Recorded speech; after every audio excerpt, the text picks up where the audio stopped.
Anyway, you just about gave me a heart attack a minute ago. Um, no, I do not think Roswell was Nazi technology. Oh, I'm sorry. All right. Well, I thought you. No, I mean that you thought it could have been. Well, no. What I have said is that um, we're on air now, right? Yeah, we've been Okay. on air Yeah. since Hey, nine everybody. o'clock. Sorry It's for the 9:16. yeah. Let's get Sorry started. about that again. Sorry, we're just Ah, busting your balls. um. I find that Joseph Farrell's Roswell and the Reich, whether people like it or not, is one of the best presented hypotheses on Roswell of all throughout the years. I think it's for the hypothesis that he's presenting. I think it's very well researched. He goes into the kind of technology they were developing during the war and shows how that could be reflected in what we're told was captured. And however, it's a book that gets ignored because you got a bunch of people in the ET hypothesis community that just don't want to hear that it was anything but ET. You got people who, for That's for whatever sure. reason, and I'm putting air quotes around this, they get tired of hearing about any, possible Nazi connection to things. And then there's some people that just don't like Joseph. We got a lot of that in our community. People, it's personality clashes and things like that. But Well, I don't know. I don't know that I dislike him, but I think that it's a little bit. He's one of those characters that, to me, is a little bit uh, controversial and makes me question his credibility. Some of the things. I mean, to well, be that honest, like, but see, that's reasonable.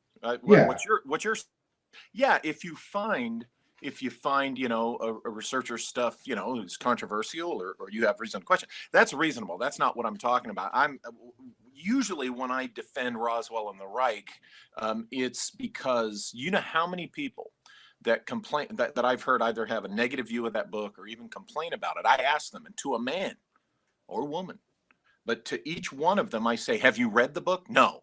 Well, come on. Even I, yeah. I have to admit, you. I haven't read that book. I have a couple of his other books though, Yeah, and I just mean some of the things I question is like I sure. think that he is a doctor of theology, Yes, yeah, he which got his PhD from Oxford, which is legitimate. oh, of course it's legitimate, but it's just like, okay, you're a doctor of theology, but you're going to tell us all about the truth about UFOs. It just doesn't line up to me. I don't know. Maybe I grew up with too many ministers that were doctors. Do you know what I mean? Like I knew a lot of Oh, yeah, ministers. yeah, yeah. He's not, No, he but isn't left. he? He's in the like Russian Orthodox Church. Isn't he a No, bishop? Eastern Eastern Orthodox. Orthodox Church. He's a bishop in the Eastern Orthodox Church, which is Yes.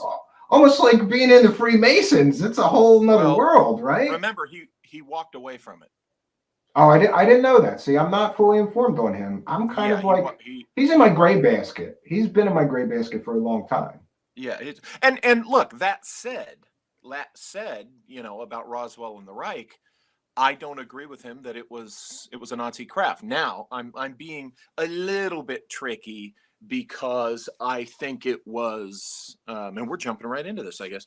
I think it was America's first attempt at manned space flight, and it was done with paperclip Nazi scientists. That's it. I'm sorry, I misspoke Yeah. your Oh, thought. I'm just giving you Yeah, crap. I'm just it's been a long time since we talked, and when you yeah, told me about that, I went digging into what you were talking about with this, and yeah. went, Jesus, look at all these rocket scientists that came over from Nazi Germany to help with the space program and the rocket program. This could be a really good theory based And on the and number of them. There was wasn't there hundreds of rocket scientists? Werner von Braun is the most well known, but there yeah, was literally hundreds of yeah. I Nazi don't rocket recall. I don't scientists, recall the right? actual number of rocket scientists, but here's the thing. Everybody kind of gets diverted with most people.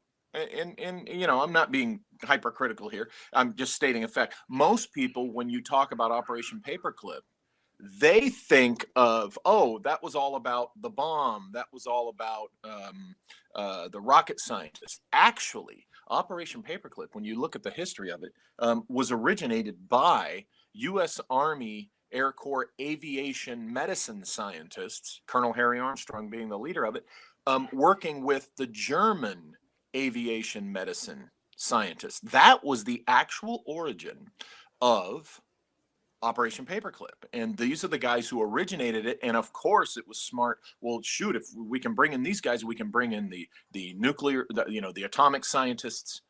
We can bring in, whoever, the rocket guys and such.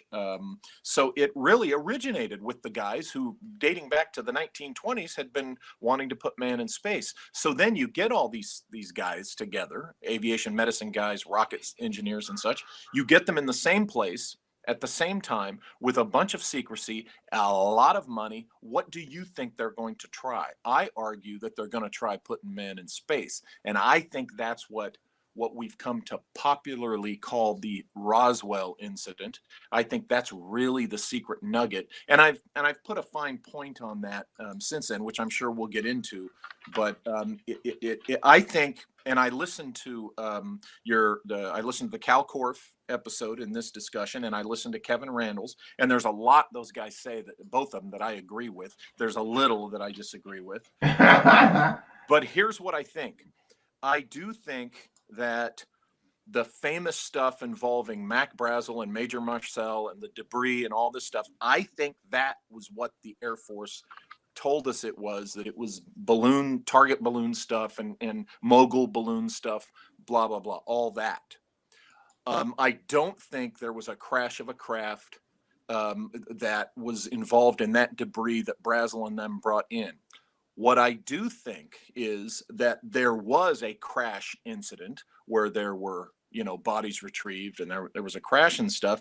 And I think the thread that might connect the two, and I think it was around the same time, I think the thread that might connect the two is that the mogul balloon might have had something to do with the crash of the craft. But I think the craft was America's first attempt at manned spaceflight. And I go into that, how I think that and why and how it would work in my book Shimmering Light, of course. But that's what I think they used the Brazel thing and the Marcel thing with the debris and stuff. I think the Army Air Corps used that to, while they were scrambling, use that and the alien, flying saucer idea to cover up this first attempt at manned spaceflight. Now, why would they go to such lengths to cover that up? Because it was 1947. It was right after World War II. It was the beginning of the Cold War. If we're going to make the first attempt to put man in space, we don't want anyone outside the people working on it to know that. And they would rather, yes, I'm saying this, there's going to be somebody out there saying, that's not logical. Well, whatever. But yes, I say that they would have even preferred people to believe in a flying saucer story before admitting that it was our first attempt at manned space flight within the context of the time. That was the big. Yeah, I'm sure they'd rather people just sort of chasing shadows of aliens that don't exist, right? Than exactly admit what they were really working on. And one of the let me caveat at the end of that, which a lot of people in our community don't do. I could be wrong. Imagine that. One of the things that I think supports your theory, however, is this. For people that don't know, these aviation medical Nazis were doing like horrific experiments on people. Yes. Yeah. Pre-World War II or during World War II to see what would happen if you shot somebody into space. Like they were putting people in vacuum chambers and stuff. Altitude chambers. My dad saw those films as part of his training. He had to watch, he and the other guys, if you were in the U.S. Air Force and you were working in altitude chambers, aviation medicine division of the Air Force, which my dad was in, you had to, you watched those Nazi films that I believe Hubertus Strughold was involved with that. And they would put people inside altitude chambers without a pressure suit and crank that thing up and up high. See how long before they died, right? Yeah, just to see how long before they die, to see, how they would die and such. And here's the thing. Yes, I mean, we would never do that, but yeah, they had the guys watch it because I hate to say it was already done. Yeah, it was already done, and there was valuable data in there, but it was kind of a hideous thing, obviously. One thought I had as well is I'm not sure when do you have any idea when the United States in their rocket program started using monkeys? I think that was in the late 50s. You got to understand the U.S. manned space program was all in the hands of the United States Air Force with some Navy cooperation, but primarily the United States Air Force Aviation Medicine Division until October of 1958 when NASA was stood up and took over the Mercury program. So anything that was done prior to October 1958 was U.S. Air Force, but I believe they started, I think they started doing the monkey stuff either right before NASA took over, but definitely when NASA took over. So we're talking 58, 59, 60 time frame. Wow. But you know what I was thinking is, what if they started using monkeys much earlier than they publicly acknowledged in rocket tests? And what if what crashed at Roswell was, a rocket test with a monkey, and that's where the stories of the bodies come from? That's 3 foot possible. tall, And 3 foot tall, could be baboons, could be a lot of different monkeys. And if they went down in a fiery rocket crash and were burnt, or like beyond all air could have been burned off go. of them, they could have looked like some kind of And when you consider that these monkeys are smaller mm-hmm. than we are, that would explain, oh, they were small. But whatever the case, I reiterate, I in no way think Roswell was an ET event whatsoever. Well, you're breaking my Roswell bubble, or I should say, breaking my Roswell balloon. Yeah. But listen, I don't care what the truth is. I just want to know it. Sure. If it was aliens, great. I'd be so happy to find out that it was really aliens. It would be so cool. It would, tell us we are not alone in the universe, and the philosophical implications and the religious implications and the scientific implications of just knowing there's other intelligent life out there capable of traveling to stars would be amazing. But I want to know the truth. If that's all horseshit, okay, it's horseshit. What was it? I don't believe it was just a mogul balloon. It's just there's too many people telling stories about aliens and crazy material. Yeah, well, remember, I think my qualification is I think the Mac Brazel, Major Marcel stuff was a mogul balloon. I think other things got out about what I think was there were two events, and they, logically speaking, one might have caused the other. There might have been a causal connection there, and I think that I think the popular story was the balloon stuff. I think the part we're not being told, how when people who research at Randall, Cal, and everyone, you find out that, okay, there's a story about a crash that wasn't in Roswell, but it was in New Mexico.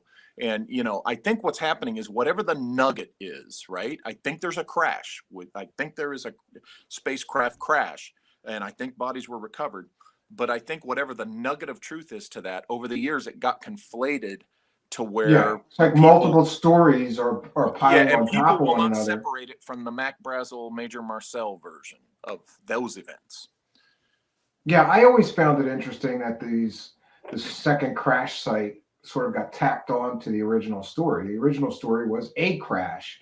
Later, researchers started digging deeper and claiming that there was a second crash site. Some of them even said that the second crash site had an almost intact craft with alien bodies, which is a crazy part of the story. But it's interesting to see how these things get weaved in and out and together. And maybe you're right. There's multiple stories here that are being conflated as one story or confused. Yeah.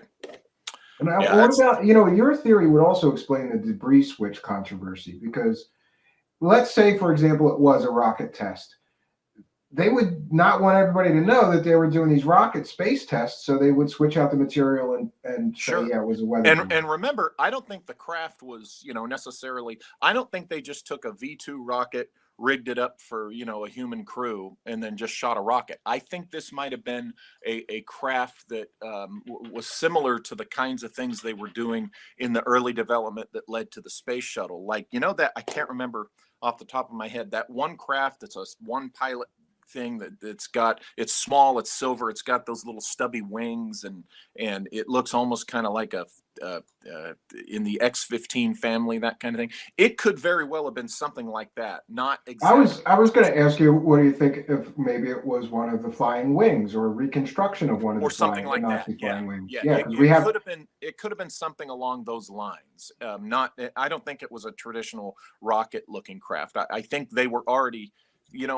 They were thinking the space shuttle is not something that they just came up with in the 70s. The space shuttle was a concept they had been working on from the beginning. The idea of the space plane, and that's what the shuttle was, the first working stage of the space plane. And so this would have been something, I think, along those lines, which would explain, the stories we hear about it being kind of a triangular or manta ray. Yeah, I was going to say that many of the descriptions of the craft said that.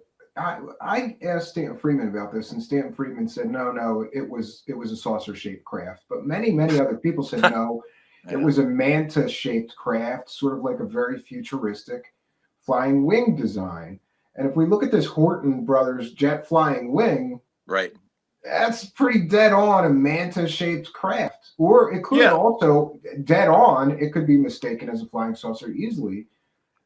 I mean, it's got Sure. that sort of profile, and here's some other flying wing designs. But this all originated with the Nazis, Horton Brothers flying wing, and we recovered two of them, right? They were in I pieces, think but we so. recovered two of them at the end of World War II. I think we recovered two of them, and if I'm not mistaken, did the Horton brothers, they showed up in South America, or did they never show Yeah, up in no, they went to South South America, which America? a lot of people say explains all the South America UFO. There was a UFO flap after World War II of many people citing flying saucers in Argentina. And a lot of people think it might have been, yeah. And we see they got it in pieces. So here's pieces of the craft. They got it in pieces. And, I have long thought that maybe we got these prototypes in pieces, pulled them all apart, and built our own. And that could very well explain. Because look at that dead on. That could look like a flying saucer dead on, right? It If, could, yeah, certainly. Because think about the common airplanes or jet aircraft that when you look at them at different angles, you could see why, in a split second, just a couple of seconds looking at something, people might confuse it for a traditional flying saucer. So yeah, and sure. here's some other I'm trying to designs. remember which, if it was Schreiber or if it was Walter Schreiber or if it was Hubertus Strughold. One of them, when the truth came out about the kind of heinous things that they had done, under Nazi Germany, and it got out in the American press in the 50s. A lot of people don't hear this part of the story, but it got out in the American press, and it embarrassed the Air Force. The Air Force was when the upper command, really found out the details. It's like, these guys did what? There was one of them. It was like a Schreiber or Strughold. I'd have to look in my book. Who, when the U.S. said, "We're done with you. We're not working with you anymore. You're leaving the country." The arrangement they made was to get him to South America, and I found that interesting. They didn't return him to post-war Germany. They arranged to have him go to South America. Yeah, that's interesting. And, I find that whole exodus of the Nazis into Argentina, like to this, people don't know this, but to this day in Argentina, there's like a town full of German people, and they're all Nazi descendants. They're all descendants of the Nazis that fled World War II and somehow ended up in Argentina. I believe the dictator was he was like a fan of Hitler and liked, Well, Juan you know, Perón, my yeah, yeah, gosh, Evita's husband was, a friend of the Nazis. yeah. So he For would be okay with. Chile, you Apparently, he have would. Colonia Dignidad. Yeah, apparently he was perfectly okay with offering them a safe haven away Yes. from the Allied powers. And And San Carlos de Bariloche in Chile it was established in the 19th century as a German community. And that's why it naturally became a safe haven for the Nazis in the 20th century, because, they'd been down there almost 100 years. yeah, and it's interesting that whole thing about, I'd also like to believe in Nazi flying saucers too. I know Pharrell's books has got a lot of that stuff in there, but we sort of picked Oh apart a no, lot of that. he's opposed to the Hanabu and the Nazi saucer. He does not believe, and he's stated it numerous times. He does not believe that this Hanabu thing can be traced back to a post-war Italian Rag paper. pro-fascist, journalist guy, so to speak, and it was Nazi survival myth type crap.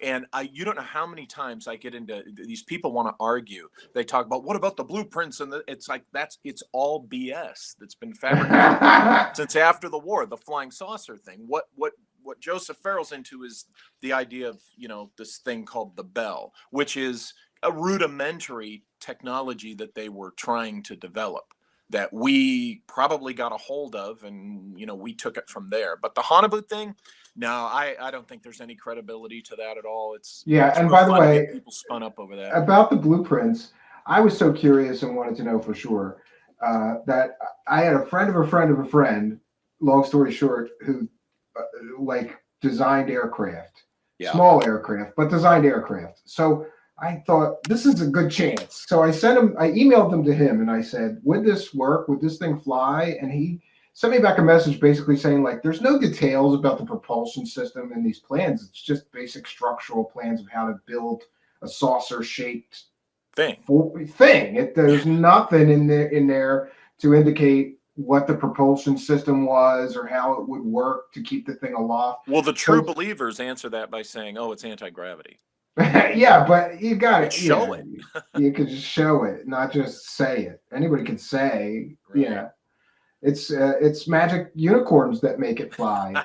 Walter Bosley, and what a dapper picture! Look at it. You look so dapper in this picture. Which picture? I don't know. It's you got like a brown suit coat on, and you look kind of pissed off. You sent me a couple. I believe I was pissed off. I was going to be speaking at an event, and I sent the guy running the event several photos, and he just kept complaining, not good enough, not good enough. So my kid number 2, I call her, she said, come out in the hall, stand in front of the plane wall, and I put your jacket on, I'll take a new picture. So we took a new photo, and he loved that one. And so I am kind of pissed in that photo, but I ended up liking it so much that I've started to use it on some book covers. There you go. Yeah. So the other thing I wanted to ask you about then, we've covered this Honeyboo, and we did something on Victor Schauberger's repulsion engine. Do you know much about that? Because I found that to be a complete and total disappointing bust. Nothing. There's nothing to that story. It's a non-working prototype of some dude had an idea, he slapped this thing together, but nobody's ever, even with the whole device, Hal Puthoff studied it, and he was like, well, we're missing a part. That's probably why it won't fly, or, it just is a big letdown when you go to actually make the thing work. Was that just another smoke screen? It could have been used as a smoke screen. I think Schauberger was, serious about his research. I think what it is people recognize that the principle, there's something there that if they can figure out how to translate the principle into a practical propulsion system, that it might be pretty interesting. It might work, but yeah, you're right. When you look at Schauberger, you end up finding out, well, unless you want to go, everything's a conspiracy theory. Just like these days, the popular thing is everything's a psyop, which is ridiculous. That everything is, but I can't lie though. I have one of these Honeyboo model kits. I've never. Oh, you do? I want one. It's in a box. Yeah, they're on eBay. You can still get them. They're like $20-$30 or something. Really, only that much? Okay. Yeah. Or no, maybe more now. They're going up in price because I know. Collector's item now because it's cool. Just like the thing. I don't know. I know Testers came out with a Roswell model, but I don't know who it was. Revell or whatever came out with the Bob Lazar Sport model, flying saucer. I had that. I built that, and that was Testers Model Corporation, and it's so funny. I had to call their parent company, which is Rust-Oleum now, the paint company, and try to ask them how much money they paid Bob Lazar. And the guy that works at the company was like, why are you asking me this? And I'm like, because Bob Lazar said he never made any money. So I wanted to know how much you paid him for all those models you sold. And that guy never got back to me. And then we're jerk-offs here, Walter Bosley. That guy was so nasty to me. You know what I did? We put his phone number live on the show. And everybody started calling him, asking him how much money Bob Lazar made. Well, I displayed a copy of that model on my desk when I was an OSI agent. That's funny. That's Yeah, pretty funny. that was on my desk. Yeah, the models are cool, but there's nothing to the stories. I mean, Hanabu is made up. Not true. It's like hopium, though, right? For believers in UFOs. Like, look, we Yeah, have this thing, and they've already built it, right? And then the stories get deeper, though, don't they? Like the Nazis were in contact with aliens that helped them build this stuff. If you go yeah. farther down the rabbit hole. I don't buy that either. And all it takes is some serious, honest, and objective. And when I say being honest with yourself, research and just looking at the stuff, and it falls apart pretty quickly. But you're right. People want something fantastic to believe in, and it's not that there's not fantastic things. People hear what I've been saying so far in the first 20, 30 minutes or whatever we've been talking, that they think, oh, well, then therefore, this is the popular thing these days too. Therefore, you don't believe ETs exist. And I'm like, oh, on the contrary, I totally think they exist. Yeah, I mean, I think you can believe that there's life on other planets and just not believe any BS. Well, I think story, I think some have come here and continue to come here. Here's Stephen. Here's the number I give people.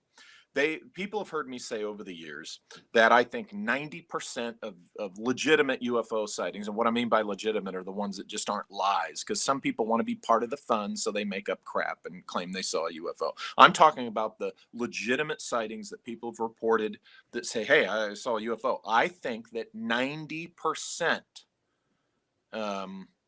William Pixley, there was no Hanabu program. Sorry, it's all bullshit. Yeah, there's photos. That doesn't mean there was actual craft. Yeah, those photos. Come on, those photos. And I've actually talked to, just for the benefit of the doubt, William Pixley, I've actually talked to somebody who faked some Honeyboo photos, and what he did was he did a 3D model of the Honeyboo craft, and then he took an image from actual World War II Nazi Germany of like. People walking around working on aircraft, and then he put his fake into the photo, gray it, age it, whatever. Photos can be, especially today, anybody can manipulate photos, And Mr. Bosley, he also mentioned that you don't have any proof for your theories, and so these are all just theories. And I don't think that you're saying this is exactly what happened. We're just talking about possibilities. Yeah, okay, I get it. There's always somebody that's gonna, where's your proof? Where's your evidence? It's like, how many times do I have to say hypothesis? How many times do I have to say I could be wrong before? No, I don't think he meant it. But I don't think he meant it like nastily. I guess he wanted to dig deeper and see if you had more. Yeah, I didn't see anyone say that. I'm just saying I get that. Sometimes I get the folks that, well, you don't have any proof. I'm like, okay, how many times I have to say it's a hypothesis and I think, and it's a speculation. But anyway, let me, going back to what I was saying about, I think 90% of legitimate UFO reports are classified human technology. Okay, that leaves a 10% margin in which I think ET UFOs fit in that 10%. I don't think ET UFOs make up that remaining 10%. Okay, but let's say they do. Let's say ET UFOs. So people say, well, gosh darn, you're spoiling our fun, Walter, with numbers like that. I'm like, no, I'm not. Imagine if there were 500 UFO reports, okay, and that means 10% would be 50 that could be extraterrestrial. And think about it. You only need one to prove the ETH. And I think within that remaining 10%, there's a certain percentage that are ET craft. So you don't need all of the reports to be ET. You only need one, really, but I think you have more than one. So I very much think that ETs exist and that they have, and they continue, to come to this planet. I just think that a lot of people are seeing a lot of human technology too.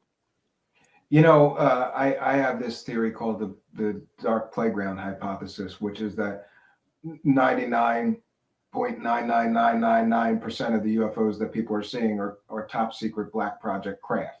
Mm-hmm. Yeah, and I would explain an awful lot. And the government has been literally caught pumping communities full of fake stories about aliens and UFOs to cover their drone projects, for example. the famous case, Paul Benowitz, he was seeing early drones back in the early 80s before anybody knew what a drone was. The government was experimenting with them. He was seeing them.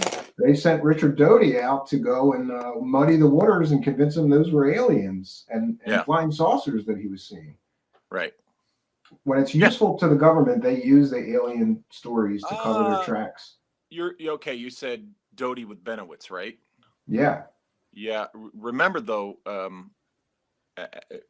sooner than people realize, Doty kind of, I guess you'd say, came clean with Benowitz. He and Bill Moore also, and we're telling him, hey, this is not, when it looked like it was causing some serious problems.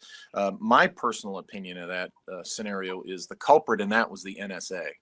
Because remember, the NSA was involved here, and the NSA was doing some tech stuff, and I think some of the phenomena that Benowitz was experiencing, that he was kind of exaggerating into aliens, I think that was the NSA screwing with him. I see the NSA as the real, ultimately the worst culprit in the Benowitz case. Now, that said, I don't know Richard Doty. I've had a private conversation with him once in text, like 2 years ago or something. When I was in the Air Force OSI, the first time I ever heard about him was then, and this was in 94, 95, and he was presented to me as a cautionary tale, so for he's an interesting character in that he's somehow involved in an awful lot of these stories. Yeah. And from Serpo to MJ12 to that big special and the aviary and all of these things like UFOs Live. And he's been involved in so much of this stuff.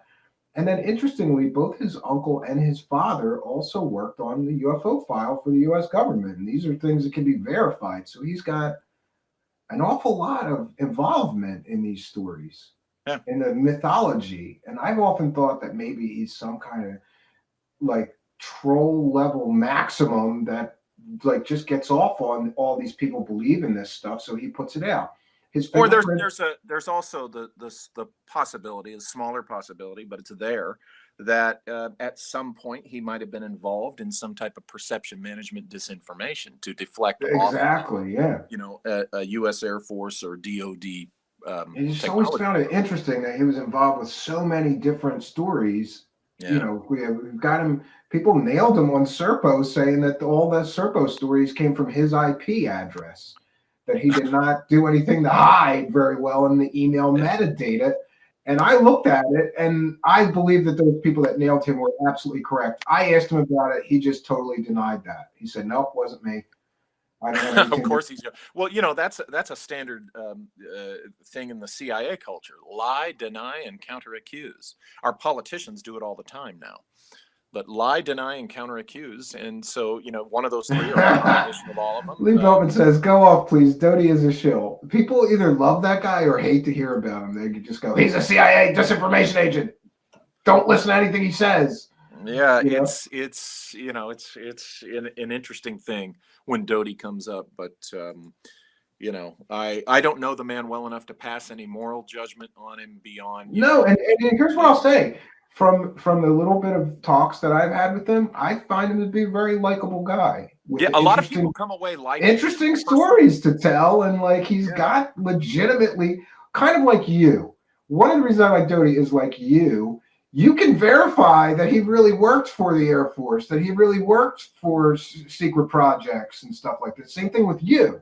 So I give those sort of people a lot more weight than these people with fake educations, fake jobs they never held, fake credentials, fake military service they never did.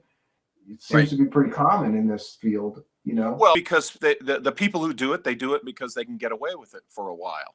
And because of all those people who want to be true believers, and all those people who want to suck up the hopium, and all those people who want it so much to be true, so they're willing to listen to some guy who says he was this, that, or the other, who will tell them what they want to hear. And the ones who legitimately were in that field that are not telling them what they want to hear. Oh, those guys suddenly become the disinfo agents. So it's really, in some cases, not everyone, you're really dealing with a bunch of children in some cases. It's funny. Like, somebody sent me a blog a month ago or so where somebody was claiming that I was a CIA disinformation agent. But then and I'm so mad because I read it and then I didn't screen capture it, and then the whole blog went down. It only had like 20 different posts, but it was about all different conspiracies, mostly attacking people. Like, well, you know what's frustrating? Is fake because of this, and yeah. Sure. What's frustrating about that is to be, accused of that is, if you are being a shill for them, you're probably a contractor for them. And if you're a contractor for them, you can make pretty good money. And, when I tell people, sign me up, give me a check. People, what do you want me to tell these people? Give me a check. When I get accused of that, I say, I wish, because I'd be getting a good paycheck, and, where's my paycheck? Yeah, that's what I say. And then here's another one that's really funny. The guy who plays James Bond in the latest James Bond films, I can't recall his name off the top of my head. Daniel Craig. Okay, he visited the offices of the CIA, and he gave them like a half-hour talk or something for some reason. Probably because the CIA just went, "We got all this money. Let's get Daniel Craig to come and talk to us." Exactly. But there was a picture of him in a blue suit with glasses, a lot like mine. Yeah. Right? In the CIA office, and somebody posted that and said that was me, and that was the proof that I didn't see it. First of all, I'm not that good looking. Nowhere near as good looking as that dude. He's a movie star. And yes, the glasses were similar, and he had his hair swept over like mine, sort of. But no, it's just a ridiculousness that people get to. It's still on my Twitter somewhere, the picture. Next thing, then, they'll be posting a still of him from the Star Wars movie in which you can't see that it's him because he's a stormtrooper, and they'll say that's you. Yeah. And I'm gonna ask you something very, very selfish and personal, because I've got this new project, and we're gonna plug it for the first time that people on my show are gonna see it. Okay. And here's what the project is.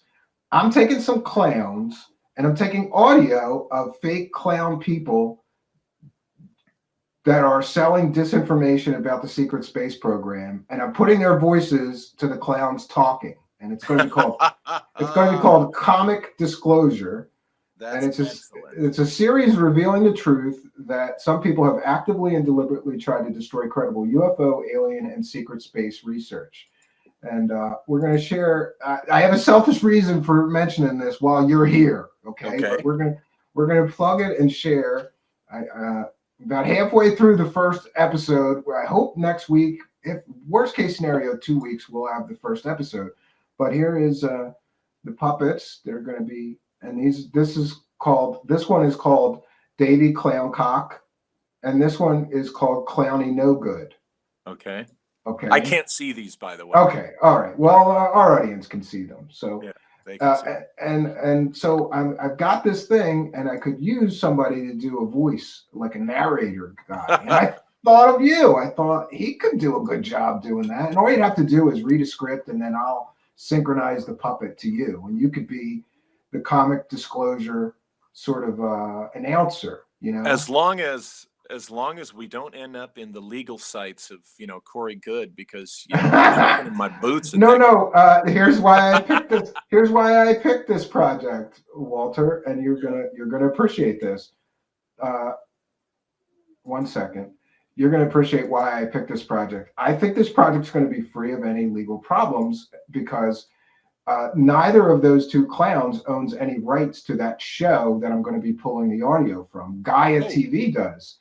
And considering one of those clowns left on real bad terms and called them Luciferian Satanists, and the other clown left and sued them, I don't think they're going to mind me doing this. I'm rolling the dice, baby. Gaia, don't copyright strike me. And if they do, it's a transformative work. I'm educating the public, and I'm an artist. Walter Bosley, I'm an artist. So that's right. You got to let me do it. And here's the first episode. It's called Comic Disclosure, Episode 1, 20 and back while smoking crack. Doesn't that it just rolls off the tongue? 20 and back while smoking crack. And here's some pictures of the intro. I know you can't see this, but you can review it later. And our friends that will be portraying the two cosmic clowns. So I'm going to get with you offline, but I'm signing you up. You got to be a voice on this thing. And I don't know. I was trying to think of what kind of puppet that will play you. Maybe a professor or something like that. I think that would be good, right? That could be funny. That could be really. I like the idea. That could be. Yeah. And speaking of pictures, I asked Walter Bosley to send me some pictures, and you're right. You were saying that somebody complained before about the pictures you send him. Look at this high quality shot he sends me. Like, look, here's my eye and my nose. Just use that picture, right? But it's stylish, man. It's stylish. It's all cropped out. It could be, and it looks a little creepy. I don't know, Walter Bosley. I'm not sure I like that one very much. We'll put the other one that I like better back up. So, and yeah, there's some way I'll get with you next time where you can hit edit avatar on your side and then upload a picture. And then instead of a blank thing on our side here, we'll see a picture of you, on the screen. But that's okay. Well, I think I sent you multiple ones. Yeah, but I can't do it. I can't edit your avatar from my end. You'd have to do it from your side. But it's okay. We'll just put a picture of your handsome mug right next to us, and that'll suffice for anybody that's like, who's this guy? Right? Who's this guy? So, listen, also, I had another selfish question, and this is personal, and if you don't want to get into it, I understand. But many people have asked me and are wondering, how is your health right now? Oh, thank you for asking. Well, in early December, I had the post-chemo checkup, and they told me that I was all clear. And well, that is some good news. That's very good news. I have to, for 5 years, be monitored. Now, for the first 3, like every 90 days, I have to get my blood drawn. And if I'm still all clear after those 3 years, then it goes to every 6 months for the next 2. So, so far so good. But yeah, they say I'm all clear, and I'm in the middle of the long march back to getting my strength back. And, because, they had me laying in bed for, doing nothing for over 6 months. So, yeah, I did that when I had a brain aneurysm. I was in the ICU and I was in the hospital for like 6 months. How difficult. It was terrible. And I had this crazy nurse that kept putting these things on my legs to prevent blood clots. And you're supposed to sleep while this machine is like exactly massaging your legs annoyingly and making all this noise. It was crazy. Yeah. But no, thanks for asking it. That's all good. Well, a lot of people wanted to know, and I didn't know how to approach it, but I thought you wouldn't mind sharing with our friends here that you're doing well, and I'm so glad to hear. So it's okay to get openly pissed off at me again. I noticed that during last year. Oh yeah, you get the cancer. You get the cancer pass. Even people that don't like you, like what you do, they're nice. They're like, they leave you alone for that time. So I'm back in the crosshairs for you guys. So that's okay. Hey, by the way, I don't like to just say, like when I responded to Williams, and I didn't mean to be, I hope I wasn't choppy at you, William Pixley. No, he was just asking a question. Okay. I don't like to just be one of those guys that said, that was some guy, blah, blah, blah. So I looked it up, and we're talking about Ernst Zundel, Zundel, okay? And he was a Holocaust denier and all this crazy stuff. And really, that's where it started picking up steam, was with his stuff.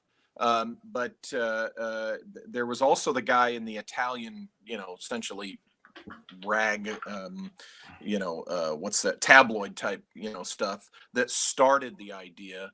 And Ernst Zundel went with it. But Zundel is the guy who really kind of started the popularization of this fantasy that the Nazis had these flying saucers, and that they had contact with alien races. And, he even got into the Hollow Earth stuff and all that. So Ernst Zundel is a place to start if you're looking to, see what the truth is. Yeah, and I just smacked down somebody else who was using a Holocaust denying white supremacist convicted felon as a source of a story. There you go. I don't think look at this UFO, the secret weapons. A lot of these they were almost like a lot of fans of Nazi Germany that were upset that Nazi Germany lost, right? Yeah, and talking about a next Reich, right? The Fourth Reich. Like they were going to Yeah, resurge after a certain amount of time. you know, I feel like that. I think that anytime anything Nazi, the Nazis or whatever, post-war Nazis or whatever, the German thread has appeared in my research is because it was a thread I was pulling, and there they are. You know, I haven't written a lot about, you know, these guys. Yeah, it's interesting that a guy that's a really proven anti-Semite, terrible anti-Semite, would write a book, UFOs, Nazi secret weapon. You know, it's like he almost wants them to have secret weapons so they could finish the job almost. It's really sickening. It's Yeah. sick, you know? Yeah. And as soon as I hear that somebody's like a Holocaust denier or an anti-Semite, like I honestly, I never understood people. I never understood anti-Semitism myself. Like well, I barely understand racism, but anti-Semitism, especially to me, maybe it's just because everybody Jewish I've ever known was a good person to me, never did Right. anything Yeah. to me, You know? just like me. They were a lot like me. I grew up Catholic, but there was a couple of Jewish families in the neighborhood, right? And I'd go Well, you over know, and I put the Holocaust denial. I put that in the same box with the flat Earth people and the we didn't go to the moon people. I'm sorry. I'm not saying that they're all, you know, anti-Semites. What I'm saying is you know, denying the Holocaust to me is as jackass as denying we went to the moon and claiming that the Earth is flat. Okay, I'm not, just a caveat here, just so you know. I'm not saying flat earthers are oh anti-Semitic. man, they're all gonna start busting my balls now. Don't say anything about those crazy people. Every time somebody talks about how ridiculous that is on my show, our I comments get flooded with these crazy people. Oh Like, well. oh yeah, well explain this to me then. If the Earth is round, you know, like, and I'm like, asshole, you can go up in an airplane and see the curvature of the Earth, Oh you yeah, dumbass. yeah. You can And I go in a forget who it was. hot air balloon and see the curvature of the Earth. There was a guy recently I heard who said, "Yeah, once I got through sixth grade math or something, I knew that the Earth definitely was not flat." You know, it's not worth, because what they are, talk about hopium. What they do is they get into that circular arguing where you never nothing you come up with they're going to recognize, even if you They come up just with, explain it all away. Yeah. yeah, the damning evidence. Well, no, I don't accept that. Oh, okay.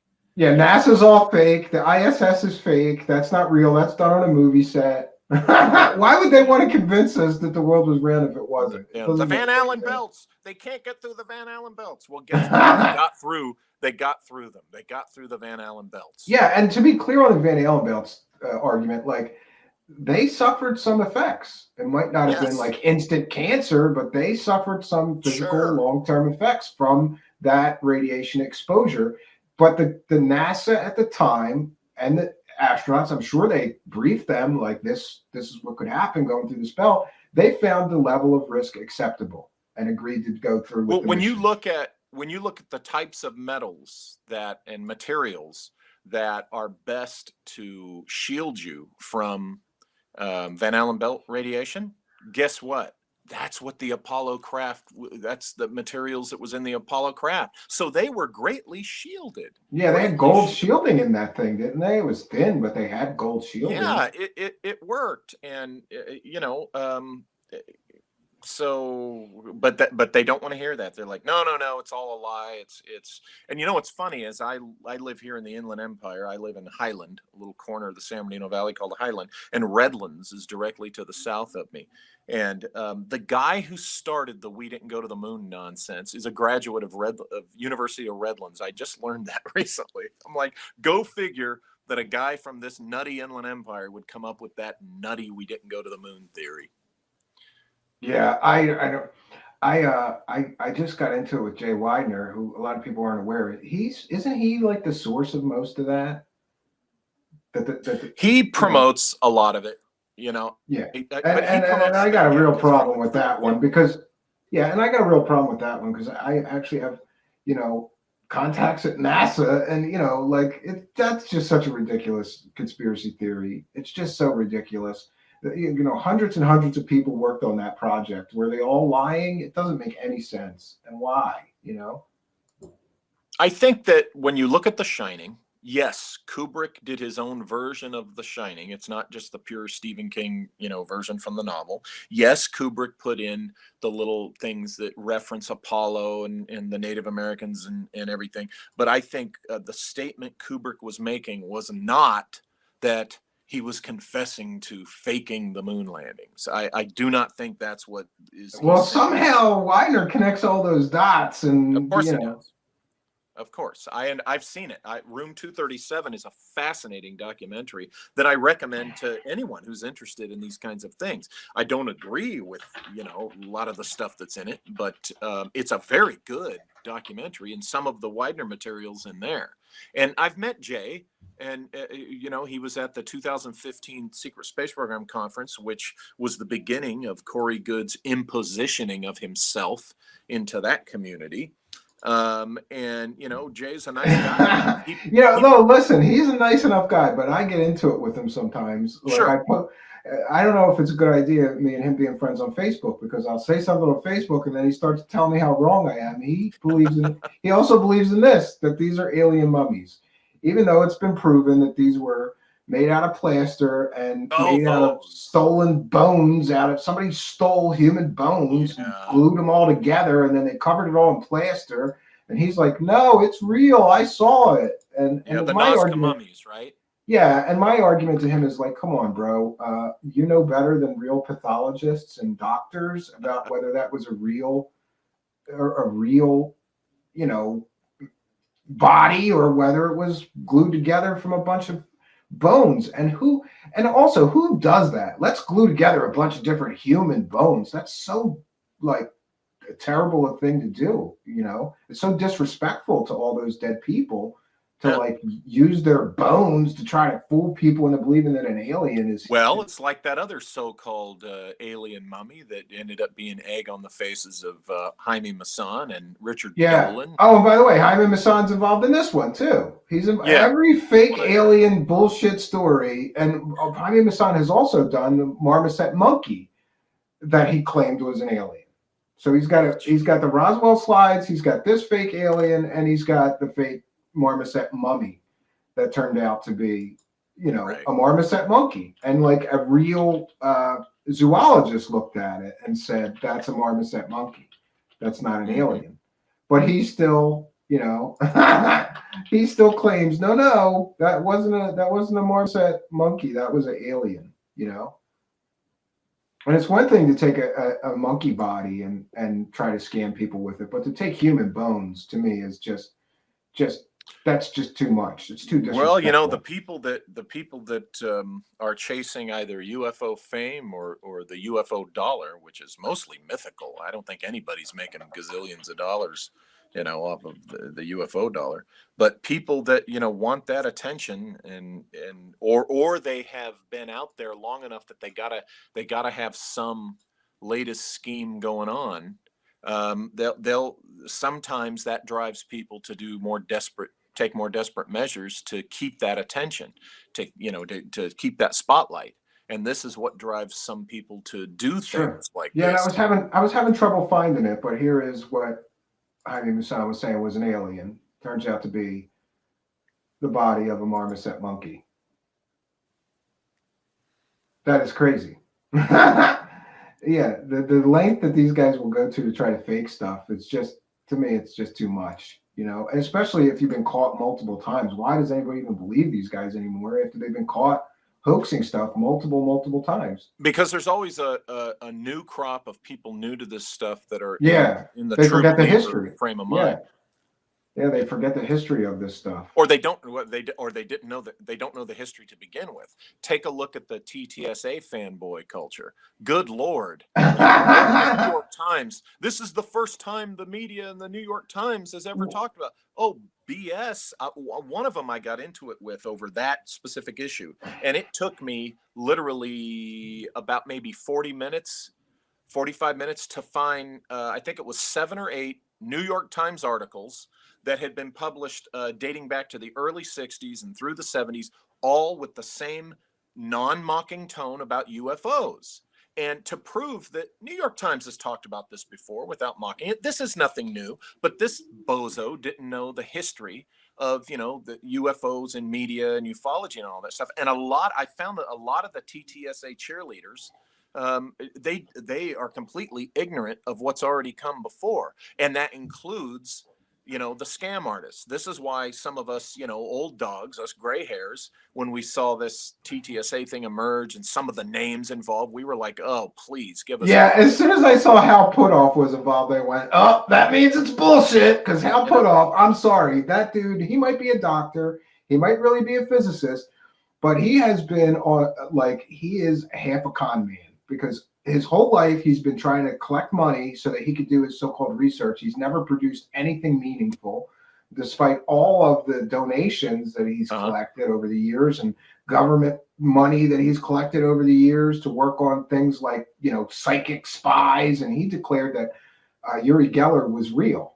And Uri Geller later came out and said, no, I was just using magic tricks. Love Hal Puthoff, but Jesus Christ, And also, one of the things about TTSA that I find most disturbing is that Tom DeLonge stood up 3 years ago now, Mr. Bosley. Yes. I want to know what you think about this. 3 years ago, he stood up on a stage, had this big press conference. Yes. Right? And then he said, invest in our company. This is a great opportunity for you because we're going to build a spaceship. And then he showed a mock-up of a spaceship. Yep. And I just want to know, it's been 3 years, Tom DeLonge, where's the fucking spaceship at? Exactly. Why don't we get to see the spaceship? You've collected hundreds of thousands of dollars. And you said, I didn't say it, Walter Bosley, that I was going to build a spaceship. Saw it. Look, he said he was going to build a spaceship. So I'm going to petition. I'm going to send an email as soon as we get off the show tonight. And I'm going to tell him that Mr. Walter Bosley and me want to take a ride in his spaceship. And we'll see what happens. Oh, that'd be cool if he's got one. Yeah. Hey, look, let's give them something more manageable to do. Okay. Also, you heard their fans and people all in the excitement about TTSA, and you heard what Dolan said was, you're on the wrong side of history if you don't go along with this. But some people were talking about how the game has changed. This changes the game. This changes the game. This changes the game. The game has still not changed after. It hasn't changed one bit. And listen, Walter Bosley, just to clarify, V is asking, when did Uri Geller say magic tricks? I thought he never changed his story. No, he worked at magic conferences for the society, both the Society of American Magicians and the International Brotherhood of Magicians, teaching other magicians the tricks he used on national television to do almost all of his tricks. Wow. And he sold a very expensive course to other magicians where you too could learn to bend spoons with your mind and all this other stuff. Yep. And he showed all the tricks that he used, which are basically off the shelf magic tricks disguised a little bit to be psychic instead of magic. Yeah. Sure. There you go. And I couldn't believe that when that happened, because I had followed him since I was a kid. And I kind of did. When I was a kid, I wanted to believe he could really do that stuff. Sure. But then James Randi comes along and reproduces almost everything that he did. And that, yeah. And so back to Roswell. Yes. I got to play the devil's advocate, and I have to ask you this because this is where I think we're going to disagree a little bit. Okay. I'm fascinated by this book, Children of Roswell, and that's by Don Schmitt and Tom Carey. And there's a lot of stories in there about firsthand Roswell witnesses who told their children this was aliens. This was not made on Earth. I saw the bodies. I flew the bodies to Wright-Patterson or whatever. And then these people's backgrounds in the book were verified by Don Schmitt and Tom Carey as actually having been at Roswell, stationed there, worked there. And it's, to me, some of this testimony is extremely compelling. If you don't believe in the alien hypothesis, then, Mr. Bosley, how do you explain those testimonies of people talking about alien bodies and alien technology? I haven't read. Sorry, the audio was breaking up a little bit. I haven't read the book. I think the first time I heard mention of it was when you mentioned it to Kevin Randall last week. Look, short of reading the book, and I will look for this book and I will read it now, but short of reading the book, my best guess would be that, hey, I hate to say it, probably some or a lot of those people are just they're first mistaken, or they heard a story, or in some cases they're lying. So, take your Well, pick. I'm going to go one step further then. You were in the military, right? Mhm. Yes. Do you know many generals? Did you ever get to interact with many generals while you were in the military? The two generals I interacted with most was the commander of Air Force OSI, Francis Xavier Taylor, who went on to become the ambassador at large for counterterrorism in the Barack Obama administration, or the George Bush administration, I think. And Francis General Taylor, I interacted with him in person twice in a 6-year career. Once while deployed in Saudi Arabia, and once when he personally gave me my decoration for having been to Saudi Arabia later at Wright-Patterson. I have a photo of me with him, by the way, which I'll send you. And the other general was General, and you'll snicker at this name, but General Daniel Dick. That's his name. He was commander of the 4404th Wing at Prince Sultan Air Base in outside of Riyadh, in Al Kharj, Saudi Arabia. And I was the counterintelligence agent during my 6 months there that would go in and give the command staff briefings on counterterrorism intelligence. And General Dick was at these briefings probably like 70% of the time, and if he wasn't, his second in command was. So, I would encounter General Dick at least. General Dick? I His would name was encounter the General Dick? general. I would encounter the general at least once a week, if not more often, during that 6 months. Okay, but my whole point was, there have been really high-ranking Yeah. military people who came out and said this was not made on this earth. This was Well, that's what an we're alien told. spacecraft. That's what Yeah, we're told. Who okay. says that? You have to consider the source. You got to Well, consider. Kevin Randall has interviewed some of them that said that, or Okay. gotten, other Don't get me people. wrong. I'm not. So we have Major Jesse Marcel, Yeah. right? That's Yeah. pretty high rank, Major. Uh, My point, I suppose, was that I want to know, like, a lot of high-ranking military people in your career. How many of them make up stories about aliens and flying saucers? Do you know they don't. And no nonsense people. So the fact right. that people claim that these high-ranking military people just made up these stories. Remember what I said like an hour ago. I totally think ET has come to this planet. And I totally think, if generals have told anyone this, these are generals, if you look at their career, if they're telling the truth and this really happened, these conversations, and I have no reason to doubt, Kevin Randall on this, then they had a job where they know this information. And I don't doubt that ETs have been to this planet. What I do is I look at specific instances. I just don't think it's true in the case of Roswell, but I certainly have no trouble with someone saying, hey, this general said it, he was a real guy, he was here and there. So I have no problem with that. Okay. Yeah. I mean, it just bothers me that some of these high ranking military, because my father was in the military, Mr. Bosley, and he had no tolerance for bullshit. Do you know what I mean? Like, he's a military, real straight laced, short haircut. Like, it just, when a high-ranking military guy says these things, to me, it holds a lot more value. Right. And then Colonel Thomas Dubose was also in the room when they took those famous pictures of the debris, and he testified that there was a material switch, that the materials that they took the pictures with were not the same materials that they picked up on the ranch. So, well, but I tend to lean towards if I don't know, my understanding of what Kevin Randall has presented is there's question about whether there was really a material switch or not. There's some doubt about that, right? Yeah, he was unsure as well. Like he was kind of like leaving both options open. There's some doubt about whether there was really a material switch between other material and what was in those photos. Yeah, was this Colonel Dubose later basically said that he believed it was extraterrestrial spacecraft. that they found, and that they switched that for this weather balloon material. And to me, again, it's a kernel, you know. Hmm. We get to the Ramey memo. Yeah, a lot of this stuff is really intriguing to me. You But know. you have to unpack it. Who says Colonel DuBose said that? In Yeah, other words, and I'm yeah. saying There's sources that said he said that, and then there's Cal Korff who says no, that's not what he said, or exactly. that There the you go. conversation was not recorded. He was quoted out of context. So this is the rabbit hole that infuriates me. It's See, like, there you go. wait, And he and did that's one of say the this, things. and then another researcher will say, no, no, that's not factually correct, and here's why. You know, Yeah. and there's so So many of these my thing military is, guys.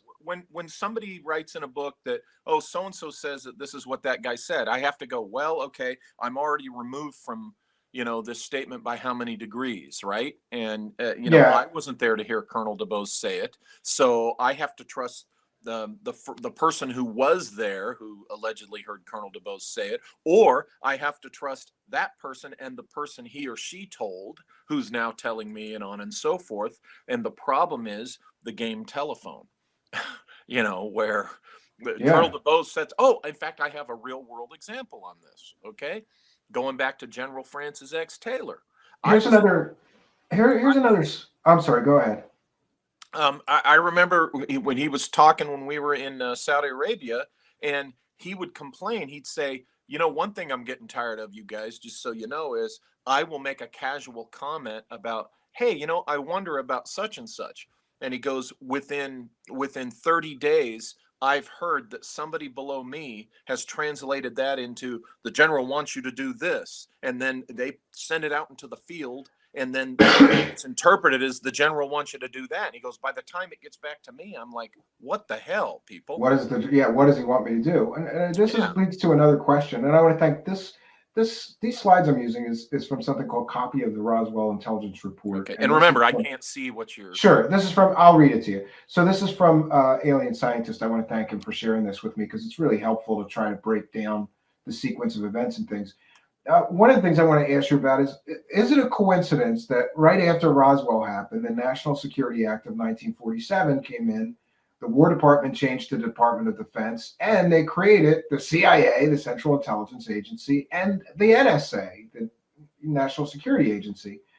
Is it a coincidence that, or do you think that Roswell had something to do with it? Because a lot of the people that believe MJ12 or any of these theories is that the secret group formed, is all of this is related to Roswell, the National Security Act, the creation of the CIA, the creation of the NSA, the creation of the Air Force, even, and the Department of Defense changing from the War Department to Department of Defense. Do you think there's Yeah. a connection between Roswell and these events? Yeah. And the Air Force being created also after that. Okay. Oh, by the way, I finally was smart enough to pull up on my computer your page. So now I can see what you're putting on screen. I can see Okay. you, and All right. there. Yeah, we just have some. We just got some slides here, and these Yeah, are. I'm looking at that. Yeah, that's right, Patterson, right? Yeah, this so that yeah, but well, let Well, me the get one back is, yeah. So to answer your question, um, here. I have the slide that we were talking about the National Security Act. yeah, the National Yeah. Security Act. Okay, I absolutely agree that whatever it actually was that happened in 47 regarding this stuff we're talking about, I absolutely agree that that was the driving force for this National Security Act. Of course, yeah. I've for a long time I have suspected that. So yeah, I agree with that. What we may all here disagree on what the specifics, what Roswell actually was and what it wasn't and such. But I agree that whatever happened in New Mexico in 1947 that's caused all these things we're talking about, that's caused this legend of Roswell. Yes, I agree. That is why this National Security Act stood up. Think about it. If World War II, if World War II, which showed brought us the ascendancy of air power in war. Remember, World War I, they didn't want to hear about it. Okay, by World War II, air power ascended as okay. The air power is important. And if World War II wasn't enough to go ahead and say, let's have an independent Air Force, what the hell happened in 1947 that made them, It couldn't just be the Cold War concern about Russian missiles. So yeah, I definitely think that's my long answer to that, just to emphasize that I. No, that's quite all right. And then the next thing I'm going to ask you gets, listen, you worked for the Air Force Office of Special Investigations, so I'm Yeah. going to ask you a question. Uh-huh. And if this violate, you got to tell me if this might violate some security oath that you're still bound by or NDA. All right, you were in the Air Force Office of Special Investigation. Now, let's say that in the area where you worked, some aircraft of unknown origin crashed. What would happen, and where would you send the debris? Well, it all depends on what's in the debris and who needs to look at it. But basically, to give you the short answer, you're either talking about Wright-Patterson labs, or you're talking about one of the Intel bases in Texas, would be my guess, right off the top of my head. Now, there's also Colorado Springs. You don't hear people talking about that, but there's some interesting things that the Air Force does in Colorado Springs, so it could be there too. Okay, most people believe that the Roswell material went to Wright-Patterson because that's where Right. the Foreign Technology Division was. Right? There's some of the lore, that when you get into the Roswell thing that we're into here, there's one bit that talks about it having for a time been right here at Norton Air Force Base, which I can see from my house. Former Norton Air Force Base, which is now San Bernardino International Airport, but what it is it's an airport that's used to repair and refurbish aircraft, commercial aircraft, but it was Norton Air Force Base. And according to some sources, and I have that in my Shimmering Light book, it was stored right here, the area where I practically, spent most of my life. And I didn't know that till I was working on this Oh, book. that's interesting. Yeah, Yeah. and here I'm showing this slide where we see there's a vast. This may lead to some of the conspiracies about aliens and VATS and Yeah. things, because Right. there truly is a real tunnel system Yes, underneath there is. Wright-Patterson Air Oh, Force yeah. Base. Uh-huh. And a lot of people believe that the tunnels is where they're storing those aliens, Walter Bosley. Yeah, I was told about it the day I reported for duty at Wright-Patterson. Right before I got there, I believe it was right before I got there, they had wrapped up the Kosovo peace talks. They were doing those in the underground facility at Wright-Pat. They brought in the Serbian and the Bosnian representatives, and they were doing those negotiations right there underneath. And when you're on the base, you see, those I call them mushrooms, those air vents. Yeah, they're all over the base. I know. I've heard from somebody ground. else. They're on the ground. You can We were see driving them. across Yeah. base my first day, and they were telling me, and they were pointing out, yeah, see, that's some of the air vents for it. I know somebody that got on the base and took pictures of that and sent them to me and said, "See, Steve, these are vents going down to the alien body chambers or something." Yeah, but see, these are just so funny that things that are actually real, like there really is a tunnel system underneath this base, and there really is these air vents, kind of gets, used as proof almost to some of these conspiracies, right? Yeah, people.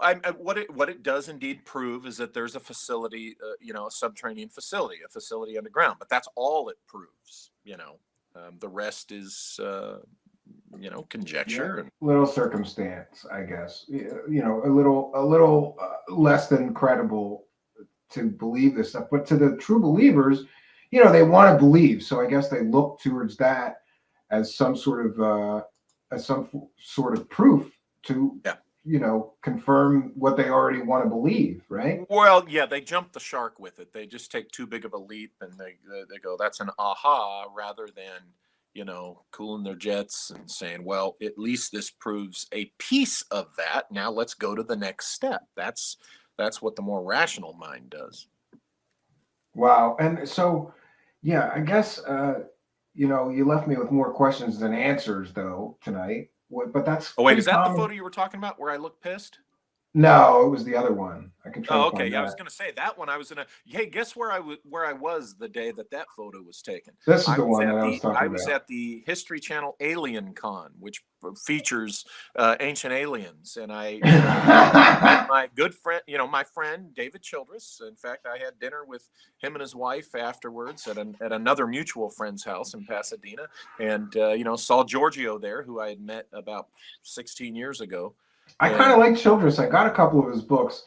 I think he's kind of full of shit, but he seems like a real nice guy. That's well, what I'll say about Mr. and Childress, that's the because he thing, seems so right? likable that you want to He believe is. him. He's a very personable guy, and he doesn't get ruffled if you disagree with him on stuff like, some people get ruffled, right? And he doesn't. And I tell you, I highly recommend to anybody, if you like travel or you're interested in travel, go on one of his World Explorer Club trips to the ancient ruins in Mexico or I got South to do America. that. Yeah, I got to do that someday. I want It's a my lot of wife and I. fun, even if My you wife and think I want to it's see just, all the pyramids. We want to see the Nazca pyramids and the Egyptian pyramids someday. Hopefully, we'll yeah, get there. Yeah, and so I got another question for you. Again, if this violates security oaths or any of that stuff, people should know sure. that you worked on secret projects for the Air Force and the Office of Special Investigations, and you had real top secret clearance, unlike a lot of these fake clowns that claim Yep. they had cosmic. Did you have cosmic clearance, Walter Cosmic. Bosley? Doesn't exist, right? But but you Here's the had real interesting clearance. You thing. had real top secret clearance. Yeah, I from day one, I was 24 years old when I reported for duty to the FBI in Los Angeles at 11,000 Wilshire Boulevard on the 14th of March, 1988. And I had a top secret clearance when I walked in the door because that's part of your background. I had a top secret clearance the whole career. And I started with the FBI as a mail clerk. I was a mail clerk for 45 days. Now, the first day I reported, I was pulled aside into a room, and the counterintelligence surveillance team supervisor said, "Look, fill out this in-house form, and it might take a couple of months, but we want to get you in counterintelligence." Okay, great. So I went in, reported for duty. I was a mail clerk for 45 days, and then I got promoted to evidence technician. I was an evidence technician in Los Angeles for 6 months. They sent me up to San Jose, where I was an evidence technician for 2 months, and then got into the surveillance team program and counterintelligence. And at that point, they added to my TS what we call in the business tickets, and these are it's levels of clearance denoted by letters, which I can't tell you what mine are. I have X number of tickets, and they're such and such letters. And and when I got into the Air Force, I was cleared for weird, as we say, and that's when. Now I was TS SCI with my tickets, which I can't specify, while I was with the Bureau. And then when I went into the Air Force, I was TS SCI, and I was additional to that, the acronym additional. Look, they impress upon you, you're not supposed to talk about this acronym publicly or to unauthorized people, right? And so for years, I honored that. It was kind of sensitive. I'm not saying other people didn't talk about it, but I'm saying, I couldn't. And then Hillary Clinton goes talking about it in her campaign, a SAP, a special access program. Okay. I Yeah, so then the was, message is if higher ups in the government are saying that, then you're allowed to, right? yeah, well, it gets to After where, they okay, start. gee, it's ridiculous. So yeah, I was TS SCI with my tickets, and what I did at Wright Pat was a SAP essentially. Okay. Well, no, when you say the word essentially, people go, "Oh, then it wasn't it." No, it was a SAP. So, but I'm still Well, remaining. here what I'm trying to get to though is, yeah, you Yeah. had real top secret clearance. You Yeah. worked on these secret projects. You worked in the Air Sure. Force Office of Special Investigations. So I want to know if you ever saw any kind of exotic aircraft that may be anti-gravity in nature, or if you saw alien bodies or tissue samples or any proof of aliens or anything like that in all of your time. Well, one day when I was at Wright Labs, I was in there having oh shit, what's his I name? knew this was a good question. Yeah, I was having coffee with Oh, Emery. and you worked at Wright-Patterson Air Force Base. Yeah, I was Friends, having he coffee. worked at the place where everybody says those bodies are in cold storage. So I want to know what he saw. I was Go ahead. having Sure. I was having coffee with Emery Smith while he was doing all his autopsies. Oh, I'm just kidding. No, God damn it! I thought you were going to give us something good. I was trying to get to the punchline there. No, I worked. yes, I worked at Wright-Patterson. And as I said, cleared for weird. I had to go to the vault, several times, the vault where you read secrety deekety stuff. And no, I never saw an alien body or any tissue samples or anything like that. While I was in the vault on a couple of occasions, there was stuff I had to read, and there was some exotic technology in that, and which kind of raised my eyebrows. And I will say this is why I say that I think 90% of what people have seen that they're reporting as UFOs is probably advanced DoD technology. I'll put it that way. This is one of the I'm not just saying that. Well, I was in the OSI. Believe me. No, it's because of the technology I saw. Now, also in my duties, in my specialty at Wright-Patterson, I dealt with classified aircraft technology virtually every day. Okay. And, so I was briefed in and exposed to some stuff that, again, could be confused if the civilian who isn't aware of what this is could be confused with some type of ET thing. Now, am I saying it was a flying saucer? No, I'm not saying that. At LA, I was briefed in on some stuff that was, pretty, on the outer space level, some technology stuff they were doing. Notice how vague I'm saying this, but I want to emphasize none of it was a flying saucer or anything, like that. But all right, let's drill down a little bit. Did you Yeah. see any sort of exotic propulsion systems other than standard things like prop driven or jet engines? Yes. I saw some This is pretty, getting good. hold on. I saw some pretty exotic stuff. Remember, at the time, it was in the 90s, the late 90s, that was, it was like the next level of jet technology that was pretty cool, which was, was pretty advanced stuff. Like methane powered pulse jet engines and things like that have been talked about in popular science? I wouldn't tell you what it is if you guessed. Sorry. Oh, do you see? But this was stuff that was going to be used on aircraft, or as we say, air forms or air platforms. Platforms is a word that was used. And I remember, what's his name? Ray, what's his name? Shoot, he's the guy that says he's got the evidence, but he never shows it. No, that could be 100 guys. He wrote the book about Fatima, and shoot, what's his? You guys know who I'm talking about out there. Anyway, he once got pissed off at me on Greg Bishop's show. Greg Bishop was talking with him because I used the term platform, and he said in all his years being around DoD and the Air Force, he's Ray never Stanford. Ray Stanford, yeah, he thought that I had no credibility because I used the word platform. Which, sorry, Ray, I had very long. The word platform is something that was used, in my time. And the reason it's used is, think about this. Aircraft implies a certain type of thing in the sky, right? So if you use a more vague platform type word, well, that could be anything. That could be a fighter craft, that could be a bomber, that could be a stealth, that could be something that's not an airplane, right? I find the nomenclature sometimes, here's what I do think, the way they brief you in on things, you figure out later as you learn more and learn details and get briefed in on things, the way they brief you on your levels, these tickets I'm talking about, your clearance levels, it's done in this interesting way. If you've ever studied language and they give you a language aptitude test, the language aptitude test doesn't use a real language. It uses a fake language so that they can test your aptitude for learning new languages. Okay. Could that be so that you could talk to aliens if you get to meet them? No.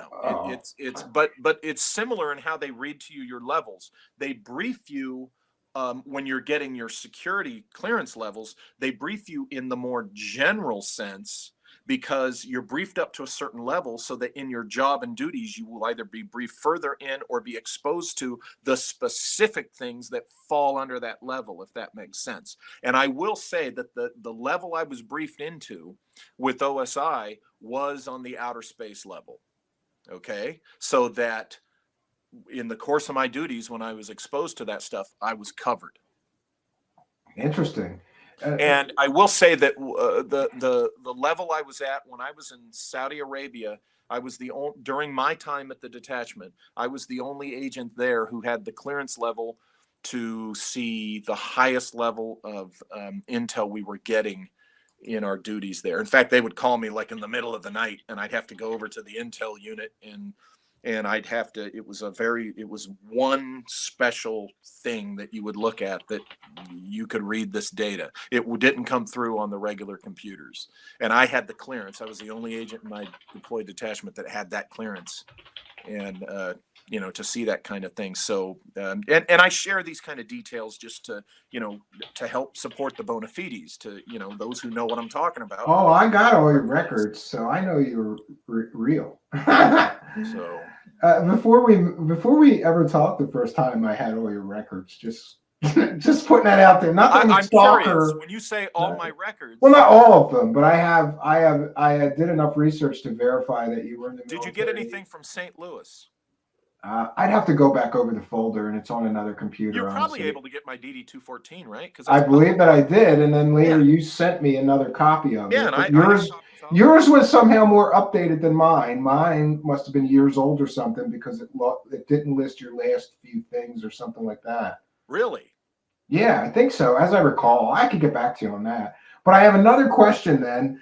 I before he died, I got to talk to Stan Friedman a bunch of times. Very nice man. Yes, only interviewed him officially once, and he told me a lot of really strange stories about the government's one-time obsession with trying to propel aircraft with nuclear-powered jets or rockets. Right. Did you see anything about that while you had the secret clearance?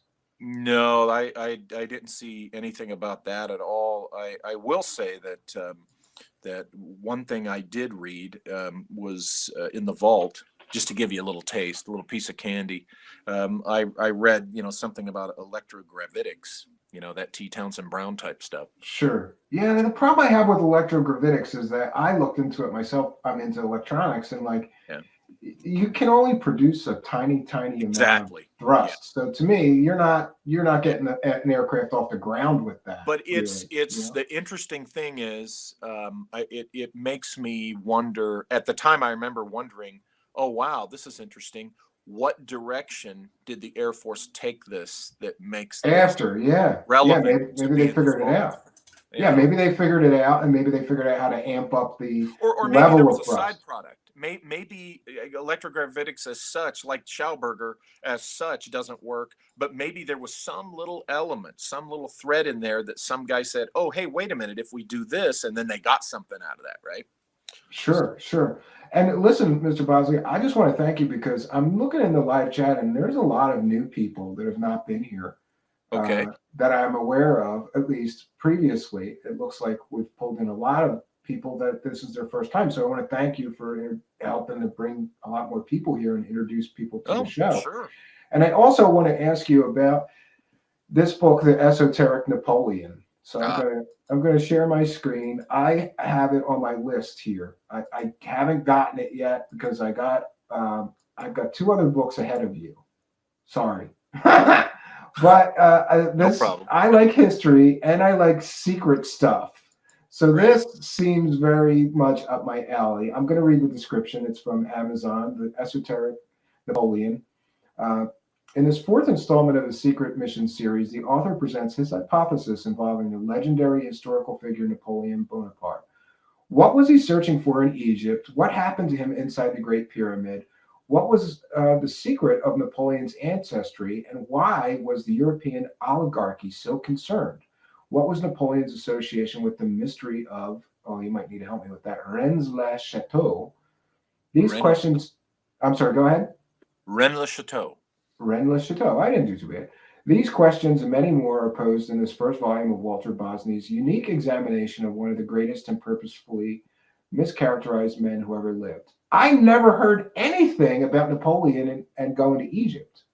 Oh So my, yeah. it's fascinating to me. You want to tell us what he was looking for there, or do we have to read the book? Or can I you don't give us a know. taste? Can you give us a taste of what he was looking Well, for? I look, Napoleon Bonaparte. Wow, it's hard to give just a taste, but I'll do my best. Basically, in a nutshell, the Napoleon that I grew up hearing about in school and in movies and stuff is not the full picture or the real Napoleon, the true Napoleon Bonaparte. This was a brilliant man who actually would have been just as happy, believe it or not, had his path taken him down the route of being a scientist or an archaeologist. Okay, his path just happened to lead him to the military because when he was a child, he was put in military school in France by his father. Now he was brilliant with mathematics, and that's what made him a brilliant artillery officer. But Napoleon Bonaparte is studied to this day by war colleges. That's how amazing and brilliant he was, as you know, strategy wise and as an artillery officer and such. But his first love was ancient history, was science and archaeology and things like that. And he was surrounded by men who were interested in these things, and it was their profession to pursue these things. His closest mentor was, I think I'm getting the first name wrong, Gaspard Monge. Monge was his last name. Anyway, Napoleon, after his great successes and his initial rise as a military officer, conquering Italy and doing all this stuff for France, he begins to worry some of the oligarchy, the elites of France, the political class of France, because he's getting real well known and he's popular. People like him. And so when he suggests, hey, I would love to go, I have this vision for an expedition to Egypt, they say, yeah, by all means, go to Egypt. They wanted him out of the way, but he takes to Egypt hundreds of what are called the savants. These are scientists, these are archaeologists, historians, astronomers, guys who you get into the hermetical sciences and the guys that would know alchemy and things like that. And so he goes off to Egypt, and basically, I think, and I realize this is not as quick as I thought it was going to be, but I think that he was looking for something along the lines of that, not just looking to find, to conquer a route to India, to rout the British and the Russians. And that was part of it. But I really think that to him would have been a side product. I think the man personally was looking for some answers to the mysteries of ancient history. And back then, especially, what better place to start than Egypt itself? And when I started learning that side to Napoleon, and also at the same time learning, the character assassination really is what was done to him, started by the British oligarchs. The British oligarchs were just jealous of Napoleon Bonaparte because basically he was beating them at their own game.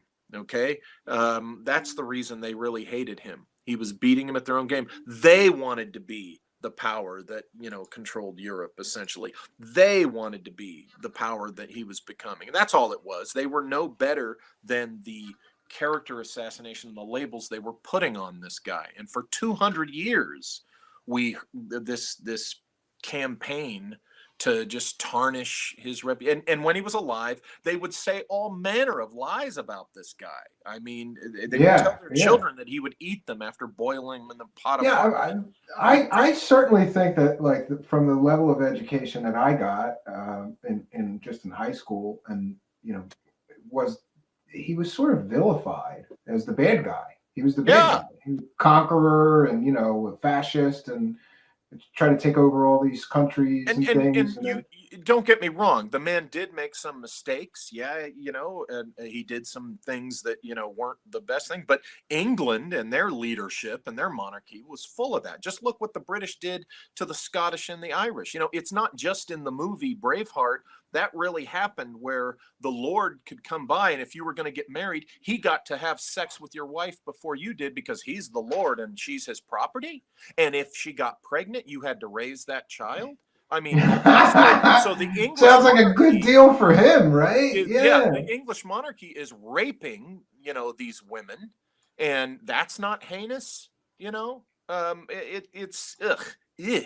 And again, I need to specify sometimes because I have some folks from England that follow me and listen to me. They know, they've heard me say, when you hear me say the Brits in relation to Napoleon, I'm talking about the oligarchy, the monarchy, the Bank of London types, and the ruling class, the elite yeah, ruling the class in the regular royal people. family. Yeah. This is why there's no way in hell that they were, when they did get him, that they were going to put him under house arrest in England, because the common British people actually were beginning to think, wow, we can't wait for this guy to come to England. We want to meet him. And they were afraid that the people would love Napoleon. So that's Well, he's awfully charismatic. He would have to be to put yeah. himself in that position, and probably a good orator as Yeah, well. and as you could imagine, some of the people, I have people that are Napoleon haters to this day, that say, well, what about this, that, and the other? When you look, and I read thousands of pages on Napoleon Bonaparte. I mean, I did my homework on this. When you look closely at these heinous things that they point to, Napoleon did this, Napoleon did that. Most of the time, it's not Napoleon himself doing it. It's one of those dumbass underlings that a lot of leaders, unfortunately, this happens to them under their regimes.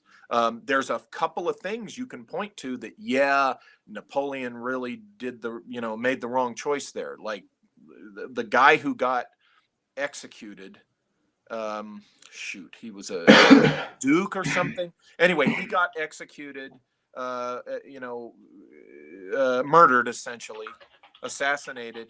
And it was kind of, Napoleon could have not made sure that didn't happen, and he didn't. He allowed it to happen, and that was yikes. That was. But this idea of this monster, you'll love this. People say, well, what about the Nostradamus prediction where he was oh my God. That is such unmitigated bullshit. First of all, the guy who about 100 years or so ago, who first started talking about that, who first presented that Nostradamus predicted that Napoleon was the first Antichrist, he admitted in his own lifetime that his source for Nostradamus was a terrible translation of Nostradamus. I He don't admitted put any stock in Nostradamus, because the guy, so well, it's just like I'm going to write a bunch of poems, and hundreds of years from now, people are going to find some ridiculous meaning in but you them. have to address it because people in our community, but what about that? Well, the guy Sure. who first wrote that said it was bullshit. And, so I'll tell you, it opened my eyes. I came away from this research and writing this book is, je suis Bonapartiste, it's like, I like the guy. I like Napoleon Bonaparte, and there's some serious historians, who are proving and showing and taking that position too, that, hey, wait a minute, Napoleon Bonaparte was not this evil demonic monster that he's made out to be. That's just a bunch of crap.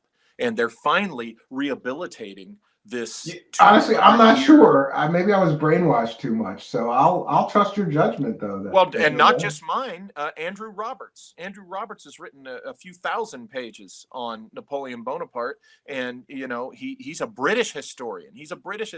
But after 200 years of a smear campaign of lies, it's time that people got a little bit more of the straight story, and that's beginning to come out. And anyway, sure. Oh yeah, and just to clarify, Cheryl Peterson is here, and I said that we had a lot of new people here, and she said not exactly new people. Some of us are Bosleyans, but I want them all to know you guys are most welcome here. Please come back. Please subscribe and hit that button. Well, hey Cheryl, hi Cheryl, and thanks for all you who've are here. Come over, yeah. You're now, some people very popular guy, Mr. Bosley. Some people I have over there were with you first, and they're like they're mods over in my thing, but you're taking my audience, Walter Bosley. I'm going to punch you in the face when I meet you. We haven't seen Modwiz in a while, but we got Philip Blair, we got Lee Veltman, Well, you can have those two clowns. I don't want them in my audience. Fucking losers. No, I'm kidding. I love those guys. We've got what's her name? Darn it, Cat. V. Yeah, Super V Fun Cat. She was. Yes. Now she's just V. She's just V, She, like Madonna. She only needs one letter. She's so well known. She just V, which yeah, makes a lot of sense. Yeah. these are your folks originally. Well, So listen, I don't want to keep you too long. I can't tell you how happy I am that I got to interview you again. I hope when we have something else coming up that you would be well suited for, you would let me pull you in here and shake some great conversation out of you. well, did we talk about Roswell enough to the extent that people were Yeah, I excited? mean, I think, it's kind of like we explored your theory. We went over different things. I pushed back and asked you what you think of other things. I think that we covered it pretty well and gave people what may be another perspective of what actually happened at Roswell. Well, and if here comes the plug, but again, if they want the details into why I think what I think about Roswell, I elaborate further on in my book Shimmering Light, which is only at lulu.com, lulu.com, print on demand. And that's where I go into the details as to why I think what I think and what the scenario is about Roswell. And again, I say this, I could be wrong. I have no problem saying I could be wrong. I don't. Yeah, no, that's good. That's refreshing. I like that much better than people that are so adamant that they're right in their position and they won't even accept the possibility that they could be wrong, right? Right. Yeah. It's here's the only thing I get adamant about, and I don't lie. Sure. If it's something that I'm just thinking or speculating, I'll tell you that. But I'll never lie to people. I just won't do that. And we've had even if just one person does it in our field, in our community, or any community, that's one too many. But we've had more than one, who've done those kinds of things because Honestly, when I got deeper looking into these things, I didn't know at first that you have to look into the speaker that's saying this stuff. right. And honestly, I was a little shocked when I started doing that. I go, wait, this guy was never in the military? He said that he was in the military. Then I Right. call and I check and I try to get his records. Oh, he wasn't. Wait, this guy never went to MIT or Caltech like he said he did? There's no records? He's just making this shit up? It was shocking to me how many people just totally make up their backgrounds, their military service. That's why I value people like you who are still into this stuff so much more, because you can prove everything you say about your background. It's important that you trust the speaker who's bringing you the information. Absolutely. You have to consider your source. You have to look at the sources of things. And that, but what now I'm wondering, you told me that your version of the DD-214 was different from mine. Now I'm wondering if no, I think there was a slight difference, and it's just something I noticed. Or I'm just I wondering could be if wrong. there's an in-house version that OSI gives its guys getting out that they don't give to St. Louis, or something. But I was hoping to get the one that was going to tell me you were a real life man in black working on flying saucer crash retrieval. Well, but the funny thing about DD-214s is they're true. But some people, and we've talked about this before, I think some people think that a DD-214 is supposed to tell them every little detailed thing the person worked on. That's not what a DD-214 is, as you know. All it can do is vouch for service and what your job was, and the bases you were at and what training and decorations you had. All it can do is confirm and verify that you were indeed in the military and in the command that you say you were. But it doesn't get into the cases or the operations, obviously.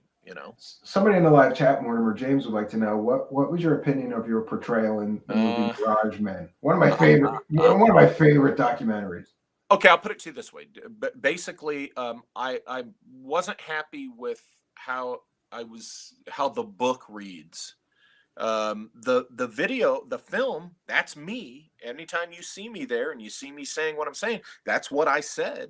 So in the movie, they didn't. There was some stuff in the book that the book insinuates that I did not say and that I was not implying, and that I don't like how it was characterized. But in the movie, that's me, and I'm saying those things. Now, sometimes the audience, the viewer, can take what I say to fit their hopium context. But so the film. But now, as far as my portrayal in that, now I have some issues with that aspects of that film, and They drumming it up though, right? They have to sell it, I guess. Well, you look, it's kind of funny. I found out later that those two guys kind of have I think I can say a hard on or a boner against U.S. military types. They're not. They're very critical of U.S. military types, but they had nothing but praise for Kit Green, who's a CIA guy. Yeah, that makes a lot of sense. Yeah, he's going to tell you the truth, but not this military guy. But they just love Kit Green, and oh, gee, who showed up at TTSA? Kit Green. I've never met Kit Green. I have no animus against him personally, but it's funny how what he shows up in. All right, I got another. Who trust him and think he's wonderful. Another question here, and I don't know what the hell he's talking about. Philip Blair says, "Ask Walter what his dad saw and the Tuatha De Danann." Does that make sense? Oh God, that's Philip. That's a long conversation. Yeah, so, we're wrapping things up here, Philip. We'll say that for another time. What my dad says he saw is in the book Shimmering Light, and I'll gladly come back on sometime in the future and talk about that book if you want and answer Philip's questions. Yeah, we're starting a book club here, and I have your book on the list. We're starting a book club here, and I'm going to read portions of certain books, and then we're going to discuss them. So I have you on the list, and I want to read this Shimmering Light. I haven't read actually, I read half of it, if that makes sense. Okay. Or something. But that was a while ago, and that's what first made me go, oh, no, Roswell might have been this. Not aliens and not a balloon either. It was like the third tier of my rabbit hole run finding this stuff. Well, I want to thank you so much for joining us and trying to shed some light on what is perhaps one of the greatest mysteries of American history, right? I think so, yeah. Well, thank you for having me on. I love coming on and talking with you. And yeah, we always have a good time, Mr. Bosley. Yep. I appreciate what you do. You're trying to keep things honest and true. It's, listen, lately I've been thinking it's such a tough job to try to do this straight. Like to try to do it and not just put on a platform somebody talking to aliens or platform somebody that's getting abducted every night, or the stories that don't have proof. I could do 100 of them, and certainly we would increase our viewership and we would increase our reach and get bigger. But to me, I'd rather do it the straight way and see if we can find the real truth behind some of these things, or at least look. I may never find the truth about Roswell, but I'm going to try. I'm going to talk to the experts like you, like Kevin Randall, like Cal Korff. Some people have spent a lot more time than me looking into these things and try to see if we could get to something like. Well, here's the thing. We are all here. I'm one of you guys who believes that these extraordinary things are real. I'm one of you, believe me. But here's what I found in life and in my professional life. You want to weed out the crap. You want to separate the wheat from the chaff, and you want to weed out the crap that's not true so that you can get to the stuff that's real and true, because that serves our quest for the truth. And when people are muddying those waters with just some knucklehead making up a story just because it makes good radio or whatever, so to speak, that doesn't help. That doesn't help any of us who are sincerely interested in this stuff. Sure. Yeah, and I've got some substantial and supportive evidence that I'm going to be laying out in my new series, Comic Disclosure, that I think is very compelling, that might point to the fact that the United States government purposefully employs some of these people, helps them avoid prosecution for some of their, let's just say, less than scrupulous fundraising activities and other things, in order to incentivize them to push certain narratives and to make the serious study of these subjects sort of laughable and ridiculous. There's a reason people laugh when you mention UFOs. As a guy who conducted and ran ops and stuff, what you just laid out there, anybody who's ever run an asset or a source as a law enforcement agent or officer, what you just described there, that's within the realm of reality and possibility. So I agree with you. I think there's got to be some of these people in the community that, definitely now I'm not going to say the word definitely. That goes against, I suspect. Probably. Most likely. Yeah, probably, most likely. could be this. And so I would agree with you, because that's not out of the realm of possibility at all. All right. Well, I'm going to let you go, Mr. Bosley, and I'm going to wrap up a little bit of show. I'm not going to hold you over, because sometimes I will hold the guest over and then talk off air. But we could do that another time, or after I finish. I have to just wrap up some show business. Do it. About the upcoming book clubs and upcoming guests and a few other things. And I don't want to keep you any longer than I have to. I do appreciate your time. I'm so glad that your health is improved, and I'm Thank really, you. I'm keeping in my thoughts and prayers and meditation. Some of us can do the love and light thing and not be all woo-woo crazy. But I do think of you and think positive, good things and healing energy for my friend, Mr. Bosley. All right. I'm going to throw you out now. I hope we do this again soon. You're always welcome, Mr. Bosley. Thank you for your time. Have a good night, Steve. You too. Bye-bye. Good night to everybody. Thanks.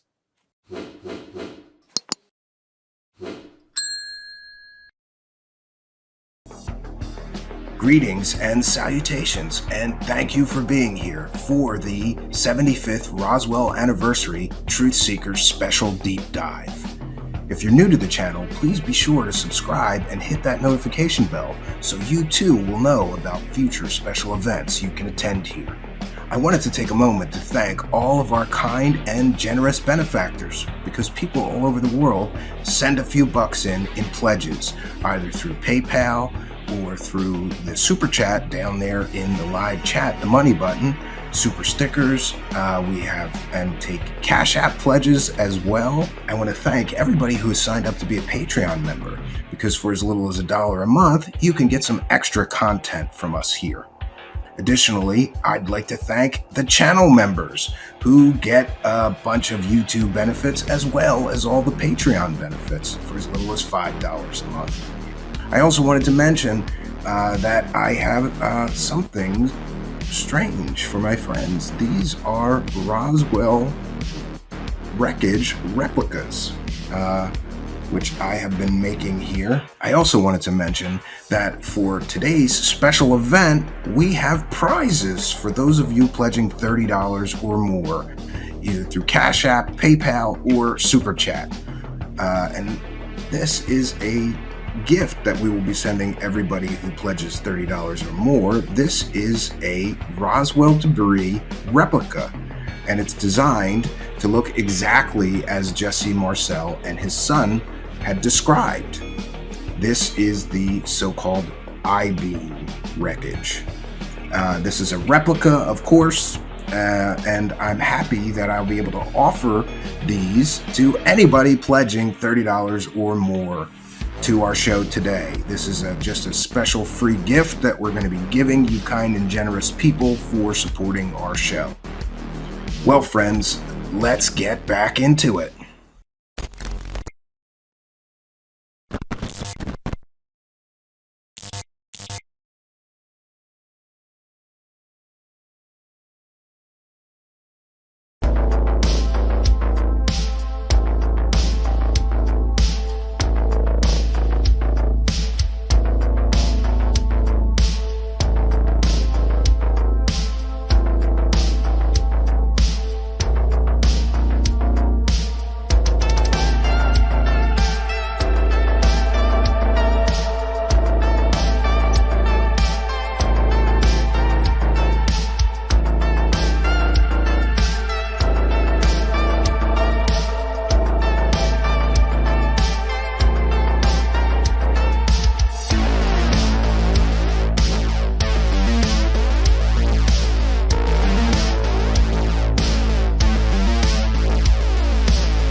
Well, greetings and salutations, friends, and welcome back to Truth Seekers. Tonight, I'm so excited because we are continuing our new series, Revisiting Roswell.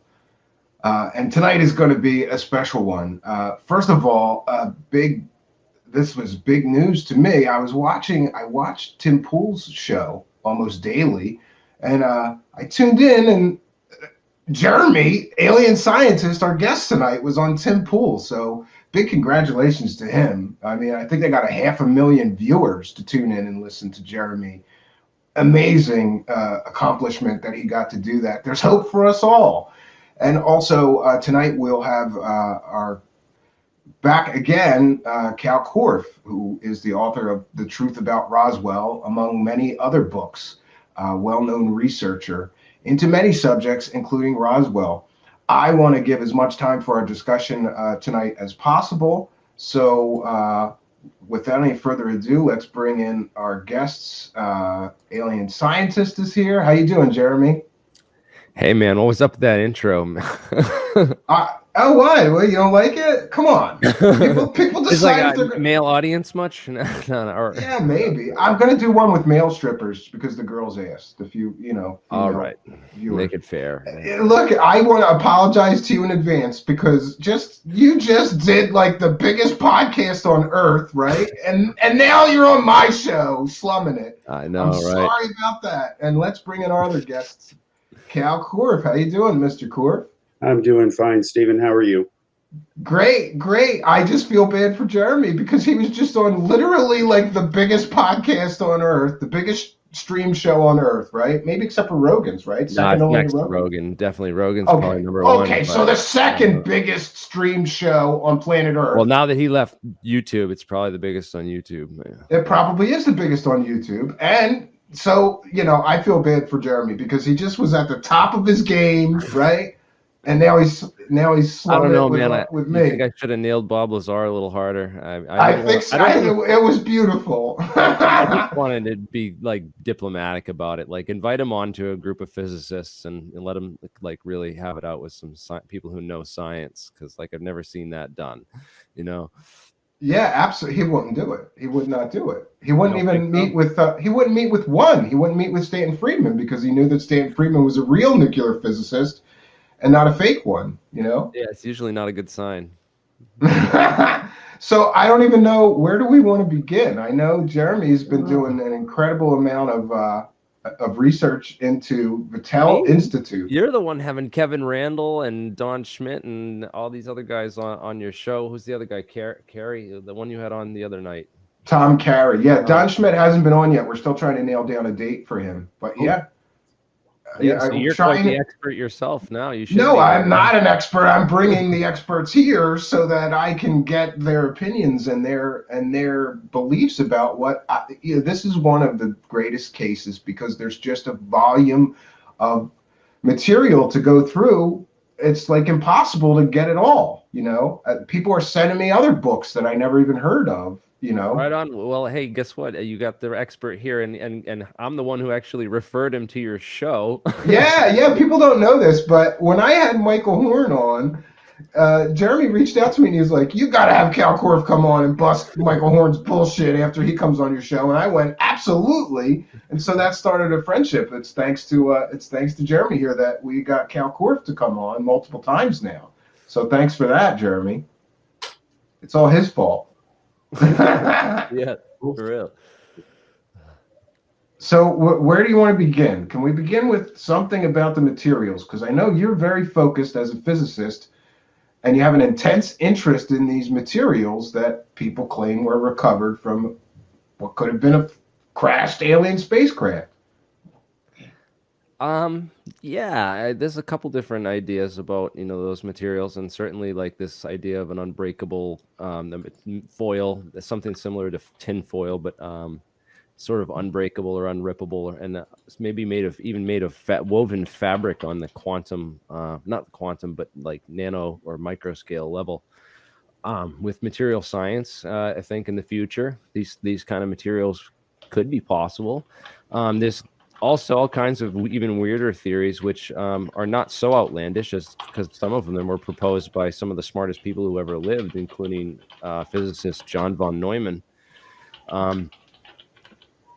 Cal, can you mute while you're typing just real quick? Oh, I'm sorry. That's me. I apologize. Sorry, whoever's, yeah, sorry. That's I'm tweeting out the show. show. I'm tweeting out the show. I saw right? his hands moving, so I'm sorry for making the accusation. Yeah, I apologize. I should do that. I should. But do John that. von Neumann, he was like probably one of the smartest men who ever lived. Arguably, he used to be known as the human computer. He was one of the guy who actually like built the firing sequence that made the atomic bomb possible, and did most of the calculations for the atomic bomb for the Manhattan Project.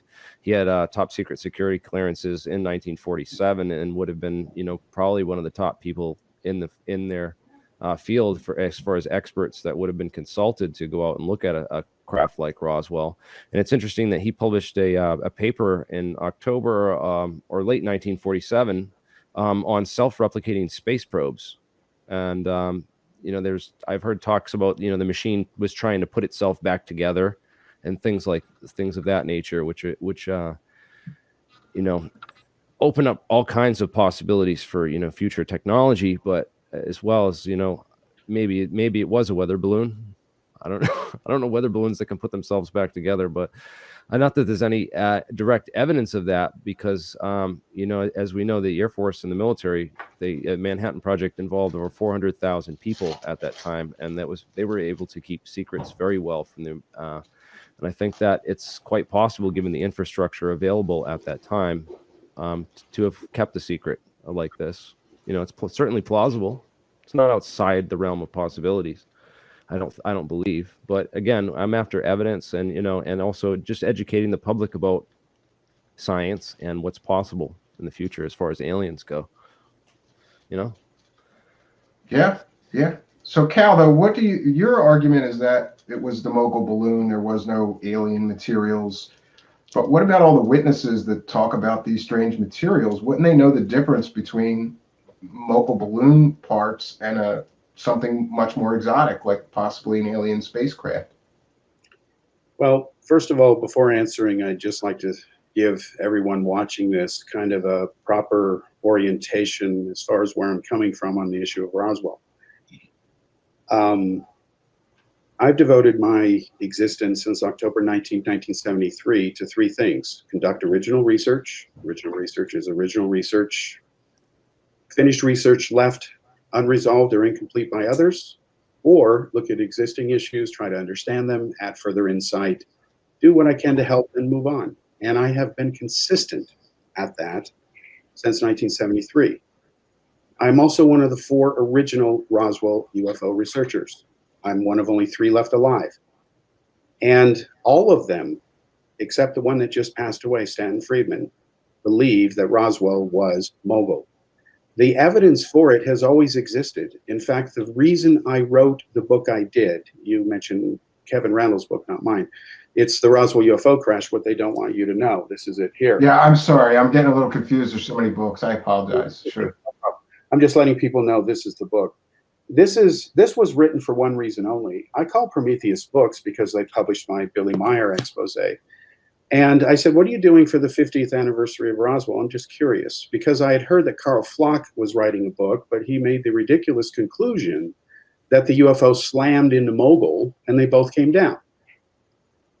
The reason he made that conclusion, and Prometheus rightly rejected that book, is because he was trying to square the lying accounts by hoaxers like Glenn Dennis and Frank Kaufman. He didn't believe Kaufman, Randall did. But Glenn Dennis, he wanted to believe he was credible, and he ended up being a hoaxer. So when I heard what was going on, that every single publisher was going to say it was all true and they were lying, I'm being blunt. I had these discussions with publishers, okay? I was there, and we knew that Philip Corso's book was coming out, and it was going to be the bestseller. And we knew what he was going to say because he was making calls to everybody asking about Roswell, because he was trying to make up and fit his story together. He knew he was dying, going to leave some money for his family, etc. Okay, so all this goes down. And what happened, and this is a matter of record that nobody can deny unless they're a denier, and the public needs to know that. I am the person that Stanton Friedman counted on and Bill Moore counted on to be the go-to guy regarding Roswell and a handful of cases. And I have the original photos of the debris that Major Jesse Marcel signed off on and said this is what was found. Now, my book proves that when you look at the original eyewitnesses from 1947, I'm not talking about the hoaxers later. I'm talking about the original eyewitnesses. And it's all in the book. I've got a chart here to share with you.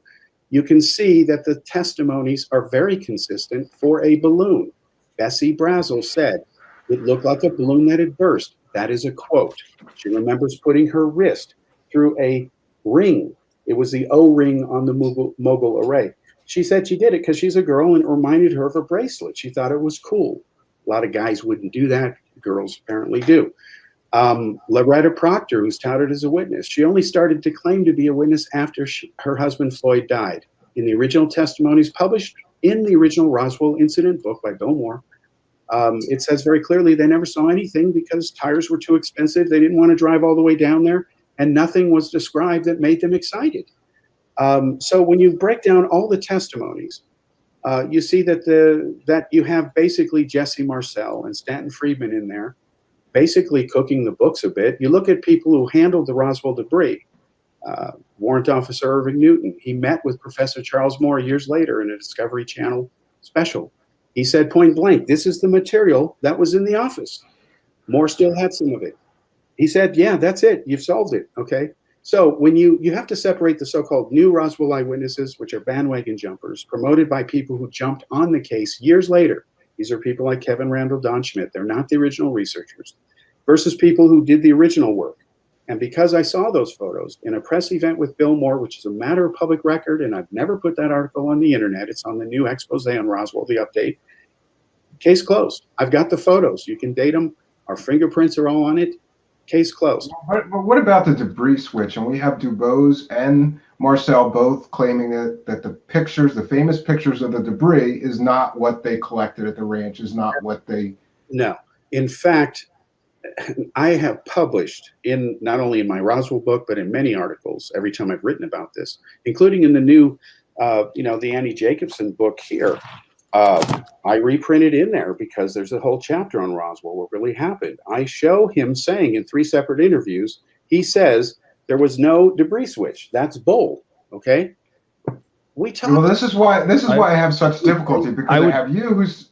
Yeah, go ahead. I actually agree. I agree with Cal. I think the chapter in Annie Jacobson's book was absolutely wrong in her assessment. Like that this was she also said it was like a Russian hoax, and there was like Joseph Mengele. Yeah, and all these, and then they were using Harlequin baby bodies for the aliens and stuff.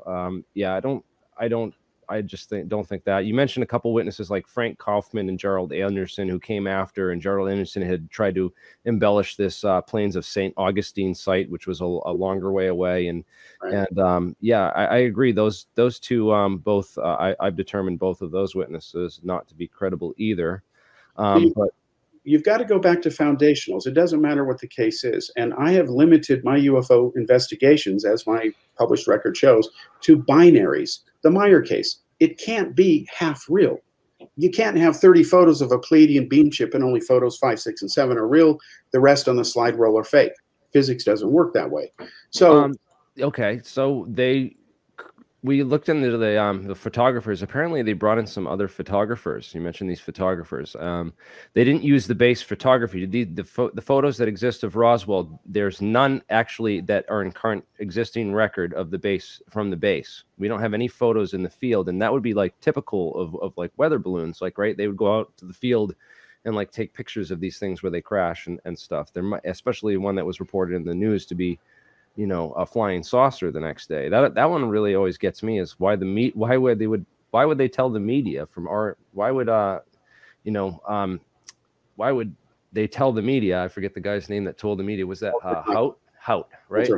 Yeah. Walter Haut. Yeah. He's the guy that from the Roswell Air Force that told the media that there was a flying saucer. That's part that has always interested me, is where the mix-up occurred with the flying saucer and the weather balloon, and why the first intelligence officer who went out there to the base, Okay. later said those things about that debris and also that memory foil. You know, that's And why would they bring in external photographers when the base had plenty of their own photographers? Why would they use outside photographers? Because that would explain why it would all be on that one reel. You said like, oh, why wouldn't, you know, they could have just used a bunch of other photographers and kept the reel separate and kept it separate. It's called compartmentalization. I mean, you're just not using your imagination.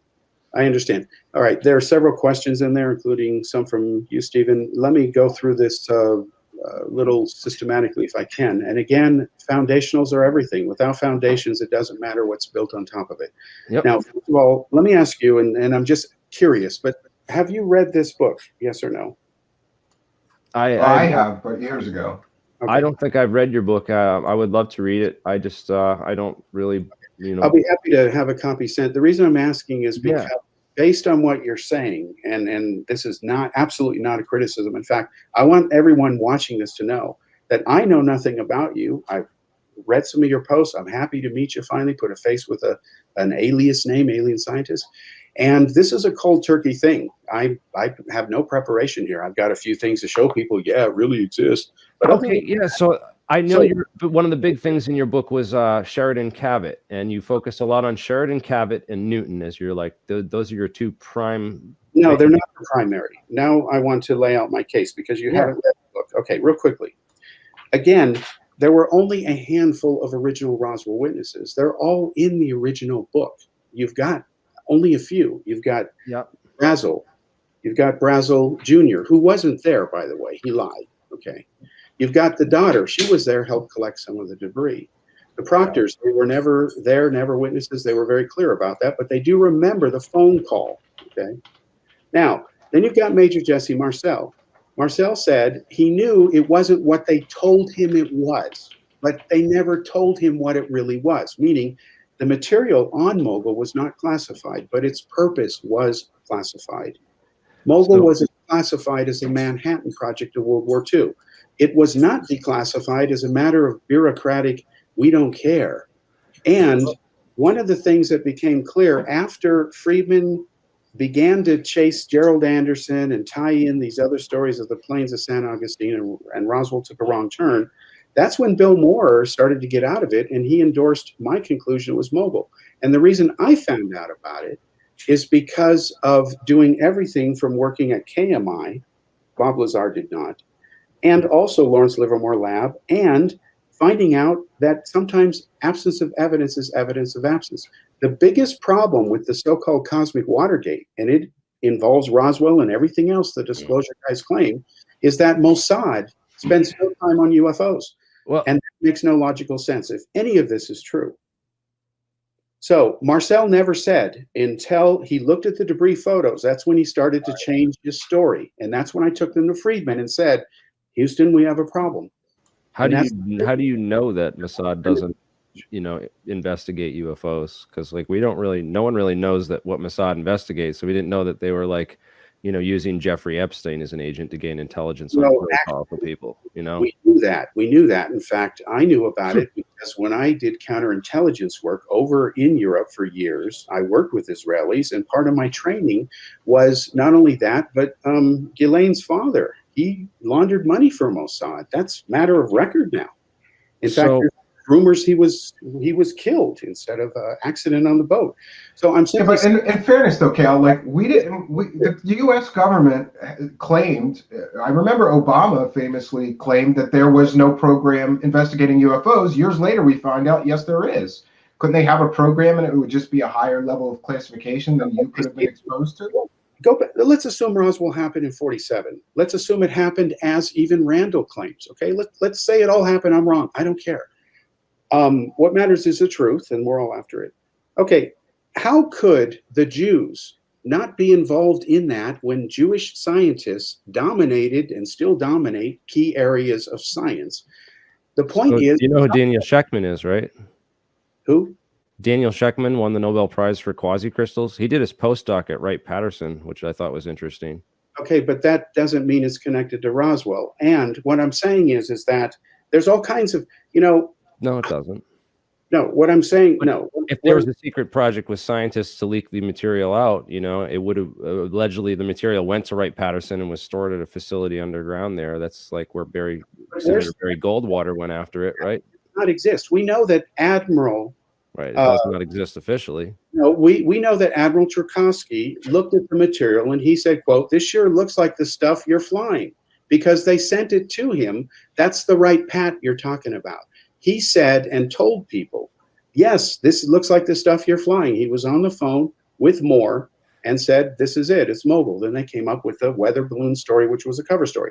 The reason the base photographer didn't photograph it is because the media was alerted and the AP photographer, Johnson, went there, okay? And he took the photos. He even helped position the wreckage. What's important is that none of them described any exotic materials.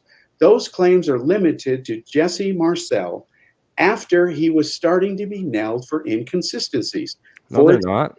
I mean, Wasn't there more than one? There was more than one witness to the materials, though. Yeah, right in the Air Force's Roswell report. If you go and Control F for Sally Strickland Tadolini, she said that what Bill showed us was a piece of what I still think as fabric. It was something like aluminum foil, something like satin, something like well-tanned leather in its toughness, yet it was not precisely like any of those materials. It was about... Other than her word that she was a witness, there's no evidence to support her claim. Right, because the Air Force confiscated it all and threatened all the witnesses, and then they all spoke out years later. It's just as plausible of a story. Who said they were threatened? Frankie Rowe? Because her father was in the Roswell Fire Department? They made runs outside Roswell. That doesn't prove they were on the... Dan Dwyer was a member of the fire department too. No, and he said he was involved. His daughter claims it. Beverly Bean claims her father was involved too, and he wasn't. Melvin Brown. Sheriff Wilcox's daughters, reported there was a shoebox full of the material, and they said it was not like it was crumpled up like a ball and it would unfold itself. And those testimonies don't exist when the originals were talked to. Friedman, Moore, we tried to find everybody.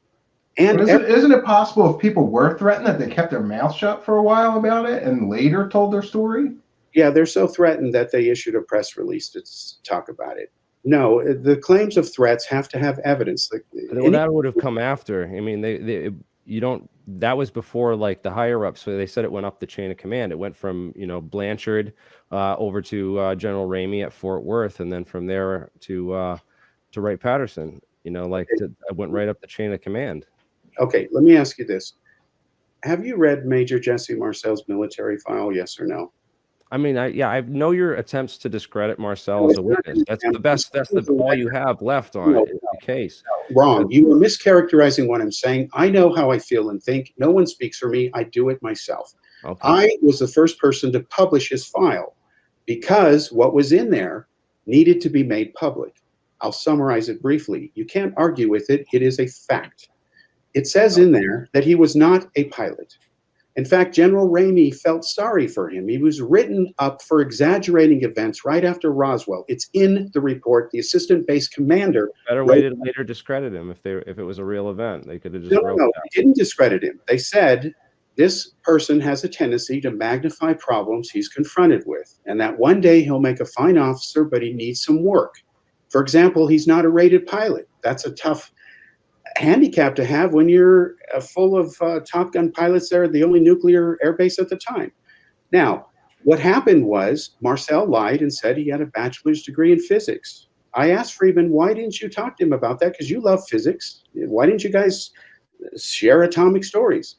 Well, Friedman dodged the issue because he never had a bachelor's degree in physics. Now, why would someone lie about claiming they have a bachelor's degree in physics, even name the university, and it turns out it's not true?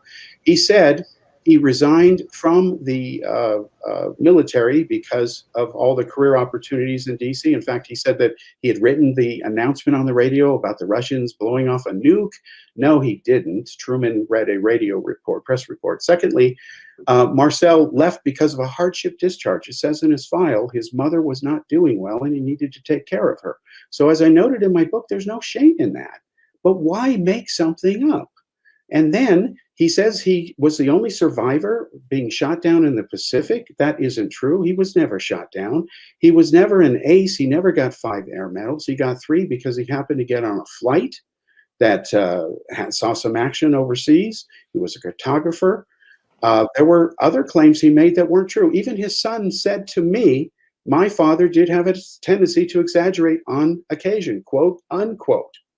So these are all in his military files. They felt bad for him that he got it wrong and got hyped over it and talked to Walter Hott. And even Marcel said we had an eager beaver PR officer named Hott, and without authorization, he released that. And then he got a blistering rebuke because the press started calling the Pentagon in DC saying, hey, what about this flying disc? And then they found out that he spoke without permission, and then they admitted they have it, fly the wreckage, and showed it. Again, this is all in there. I'm the first one who got his file along with Bob Todd. It's all published, many pages of it. If his file said anything to support what he said, I would have published that, but it did not. And you can't ignore that. You can't say you have a degree in physics when you don't, and you make up a university you never went to. That's Jim Delatoso stuff. He doesn't have a PhD from McGill University either, but he lied and said he did. I just was interested that the Roswell report kind of uses Newton and also Sheridan Cavett as the 2 main witnesses to discredit Lazar as well as a witness, and they use some personal testimony about him as a character and to kind of discredit his character. But it wasn't just Newton. The other CIC officer, I guess, that went out there with him was a guy named Bill. I got it written down here. It's Bill Lewis Rickett, right? Okay. And Bill Lewis Rickett said, like, you're not something to the effect of that. He said this was a non-event. That Cavett told them both that this was a non-event. This did not happen, and you're not to talk about this. And then Cavett kind of later changes his testimony about what that was in the what he meant by that. Could you care to explain and unpack that for us? No problem.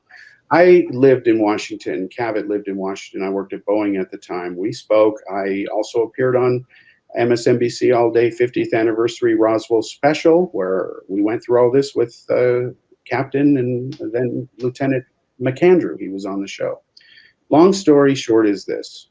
Cavett met with several Roswell researchers. They pissed him off. As he said on the record, they wanted to believe so badly. So he messed with them a little bit. Yeah, you right, you put down whatever. So then what happened is when the Air Force called him and went to see him, they're like, well, why don't we go on record and kind of straighten this out? Because McAndrew said on the show, you can't call a person a liar in a government report. And I was criticizing McAndrew for not being blunt. Here he is saying they're lying without using the L word. And I just thought there's enough readers out there who are going to use that as, well, he's not saying he's lying, even though it's obvious he was. So what happened is Cavett said it looked like somebody's balloon. It wasn't a big deal. He was pissed off they wasted their time because it took a while to get out there. Rickett made up a lot of stuff. He loved a good fish story. In fact, he made up stuff about investigating UFOs with Dr. Luis Alvarez, who wasn't involved in Roswell either, but he was out trying to find meteorites. He had a UFO sighting because there was a green fireball phenomenon going on at the time.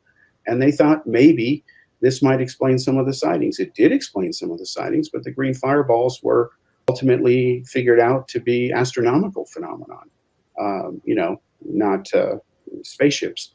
So those are those 2 witnesses. Again, this is all old material that was proven in the 90s, and it's been out there for years. What has happened is there's been 20 years or so have gone by. I haven't been in the country, I haven't dealt with this stuff. And it's just like Stanton Friedman warned me about as a kid, and you may remember these words. He said, new ideas come into being, not because people accept them, but because their opponents die, and a new generation is born that is accustomed to them. And he's paraphrasing the great Max Planck.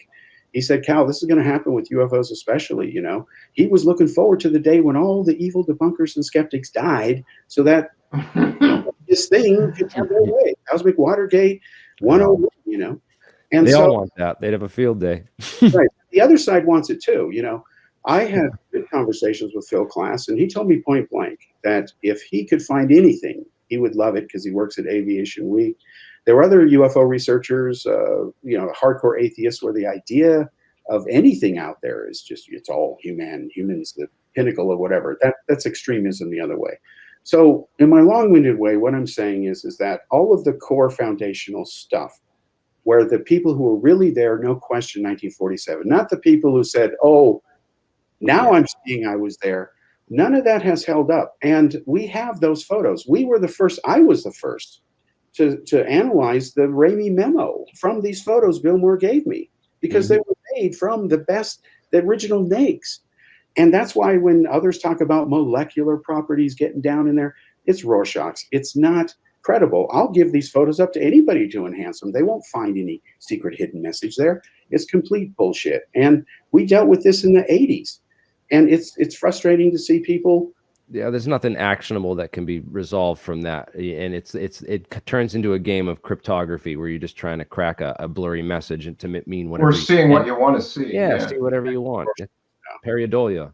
Yeah. So to me, one of the big strikes against Roswell happening, the way people claim, okay, is the fact that when I lived overseas and was in over 24 different countries, talked to all kinds of people who were in the Cold War and everything else. A whole lot of stuff came out, even information that the KGB is the one that planted in France the rumors that Kennedy was killed by a conspiracy. They planted him in communist-controlled unions. It gained traction through Mark Lane, ended up in the U.S., and next thing you know, it's the granddaddy of all conspiracies. And Jim Garrison's investigating it, right? Yeah, exactly, all that stuff. So having been involved in this, since October 1973, when it started all this, having been mentored by Friedman, Hynek, all these guys, again, I can only tell you what happened. And if the foundationals don't hold up, it literally doesn't matter what someone says after the fact. If Meyer never had one contact with Semyazi, it doesn't matter what his photo shows. But I'm definitely Cal, jealous.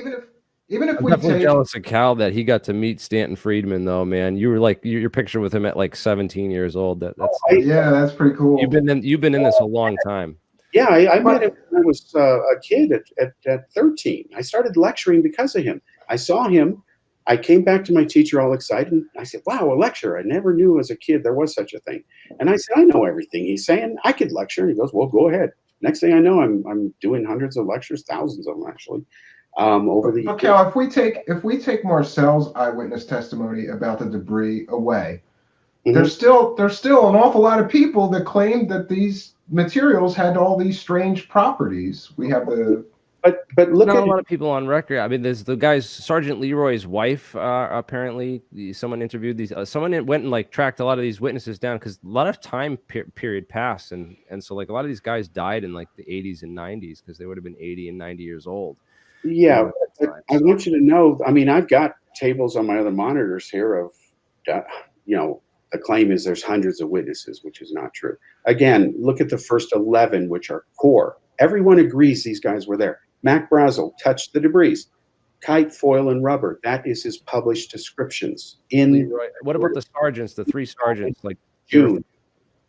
Apparently, they brought just sergeants out. They didn't bring like soldiers out. It was the fire department and a bunch of sergeants who were the only ones who were brought out to have clearance. There was no fire department. In fact, the reason that the 2 CIC agents came along is because Blanchard told Marcel, as the senior intelligence officer, I've got 2 CIC agents assigned. You take them with you. Go out and see what it is. He was thinking it might be a military thing. They didn't know because things were flying all over because there were these radar targets. They were seen across the country. There were rewards for them. In fact, Mogul itself had a they offered $50 reward, as I recall, if you found any piece of it and it had a tag on it. You had to turn in the tag to prove it was really from them because they wanted some of the instruments back.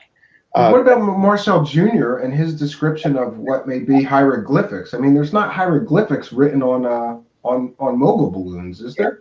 I'll get to that in just a second. Mac Brazel touched debris, kite, foil, rubber, his own words, when he said he found it in mid-June. That fits a Mogul launch window. July 4th was a made-up date, by the way. They're patriotic, those aliens. Bessie Brazel touched the debris, says a balloon which had burst, quote unquote. Major Jesse Marcel touched the debris, said it was indestructible. Okay, well, there's one claim that stands different from the other originals so far. Jesse Marcel Jr. touched the debris. He said when he looked at the photos that this looks like the stuff that was on the floor. He also said there was nothing in there that was indestructible, that couldn't be bent with a 16-pound sledgehammer. He never gave that description. In fact, as my book proves, Major Jesse Marcel Sr., or his father, said that there were square sticks that the foil was attached to.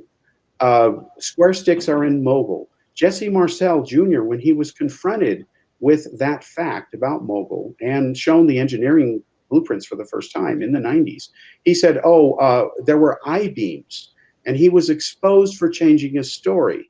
In fact, he even changed the design of the hieroglyphs he claims he saw once he saw the tape from the toy factory that was used with those pink symbols on it. They were pink, that were random as part of tape. They used cheap materials. Again, he changed his story. There are published articles exposing it. It's in my book. And Major Jesse Marcel, Jr. admitted his father had a tendency to exaggerate on occasion. He was asked me and one other person what he could do to try to help save his father's reputation. The answer was the record's out, his military files released. That's it. No more. Nothing else needs to be said. Take it or leave it. It's here, folks. And anybody could have gotten that file if they bothered. Sergeant Leroy Wallace and Sergeant Charles Randall, people went and interviewed their families later afterward. His wife said that he reported coming back from the scene and scrubbing his hands with lye soap for 10 days straight, exclaiming that he shouldn't have never touched this material, that something was on it that got on his hands. He felt like he shouldn't have handled it. Well, we knew that whatever was recovered was handled by plenty of people, and they lived a normal life and died naturally. Sheridan Cavett touched it. Louis Rickett touched it. James Bond Johnson touched it. Irving Newton touched it. He's in the photos. Professor Charles Moore. Well, we don't know that Irving Newton touched it because Irving Newton was just brought into the press office to the weather balloon that was in Ramey's office. I mean, they could have done the material switch beforehand. No, we do know, as Sheridan Cavett said, he personally went up to the plane. Yeah, that's Sheridan Cavett, but Newton's at right field because the stuff was flown from Roswell to right field. And then at right field is where, not right field, sorry, at Fort Worth, Texas. He's the base weather officer. So Ramey calls him up and says, get your ass down here, quote unquote. Commandeer a car in my name if you have to, quote unquote. He did. He came there and he said, this just came off the plane from Roswell, from Cavett and Marcel. What is it? He identifies it cold turkey. He poses with it. There was another. No, that's not true. No, it is true. That's in the report. According to who? What are you saying isn't true? That he wasn't there?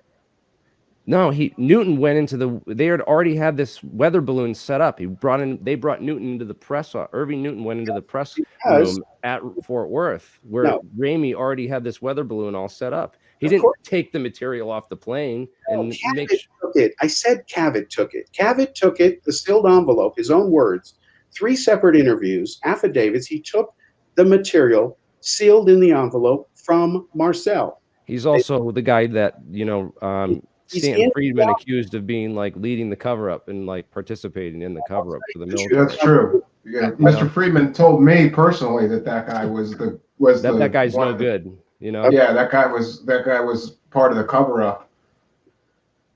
If we're to believe that there was a cover up, it's either I believe these two guys, Irving Newton and Sheridan Cavett, or I believe all these other witnesses. Either like one of the two are lying. You know what I mean? That's the kind of way I look at it. I'm like, and I have a lot more reason to believe all these townspeople who didn't speak for 30 years because they were told to shut up about it. There's some confusion here, gentlemen. All of us have misspoke. You have confused Cavett with Dubose, Colonel Dubose. Colonel Dubose took the envelope from Marcel from the B-29. He was the adjutant to Ramey. He walked. Yeah, okay, so it was Dubose. Dubose said they have a video of Dubose saying there was a material switch. He's one of the guys. Dubose, video of him saying Dubose says in 3 separate interviews, even with Randall, "Oh, bull, that debris was never switched." We spoke to him as well because Jamie Shandera is the one who started to realize there's a problem here with what Marcel is saying versus these other people. So here's what happened. And there's other people who know about this. Maybe even Randall does. Vivian Marcel, his wife, was asked about this. She said, there was no exotic anything. And Friedman would not include her testimony. I reamed him a new what over that issue. Not only that, on the lack of a debris switch, Newton was called in to identify it because he said, the press is here. Let me call the weather guy. See what he says. Cold turkey, they called him. Commandeer a car in my name. He left the tower, came to Ramey's office, posed for photos with the other photographer as well. They're all in the photos together. So again, if you go back to the original stuff, before they started to retrofit it, well, that's the less exotic stuff that was in the photos. Oh, now you say that because we're pointing out that it matches Mogul. See, this is where the fish got bigger. And again, you have evidence independent of Roswell. He got written up for it. It's in his military file. This officer has a tendency to magnify problems he's confronted with. That was written by Colonel Payne Jennings, the assistant base commander, right after Roswell. That was not a coincidence. So this all has to be accounted for. But Cal, all these other townspeople, like, it's not like they all made a bunch of money off of making up a story about this debris. And there's so many different witnesses that testified that this was some kind of exotic material. And plus, these intelligence officers would know a balloon. That's the big problem that I've always had. They would know what a weather balloon is versus something more exotic. The highest ranking guy to ever come forward as a witness was, I believe, General Arthur Exon. And he was the right material science guy, like at Wright-Patterson Air Force Base, that would have received this stuff. Okay, again, it's exposed in this book. Exon admits that Randall put words in his mouth, and he says, you give me more credit for involvement than I really was. He admits, all I did was hear stories. I know nothing firsthand, but you'd never know that if you read every Roswell book except the ones that publish the full story. Because again, if the originals don't work, it doesn't matter afterwards. So how do you square them? Okay, you have to say, well, they both can't be right. So how do you explain something later with no proof? It has no proof. Exon said, you gave me more involvement than I really was. His exact words are published in this book, in his letter to Randall, saying, good book, but hey, you gave me more whatever than I just heard stories. That was it. Okay, that's different than saying he was, he did. No, he said he just heard stories. That's all. And we do know because, again, this became U.S. official policy during the Cold War in the late 40s. UFOs were then used as a deliberate disinformation campaign by the government.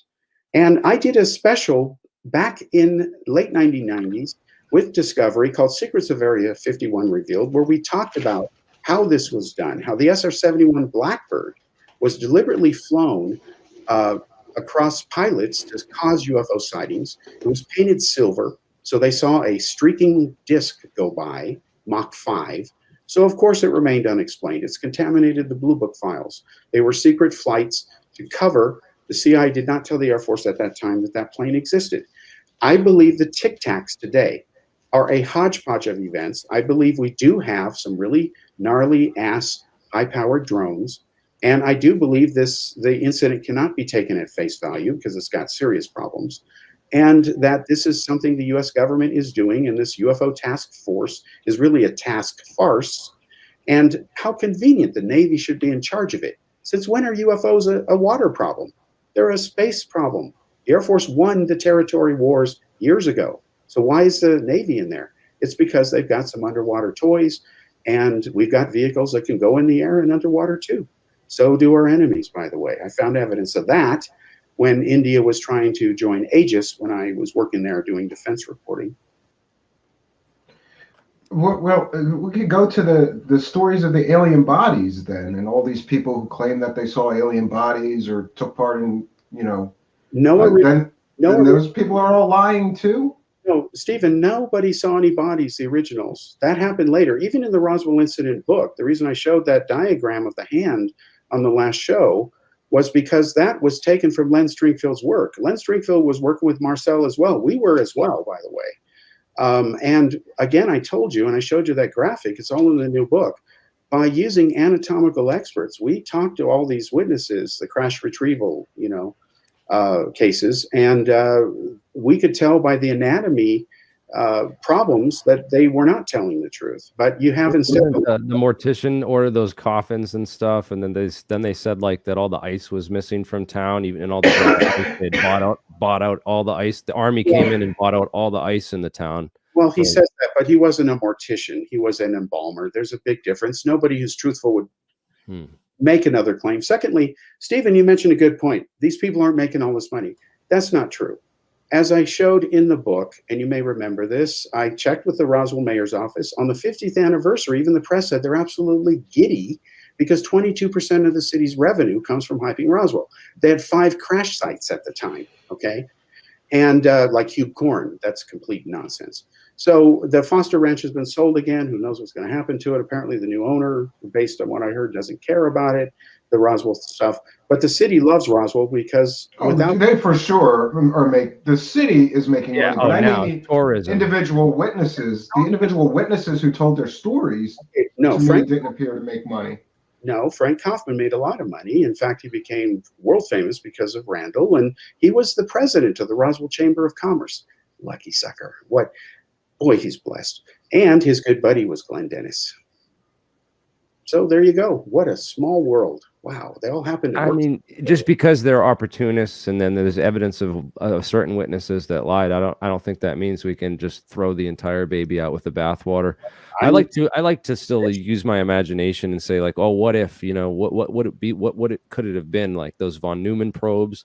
Was it, maybe it wasn't all these alien stories were a cover up just to like cover up what it really was. Like it was just like one of these space probes, like a Type 3. That's not explained. I'm sorry. When Bill Moore, the original author of the Roswell incident, says it's meets with me and says you're right. Well, what about the Twining-Shulgin memo? I mean, there was an Air Force memo. Was exposed as a hoax. Look it up. Bob Todd exposed it. He found the original. It's a copy and paste job. Nobody takes. There's also an FBI memo though, right? That talks about the recovered flying disc. Yeah, that talks about the Army recovered a flying disc and they will not give us access to it.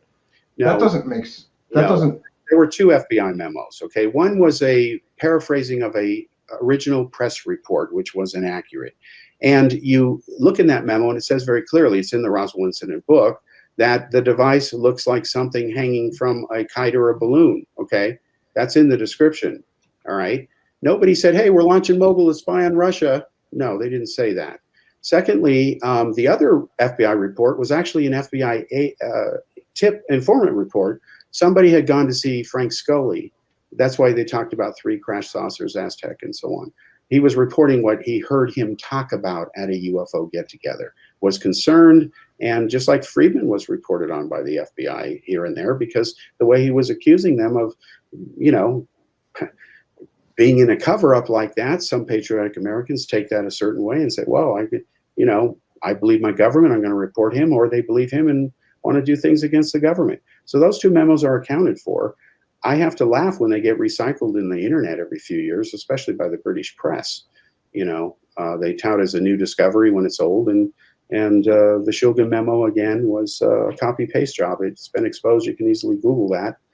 Bob Todd found the original, and he was the top Roswell researcher who found mobile. I worked with him. Yeah, I think I might have access to that original, and it's still like it's kind of like it uses this. It was like talking about saucer type craft, right? Is that true? They were looking at the Horton Flying V. They were asking a lot of questions about the location of where the Horton brothers were.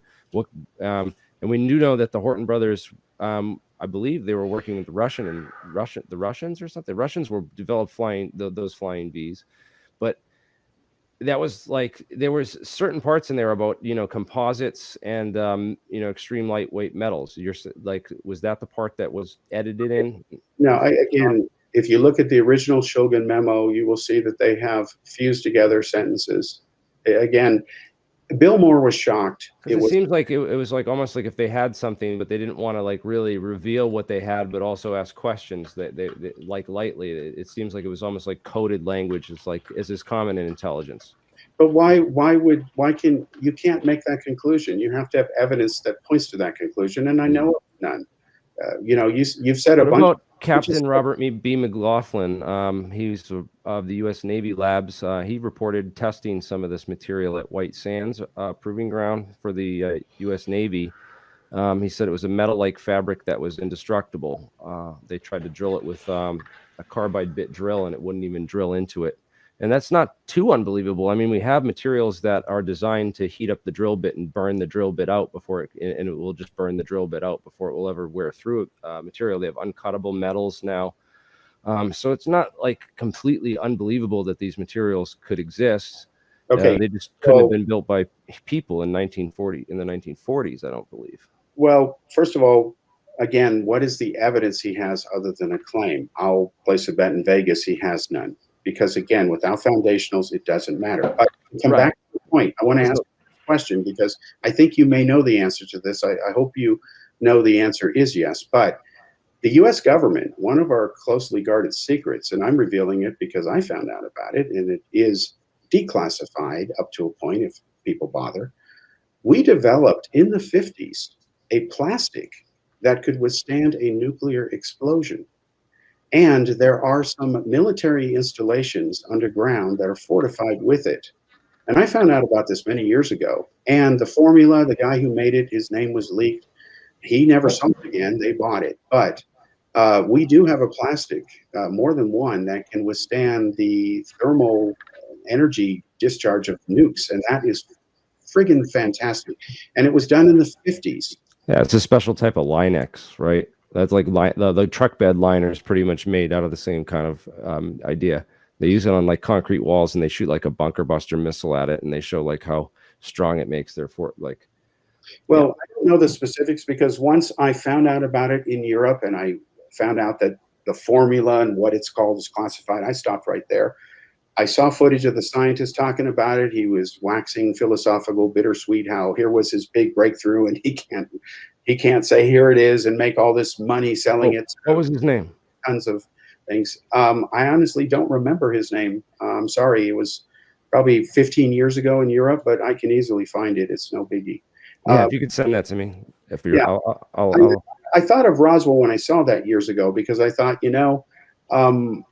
metamaterials, all that stuff they call them now. I mean, that's an evolution of the way things are going. It's obvious that right. I've tried to like pin down like extraterrestrial origins for this stuff, and it's that link between Dan Sheckman and Wright Pat is like the closest I've been able to like come to anything but it's nothing concrete. It's nothing that like gotcha. You know what I mean? Yeah, you don't have the smoking gun, but you have a lot of smoke. But see, those who claim they worked on the smoking gun or had it, held it in their hands, or smoked the smoking gun, or whatever they claim, they need to produce some sort of evidence. Otherwise, you've got nothing. It could be, therefore it is, doesn't prove it is. Well, does it make sense, though, that the government would just let people walk out of an installation that's top secret with alien materials so they could have proof? No. Or that, so asking them for proof. And listen, with all due respect, Hal, I think you're incredibly dismissive of all these eyewitness testimonies. It's just like, well, they lied and they made it up and they lied and they tacked it on later. Or, like. I'll issue you this challenge. There is a lot of that, though. There's a lot of people that There lie. is a lot of people. Yeah, absolutely. Go for it. Give me any witness. Let's do it. Point, counterpoint, right now. Go for it. Cold turkey. Well, cold turkey, you'd beat me at that. Sure, I need notes. Go to do it. Bring hundreds of witnesses. We've pretty much done that the past hour. So, what about like? Well, it proves I'm not dismissive. If I can tell you what really happened, it's not dismissive. You may not agree with it or may not like it. I wish they were real too. But I did a lecture saying it was real because that's the evidence that indicated at the time. I would end I'm not saying I believe it was an alien spacecraft. I just want to play devil's advocate. You know what I mean? I'm just trying to like say, hey, like maybe, there are. And you have to remember, Cal, too, that there's so many information sources. And for the difficulty that I have is that I read one story in a book that seems credible, and then I get to your book that says, no, that person didn't say that. They said this. So it's very different. It's like jungling here to go, It's okay, like that did this scene from person say, X-Files yeah, season 10 yeah. with Mr. Y, Doctor was it Doctor what or Doctor They? You know the scene? Look up the scene Doctor They on X-Files season 10. He says you don't have to. You could put the truth right out in public, and no one knows what to believe anymore. So what does it matter? Well, Yeah. I It's think just confusing. It's just Yeah, 'cause it's confusing so because confusing. I find a piece of evidence and it seems real tantalizing. This guy said that, he was there, and then we get to another story. It's like, well, he didn't really say that, like this general. okay, Arthur Exon put in writing, and again, I quoted from it. That's why I was able to put it in my book. I was shocked that he tells Randall in writing that you put words in my mouth. Okay, I'm going to run with that because that's what he said. Now, is Exxon lying or telling the truth? I can't prove it one way or another. But when he says, I didn't say that, you put words in my mouth, what am I supposed to do? Pretend he did say that? No. So, again, I haven't dismissed anybody. In fact, I pointed out the definition of a witness according to the dictionary. Most of the people that these researchers claim are witnesses, they're not. A witness, There's a lot of secondhand witnesses or children of the original witnesses. Families or wives and stuff. a Yeah. witness. Children. A third hand is not a witness. Okay, it's not. It's hearsay. It doesn't work that way. So again, What about? I mean, obviously, like one of the things identified was like the scientists, because obviously, if it was an alien spacecraft that crashed there, they would have had scientists to look at this thing. They would have called scientists in. many Jews, of course, And what's that? many Jews. Yeah. So let's talk about some of those Jews that some of them escaped Nazi Germany in Operation Paperclip, Right. and two of them was Dr. Ernst Steinhoff. He was a trusted colleague of von Braun in 1947. He was he said that a select group of scientists. I don't know where this came. This is not. Sorry, I'm trying to find this. Let me get this straight. So he apparently Steinhoff later on in his life said something about one of his family members asked him about this, and he was interviewed, and he said that he heard that some of these materials were taken to an underground facility at Wright Airfield, and that there was a select group of paperclip scientists that were taken by federal authorities to the New Mexican desert for a purpose left unstated. One of the guys, Herman Oberth, who was von Braun's mentor, in the American Weekly in 1954, he said that it is my thesis that flying saucers are real and that they are spaceships from another solar system. I think that they are possibly manned by intelligent observers who are members of a race that may have been investigating our Earth for centuries. I think that they possibly have been sent out to conduct systematic long-range investigations, first of men, animals, and vegetation, and more recently of atomic centers, armaments, and centers of armament production. They obviously have not come as invaders, but I believe that their present mission may be one of scientific investigation. And that's sort of interesting, so that some of these paperclip scientists were talking about aliens and extraterrestrials later on and towards the end of their life. Walter J.H. Paparidel was a German V2 rocket scientist. In the 1952 edition of Life magazine, said that I'm convinced that saucers have an out-of-this-world basis. Okay, but in 1952, the CIA, especially, and the Air Force were involved in a deliberate disinformation campaign because, and I'm not saying they went out and caused all the UFO sightings. Don't even go there. Not you, but people who think that way, all or nothing. It's ridiculous. What I'm saying is this. Imagine aliens came here in the sense of some crashed saucer. Right. U.S. finds it. Okay, obviously they're going to want to cover it up if they don't make the decision to tell the whole world, hey, we've got it, you guys don't, neener. All right, so then what do? They would try to figure it out, okay? There would have to be a bunch of changes, cause and effect, over time that would be in response to that, even if they determined ultimately that it ran on, as Stanton Friedman used to joke with me, unobtainium, okay? So all of these UFO metamaterial, physical fragments, arts parts, all that other fraudulent stuff that was exposed again in this book, Arts Parts is in there. Too bad, Linda Moulton Howe. A simple, and you know this, very few people do who talk about this subject, a simple isotopic ratio analysis of any material will prove whether it came from our system or Earth or some alien system. If you don't bother with that test, I have no time for you because you're wasting life, existence. Yeah, I will say this on the claims that people have alien materials. It's a very simple test, right? It's a very simple test to put it into. It's DNA not or simple. I mean, a lot of labs will charge big money for that stuff, but that's why we're setting up this whole. That's why kind of like I've linked up with a lot of scientists who have access to this kind of stuff, and we've put it out there that we'll get this material tested for you for free but I'll be able to look at it under a microscope and tell right away whether it's something I want to spend the money to go and get SEM or isotopic spectroscopy on. Yeah, and what I'm saying is I don't know who all your contacts are, but I have plenty of people going back decades, some of whom are still alive. I'm still younger than some of them, and it'll be done for free once it passes. Let's call it the bullshit test. Once it passes first sniff, it is worth pursuing because you're derelict if you don't. The Ubatuba Brazil samples are a perfect example. I tried to get that thing settled years ago through the Lorenzens because the images of the spectra reading were there on the film. We could go back and be independently tested. It turns out that the equipment was not sensitive enough to detect the impurities that were there but didn't show up at the time in the 50s and 60s. Good job with the equipment at the time, like Fish's star map with the Lisi star catalog at the time, but later data proved it just didn't hold up. And it's okay to admit that. The problem is when you try to make movies saying it's true based on stuff that is no longer true. And that is getting stuck in a loop. And that was a problem Friedman and Bryce Zabel have. And this hype continues in a loop. It's now miniature alien mummies from Peru and the like. Yes, exactly. Oh, I hate that stuff. I hate that stuff. They made a lot of money, on pay-per-view. But what was I going to say about that? But back to, we mentioned like Kevin Randall and Don Schmitt and some of those guys. I was digging into a lot of Anthony Brigalia's work and research over the past like 6 months, and he's been like really focused on that materials side of things, which is why, his research kind of caught my eye.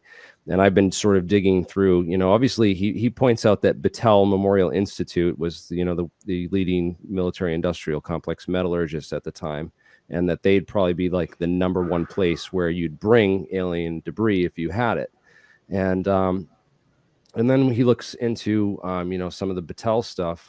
There was a metallurgist named Elroy John Center who apparently told his daughter that he had worked on a material like that memory foil or something that was alien. And while he was at Roswell, and it was, and he indeed, if you look up some of his paperwork and some of the research that he did for Battelle, not at Roswell, but at Battelle in Columbus, Ohio, which is literally 65 miles from Dayton, Ohio, where Wright Patterson Air Force Base is. So they're in close proximity.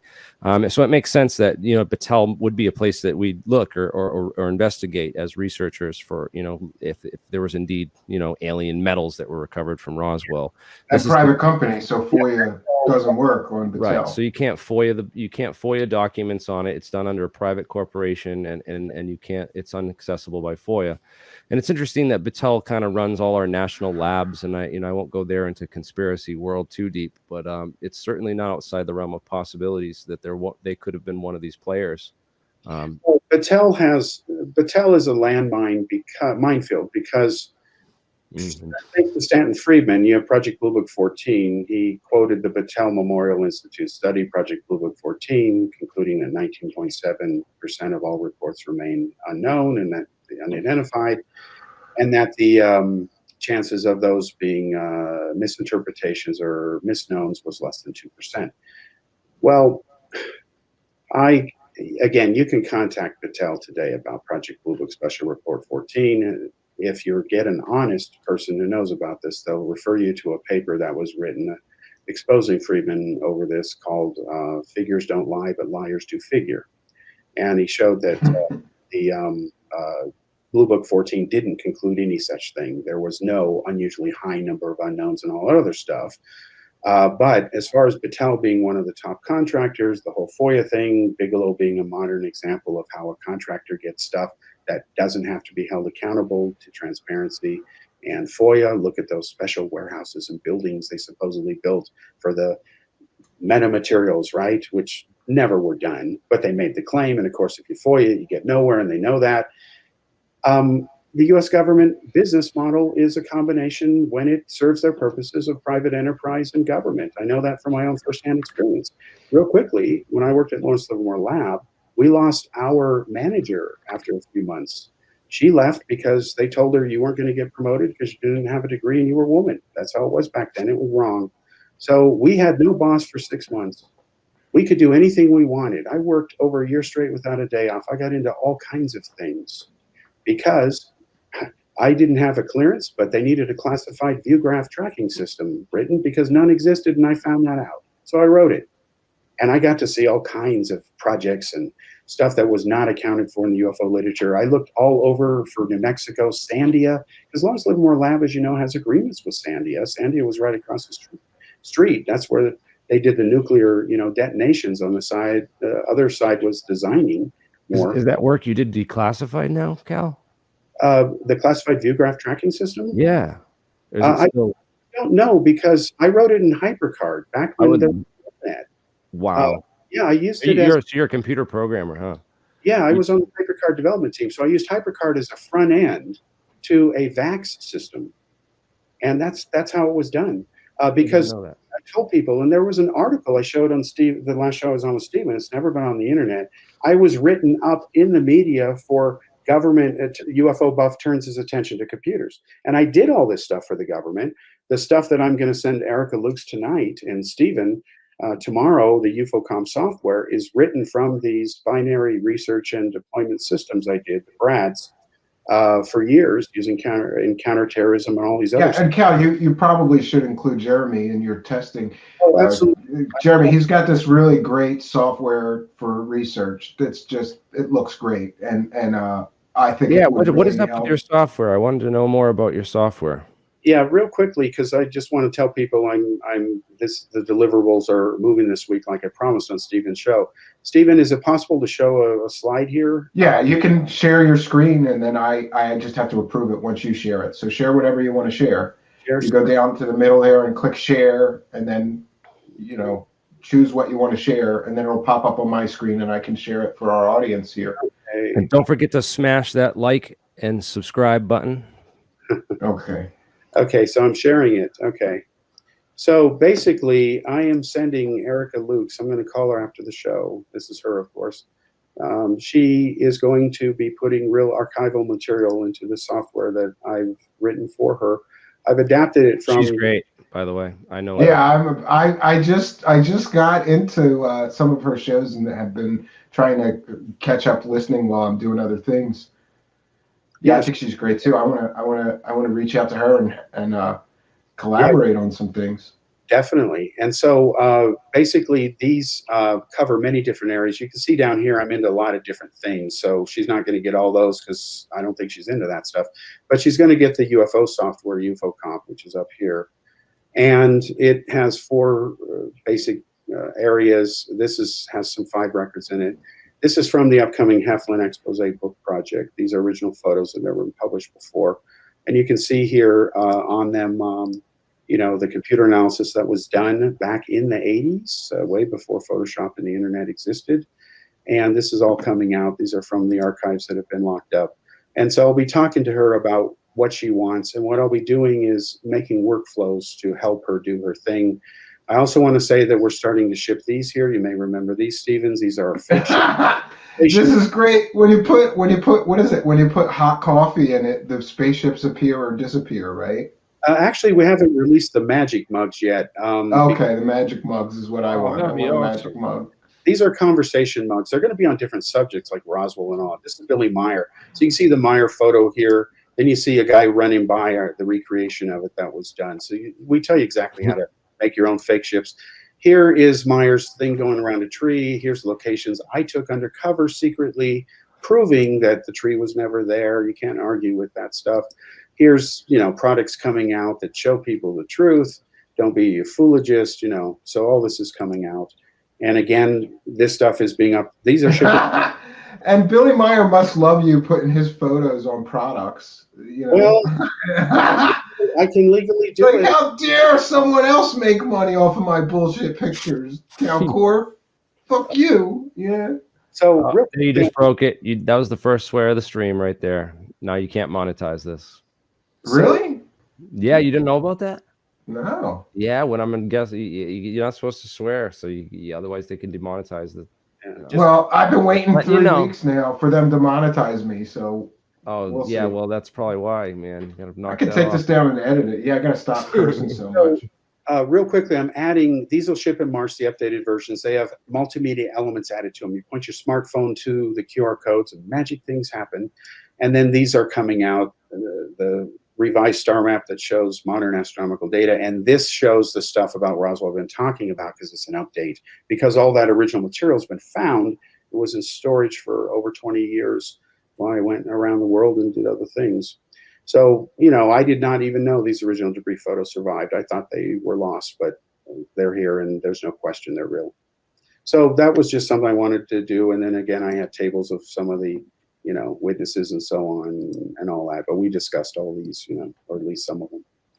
So this would be a great tool for working out this whole mess with Roswell, because it's just a tangled friggin' web of like, It is, what yeah. he said, she said, and yeah, I will tell you that's already been done. We used AI and machine learning to nail the frauds. And there's a scandals of Kevin I Randall. want to see how close my intelligence was to your AI. So, because I've got a good idea who's a fraud. I'm a computer guy, and I don't trust AI. That's just I just don't trust the government. Period. Oh man, definitely not.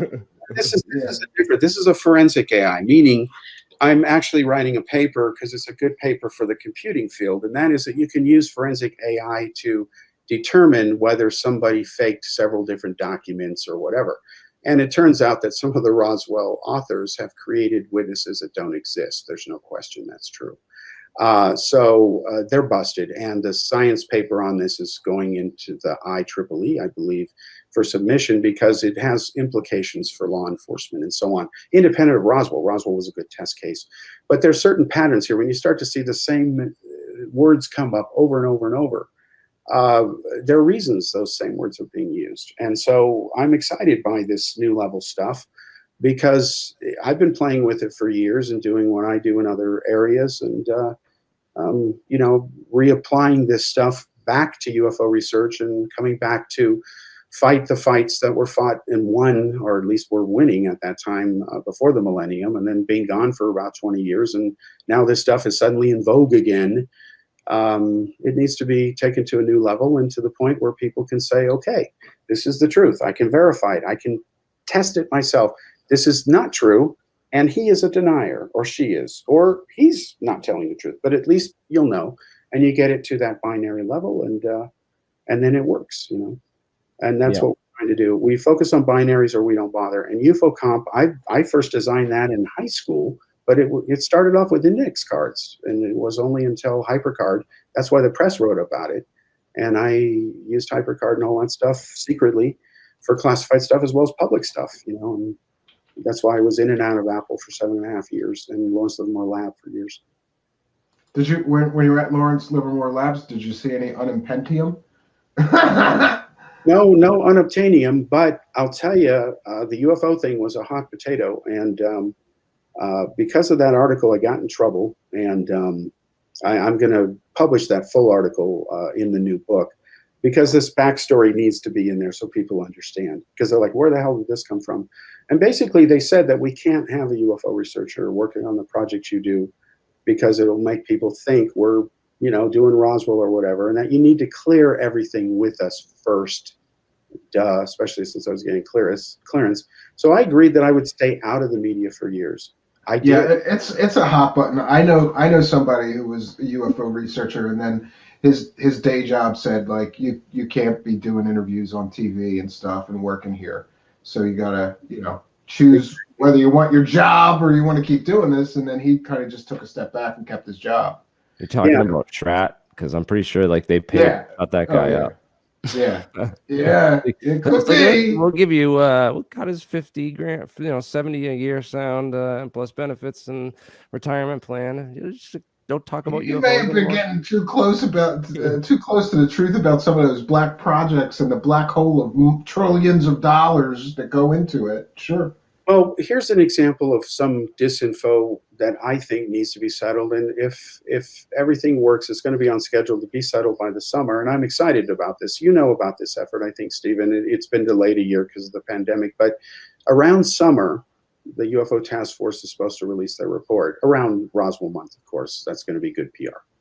Whatever it says, I have no idea. But I do have a promise from the IG's office now that everything's theoretically getting back in order under this administration, to look at the two issues of the ATEP Harry Reid stuff. I sent you, Stephen, slides from that presentation prepared for the government.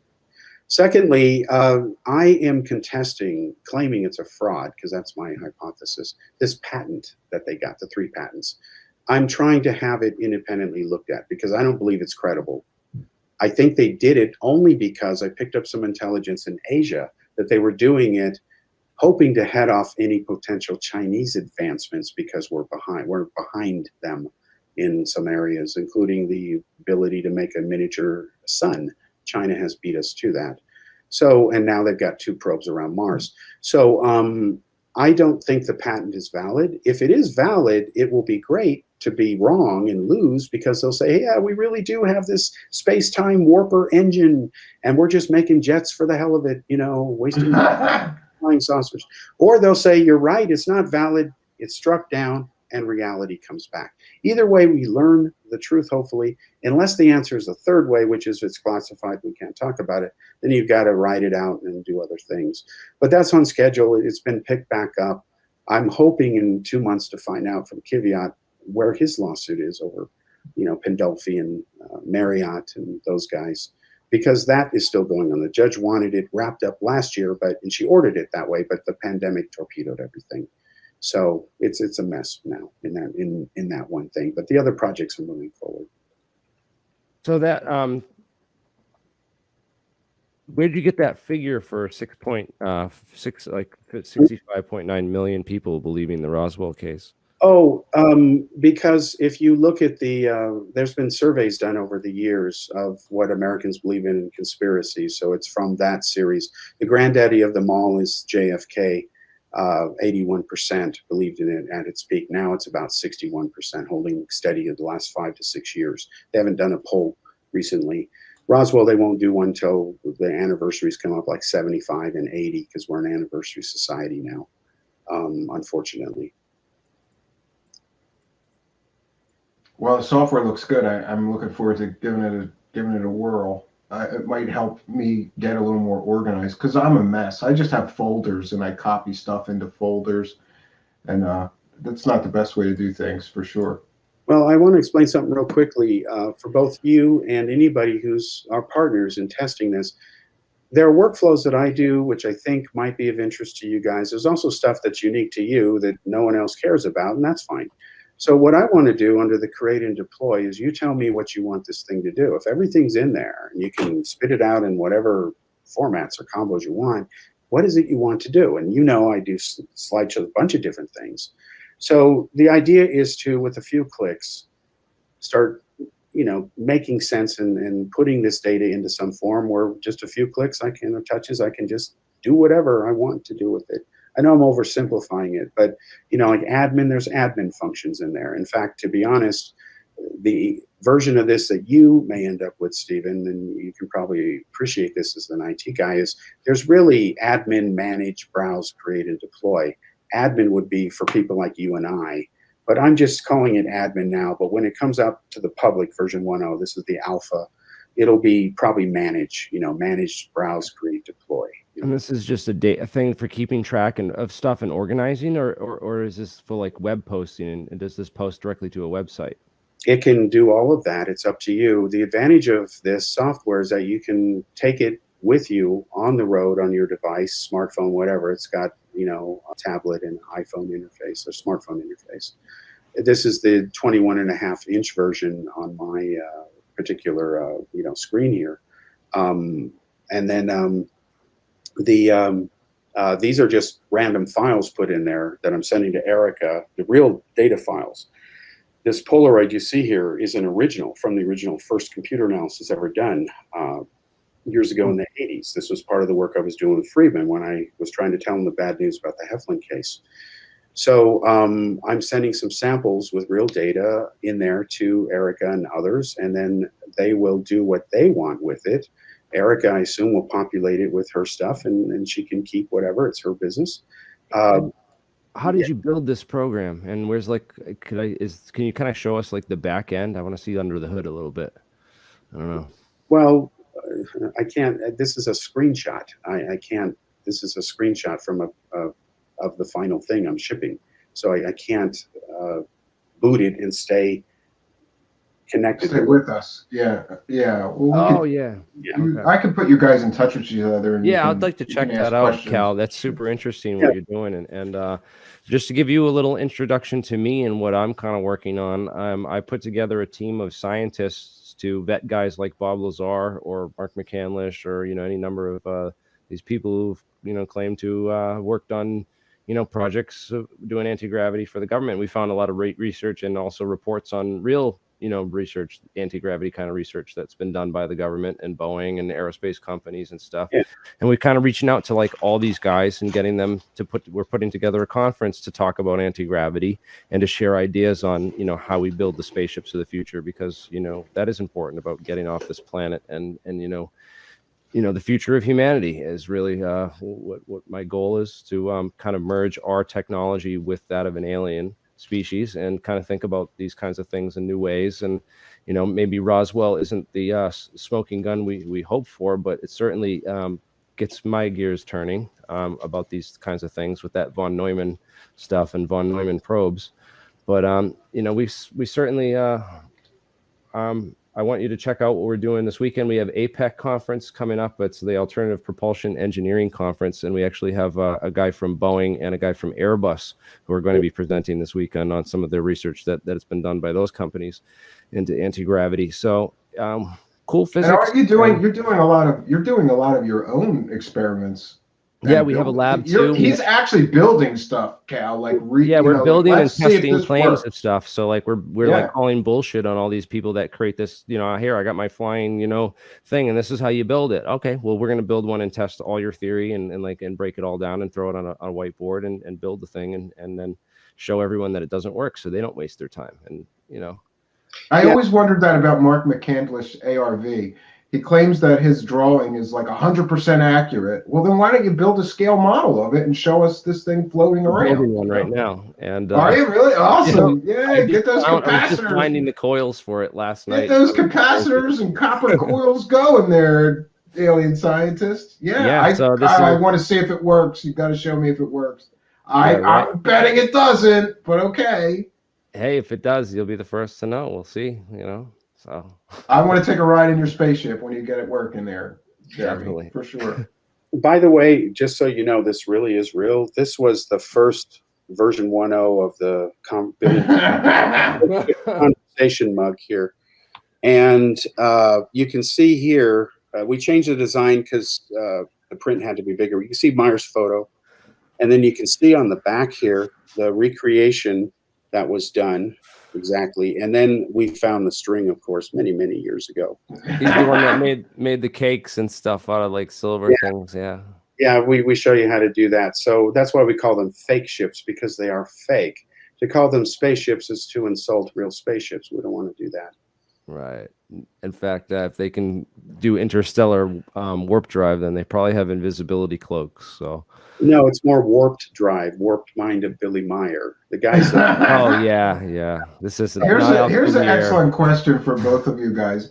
I don't know if either of you saw the Walter Bosley episode, but every time I try to explain his theory on Roswell, I just mangle it. But he believes that what happened at Roswell may have been Project Paperclip scientists and early rocket spacecraft tests that came down, and that was the reason for the cover-up and the secrecy and things like that. What do you guys think of that potential theory? I don't believe it's true, and I'll tell you why. Do you remember the ghost rockets and the Scandinavian UFO mysteries of 1946 and 47? Do you remember those reports in that area of the world? Yeah, I remember hearing about it.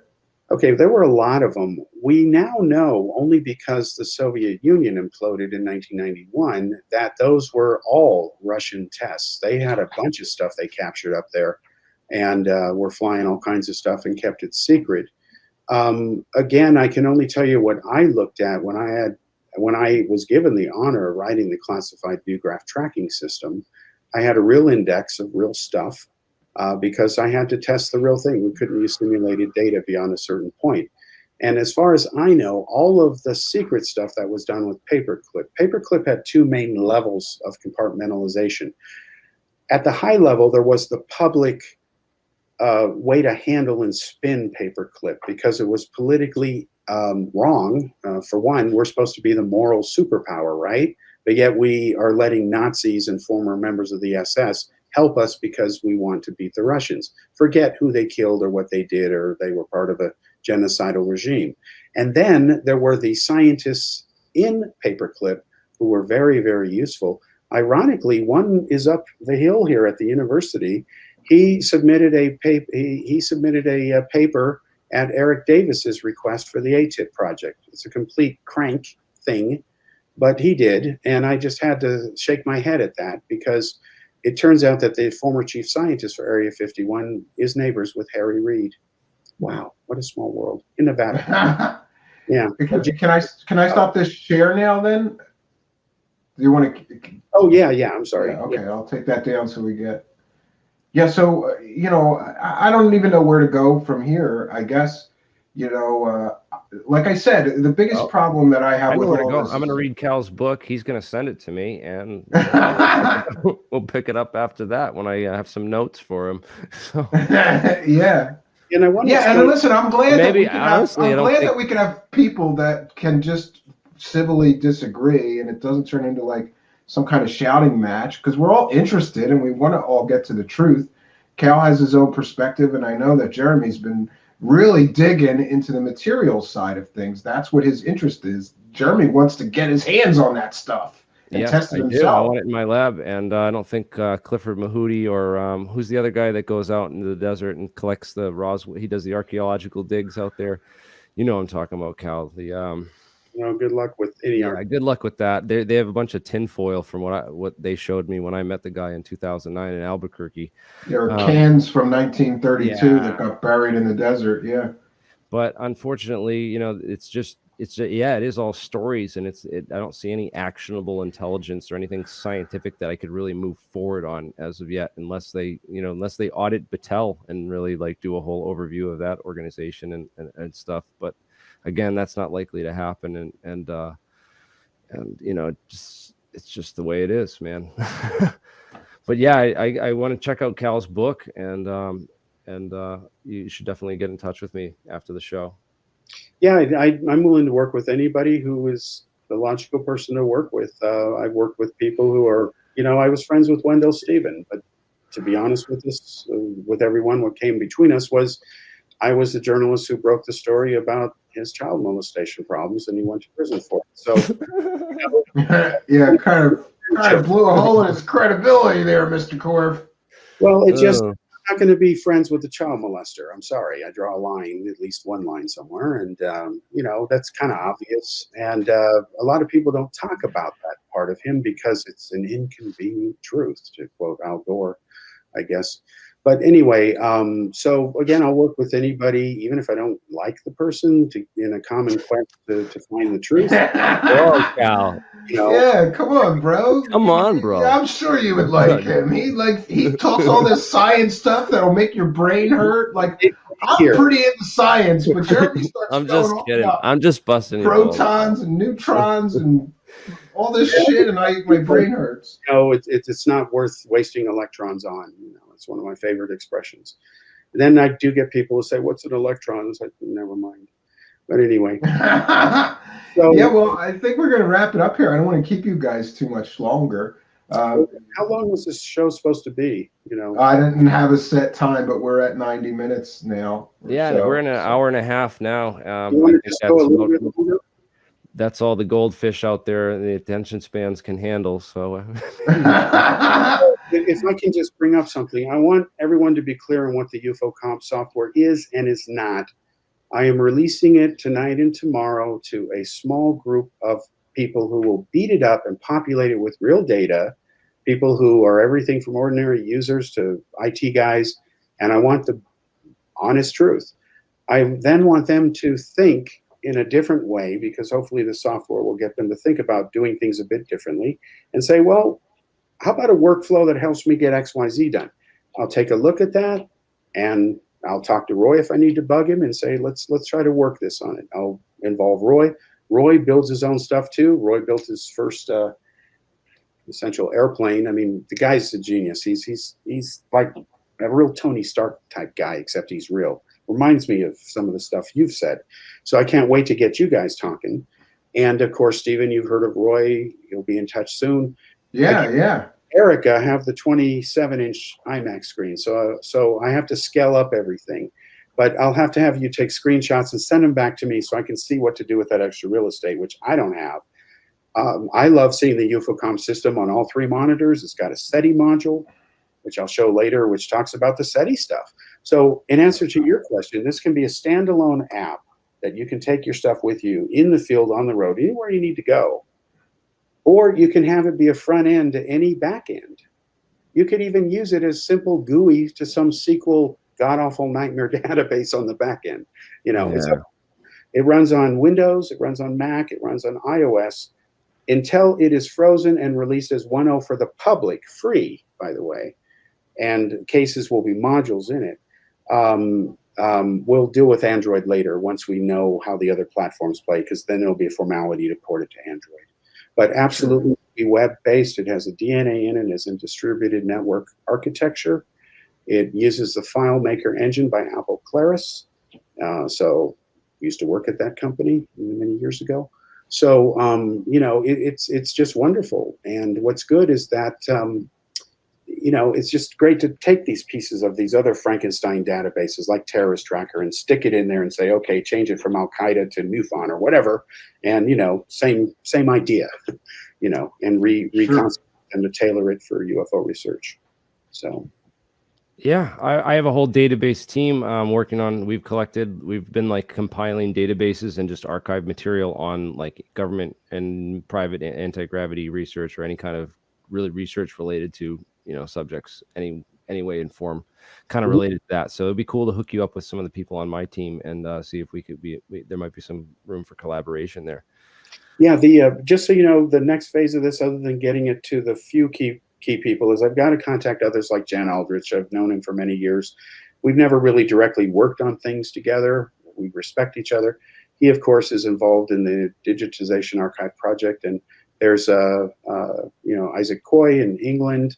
I need to talk to him because being a library sciences outstanding award recipient from when I was a little boy, I've loved this stuff.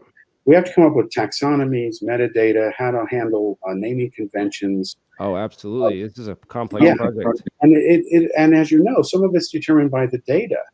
You know, well, I don't have a field for that, but I got this kind of piece of data, so now I need that. So I was shocked when we started doing, not shocked, but it was like, okay, I understand why it's saying that. When we started doing the researchers, and some of them did make up stuff, invented people who don't really exist, like Catholic nuns and others. To catch them using the same lingo in the descriptions of what the witness supposedly said, that was interesting because it does show that, you know, they're busted, and that needs to be made out into the public.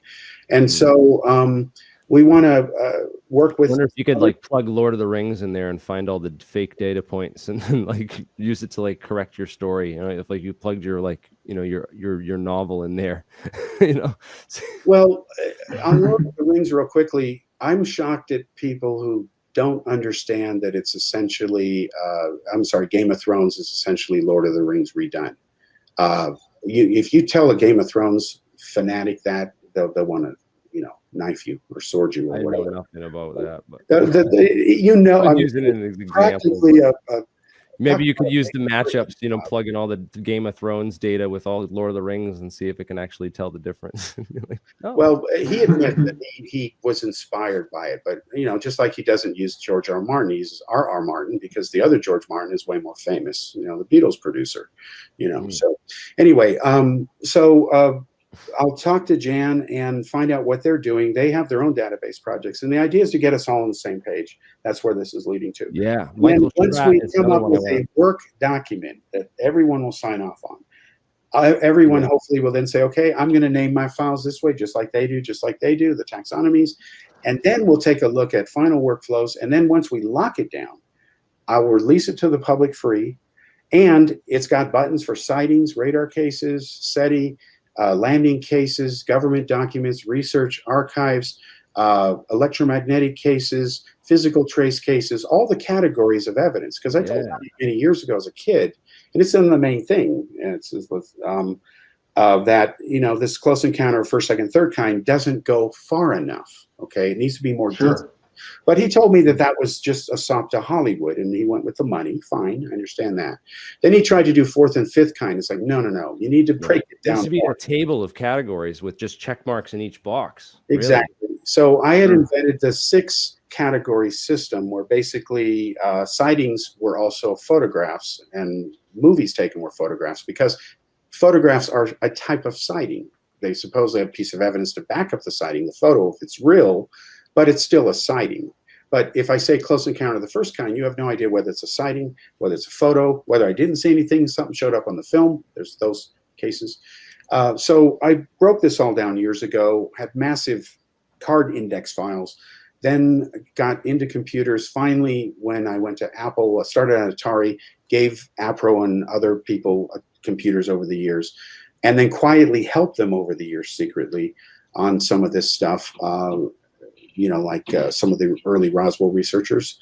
And this is really revisiting that and saying, well, now there's all this stuff here, modern technology, smartphones.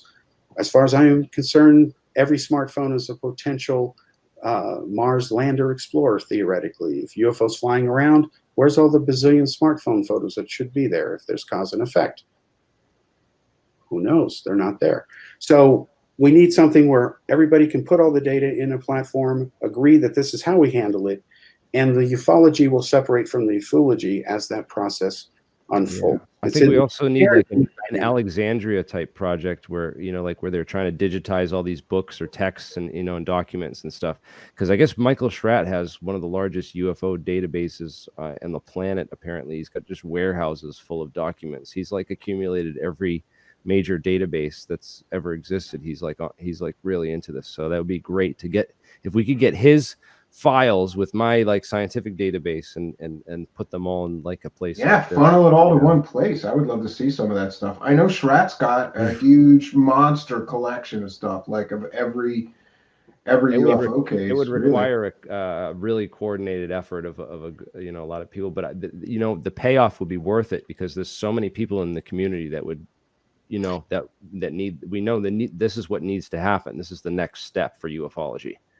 Right. And also, you've got to not only put the data under one virtual house, so to speak, but then you've got to mine it, and you've got to mine it properly. And that's where the fun begins, because one thing I'm not going to do is open this up to everybody right out the gate, because what's going to happen is there's going to be people like Mikey Horn type who will sit there and say, oh, I can use the same function to go lie to people and rip them off. You know, no.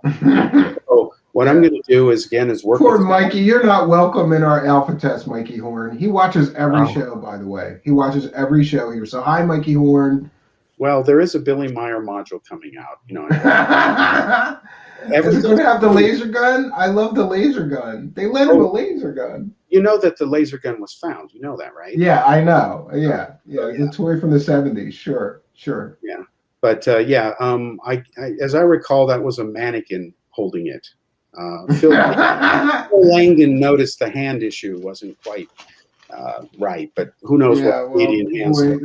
This has been fun, guys, and I want to thank you both for doing this. And you know, maybe we have both.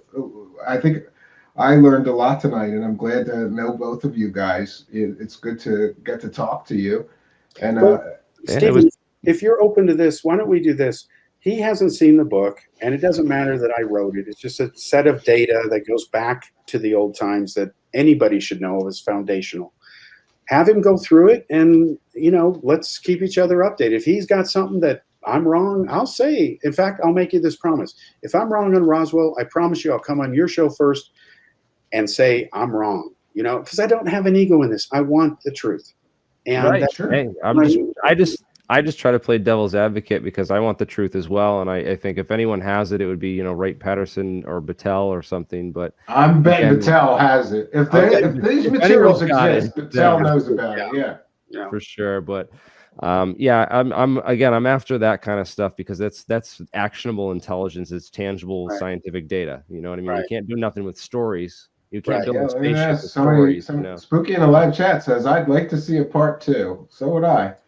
Yeah, man. you know, We'll do a follow up on this once Steve Cambion gets, you know, the big boost from maybe some of that fame from Tim Pool will wear off. On Hey, I hope so. Rub it on me, brother. I need all the help I can get.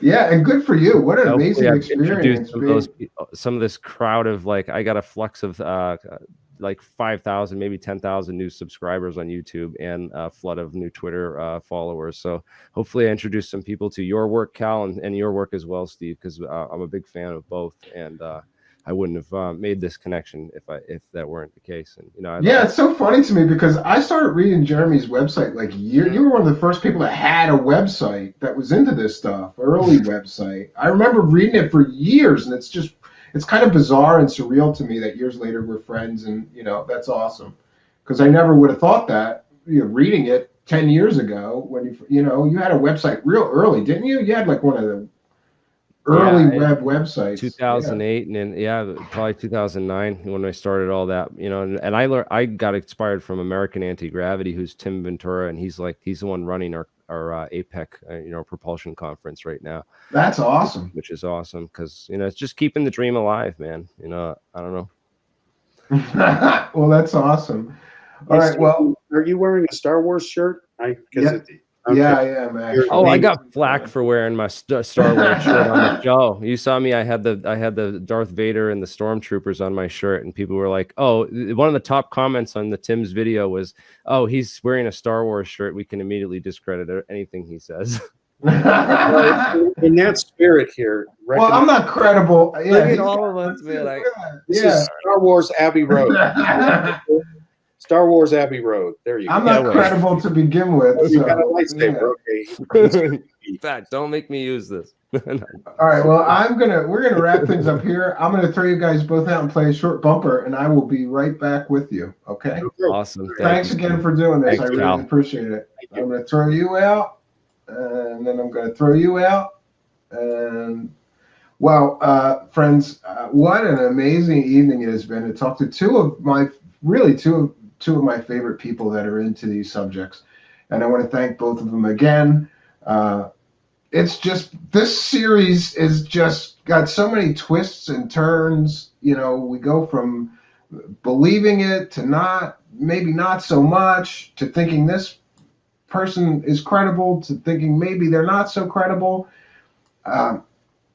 This is one of the greatest mysteries, and there's so many twists and turns in it. I can't wait to see what happens next. We're going to be continuing our series. I'm hopeful that we're going to get Don Schmitt to appear, but I'm still waiting for him to confirm. Stay tuned, friends, because we're going to keep drilling down on this until we get to some kind of consensus. All right, friends. I want to thank you all for joining me. I'm always happy when there's an audience. Thank you so much for being a part of mine. Until next time, friends, my name is Stephen Cambion. Good night, and God bless all of you.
Greetings and salutations, old friends and hopefully some new friends here.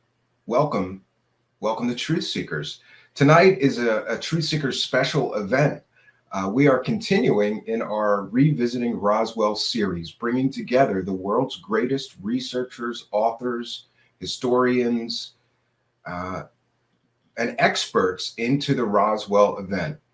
And I can think of no better expert, really world-renowned expert, to welcome to our show when talking about the Roswell event than tonight's guest, Donald R. Schmitt.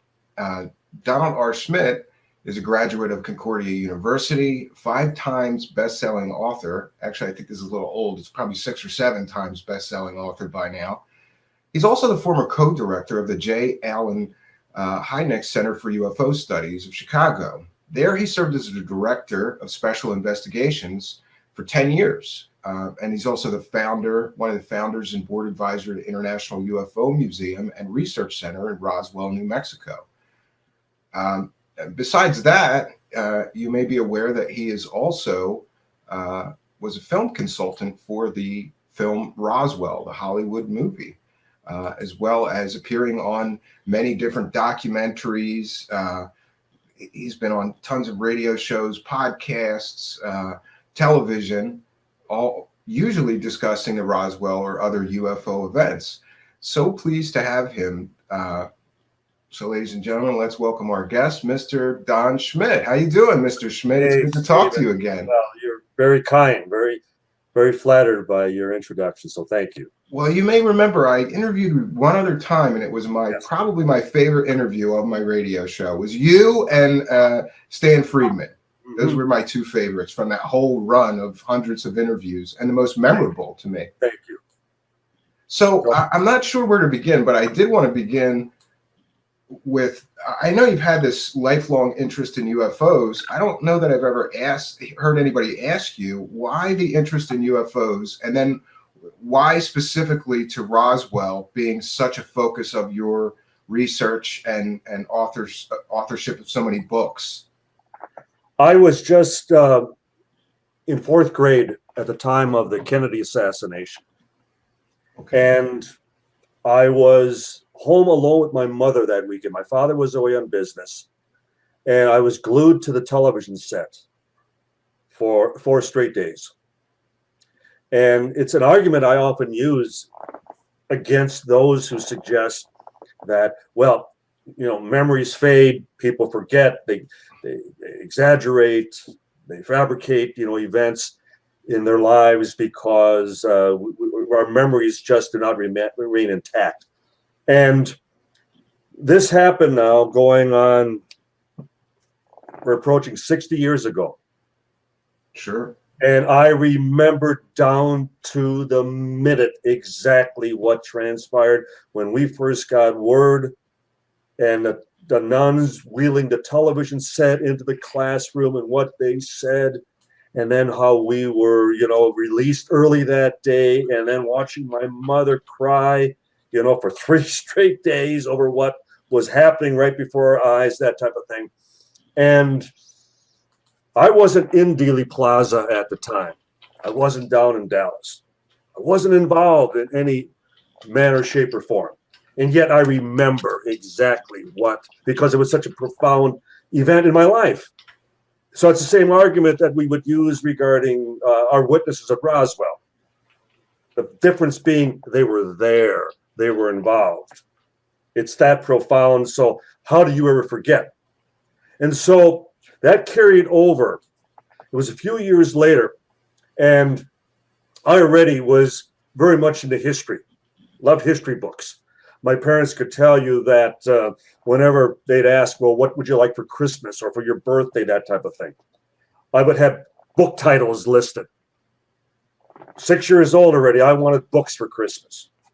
And so we're Christmas shopping, and I slipped away into the book section of the department store. Now, mind you, this was right after the Warren report came out, was released, the Kennedy assassination investigation at that time. And there was this book that had the exact same words that were being bandied about at the time of the Warren Report: whitewash, cover up. But it was in reference to a UFO book. It was Frank Edwards' book, Flying Saucers, Serious Business. And I paged through it and I thought, wow, what a big story if this is all true. We're being visited. You know, there's an intelligence from off the planet that may be actually here. And Sure. why aren't we hearing about this in the mainstream media? Why is this being whitewashed? Why is this being covered up? That type of thing. And so I couldn't get enough of the subject matter. I couldn't wait to find another UFO book. And the one chapter in the book was entitled, Who's Driving? And it was all about UFO occupant cases. And wouldn't you know it, my next book was by Korff and Jim Lorenzen, the founders of the Aerial Phenomena Research Organization, APRO, entitled Flying Saucer Occupants. So the whole book was CE3 occupant stories from around the world. And as Korff and Jim, in the opening text, suggested to the reader, you don't have to believe all of these cases, but just imagine if just one is true. Just one. Sure. And how it changes everything. Changes our perception of this world, of our lives, of our futures, everything. And so throughout high school, I really got away with, in my English classes and my speech classes, I would get up and I'd be able to give a talk on UFOs without so much. You must have much more understanding teachers than me. I went to Catholic school. They wouldn't hear anything like that. But, well, you know, I went that's to great. So you had this early burning interest in this. Absolutely. And I went to parochial school. I went to Catholic school for 8 years, but I went to a public high school. And so, yes, you're absolutely correct, Stephen. They were very open to the subject matter because it was at the time that the Air Force was still officially investigating the phenomena.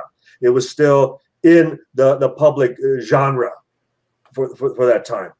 And so you couldn't that readily just dismiss something that the government was still officially investigating. So it still was open territory in that regard. And then through college and then thereafter, I went into investigative training because I wanted to be in the field. I wanted to actually work on these cases. I couldn't imagine anything more exciting than actually being with witnesses and recreating their experiences and going to the scene of the crime, so to speak. And yet I was still a skeptic on Roswell. Wow. I still remain a skeptic on Roswell. In fact, even through the mid-'80s, I put out a paper that I could not accept that something of that magnitude could be kept a secret for 40 years, as the case would be at that time. And for making that first trip with Kevin Randall in 1989, both of us, we were so confident that we would. Yeah, I interviewed him, and he said that you guys thought that you would just wrap this whole case up, case closed in a few days, right? In a weekend, single weekend jaunt down to the land of enchantment, New Mexico, and the first day that appeared to be the case because we were speaking to only third-hand, fourth-hand witnesses. But on the second and third day, as we were talking to the first-hand, who had actually handled the wreckage, the material. And one by one, they're describing the same characteristics, the same properties of this unusual, this bizarre material that even 40 years in the future, they still had never seen anything like it. They still could not comprehend what they had held in their very hands. And so Kevin and I were walking away and going, gee, maybe we need to get back down here as fast as we can, because what if we're wrong? And we decided we needed to start treating it as though it was the genuine article.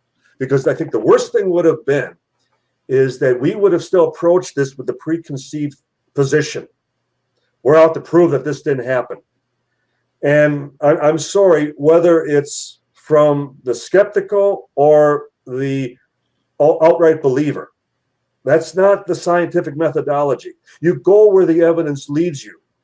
You go where your own research, as it develops and as it remains fluid, as you approach it, you let it rudder the ship.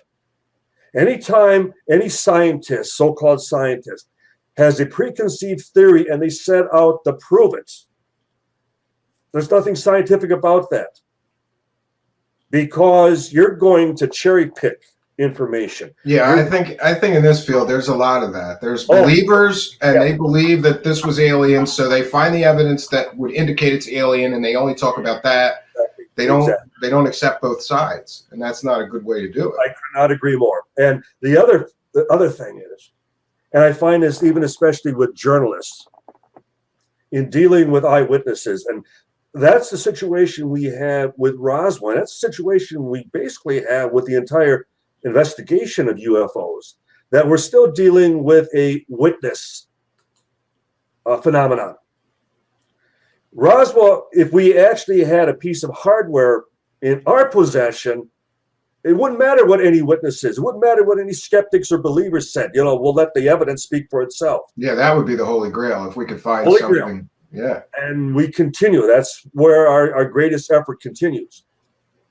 Yet, as an investigative journalist, as an investigative researcher, writer, what most still do not do is they feel they've wrapped up an interview, and then they make a judgmental call as to, well, now, do I believe this? Do I accept this? Is there room for error? Do I provide a little latitude?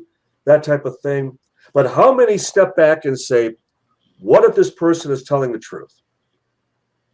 Most journalists don't do that nowadays, and most investigators don't do that.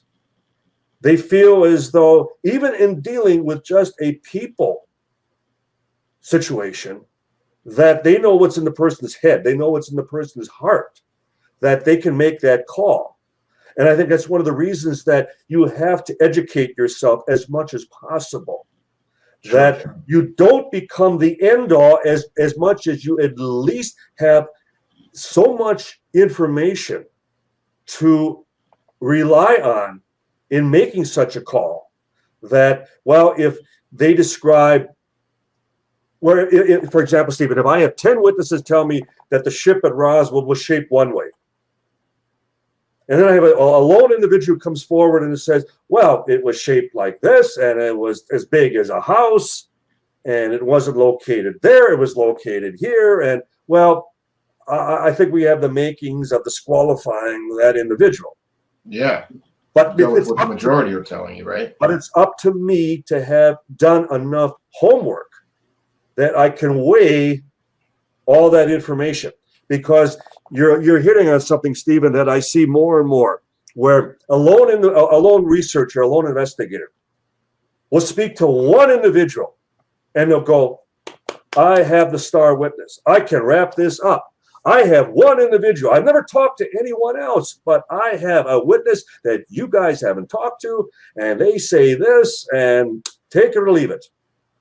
Again, That's problematic. That's problematic. That's faulty reasoning. That's a fault. You're starting on a faulty as far as premise, and you're demonstrating that you're really not an investigator as much as you are an exploiter.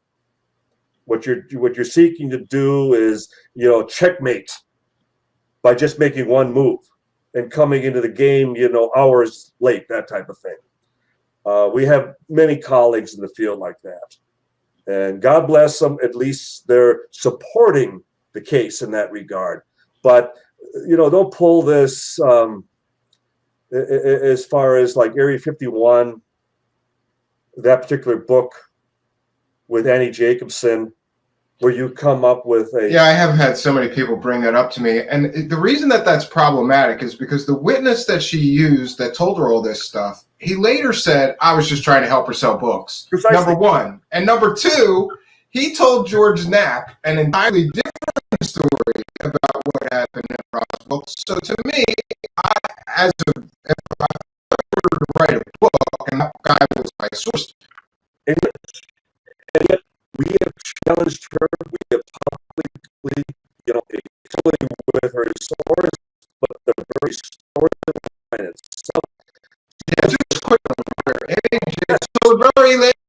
chapter, and she tells about this source that told her that Joseph Mengele and Stalin got together to try to panic us.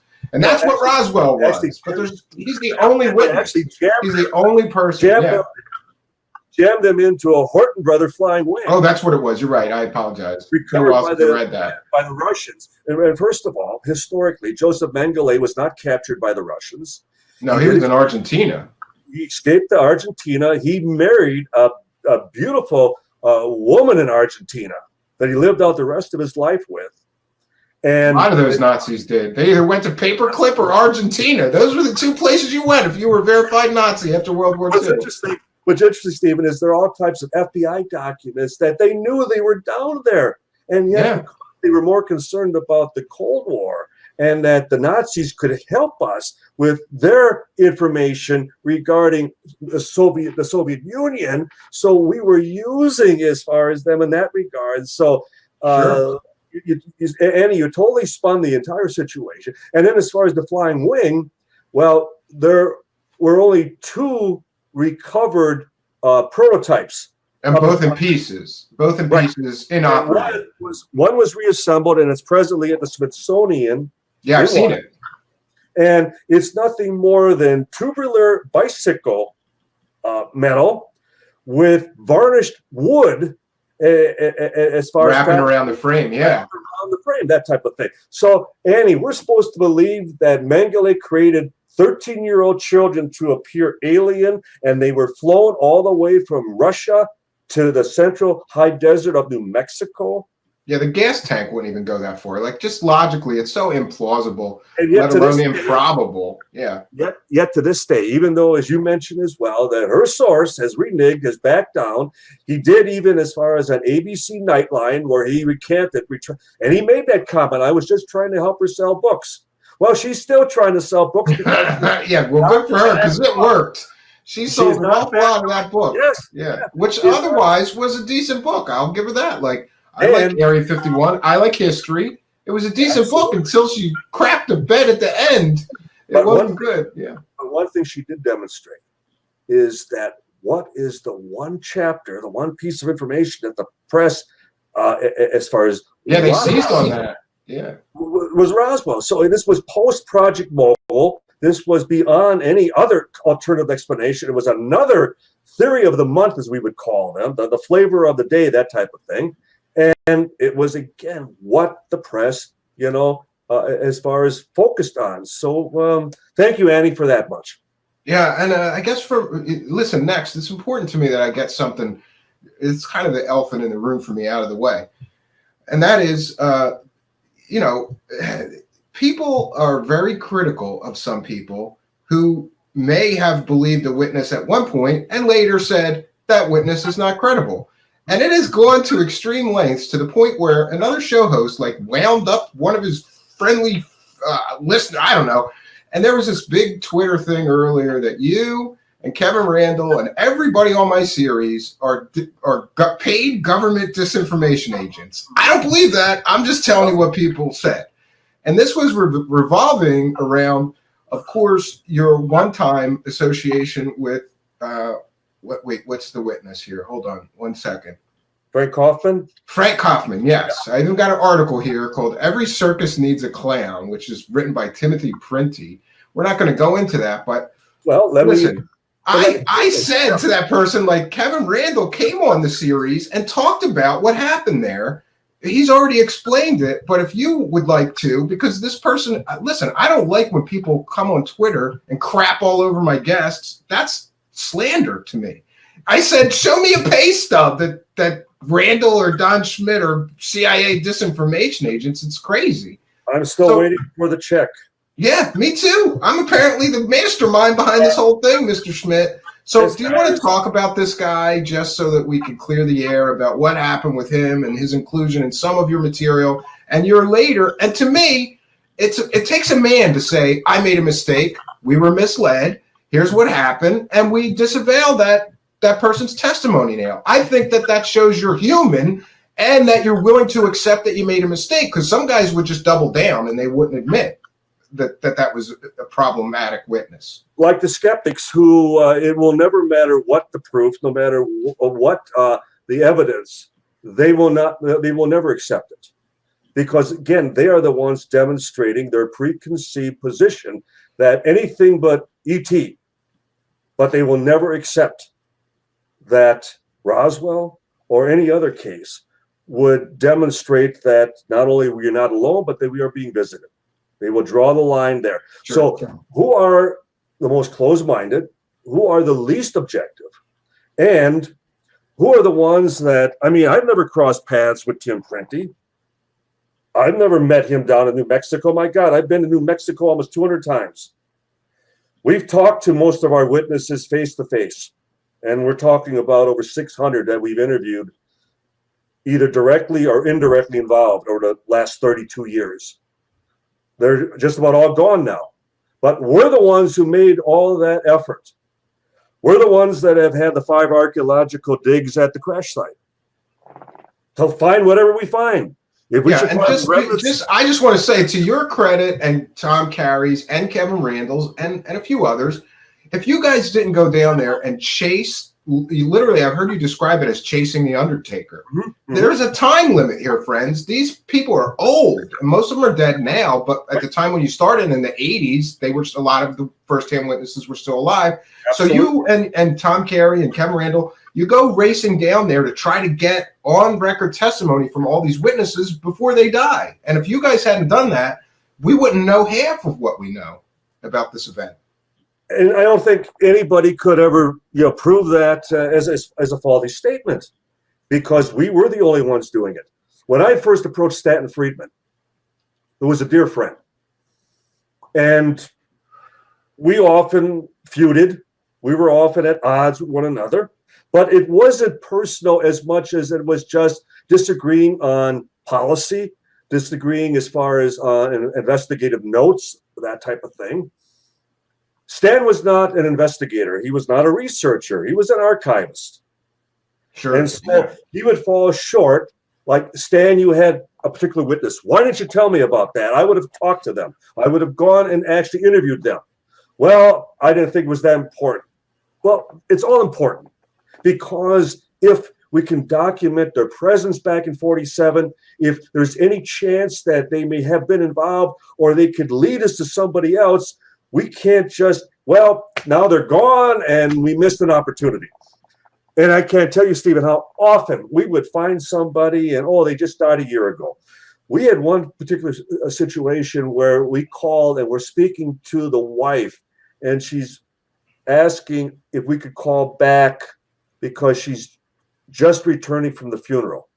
Yeah, that's terrible. And there's nothing more frustrating.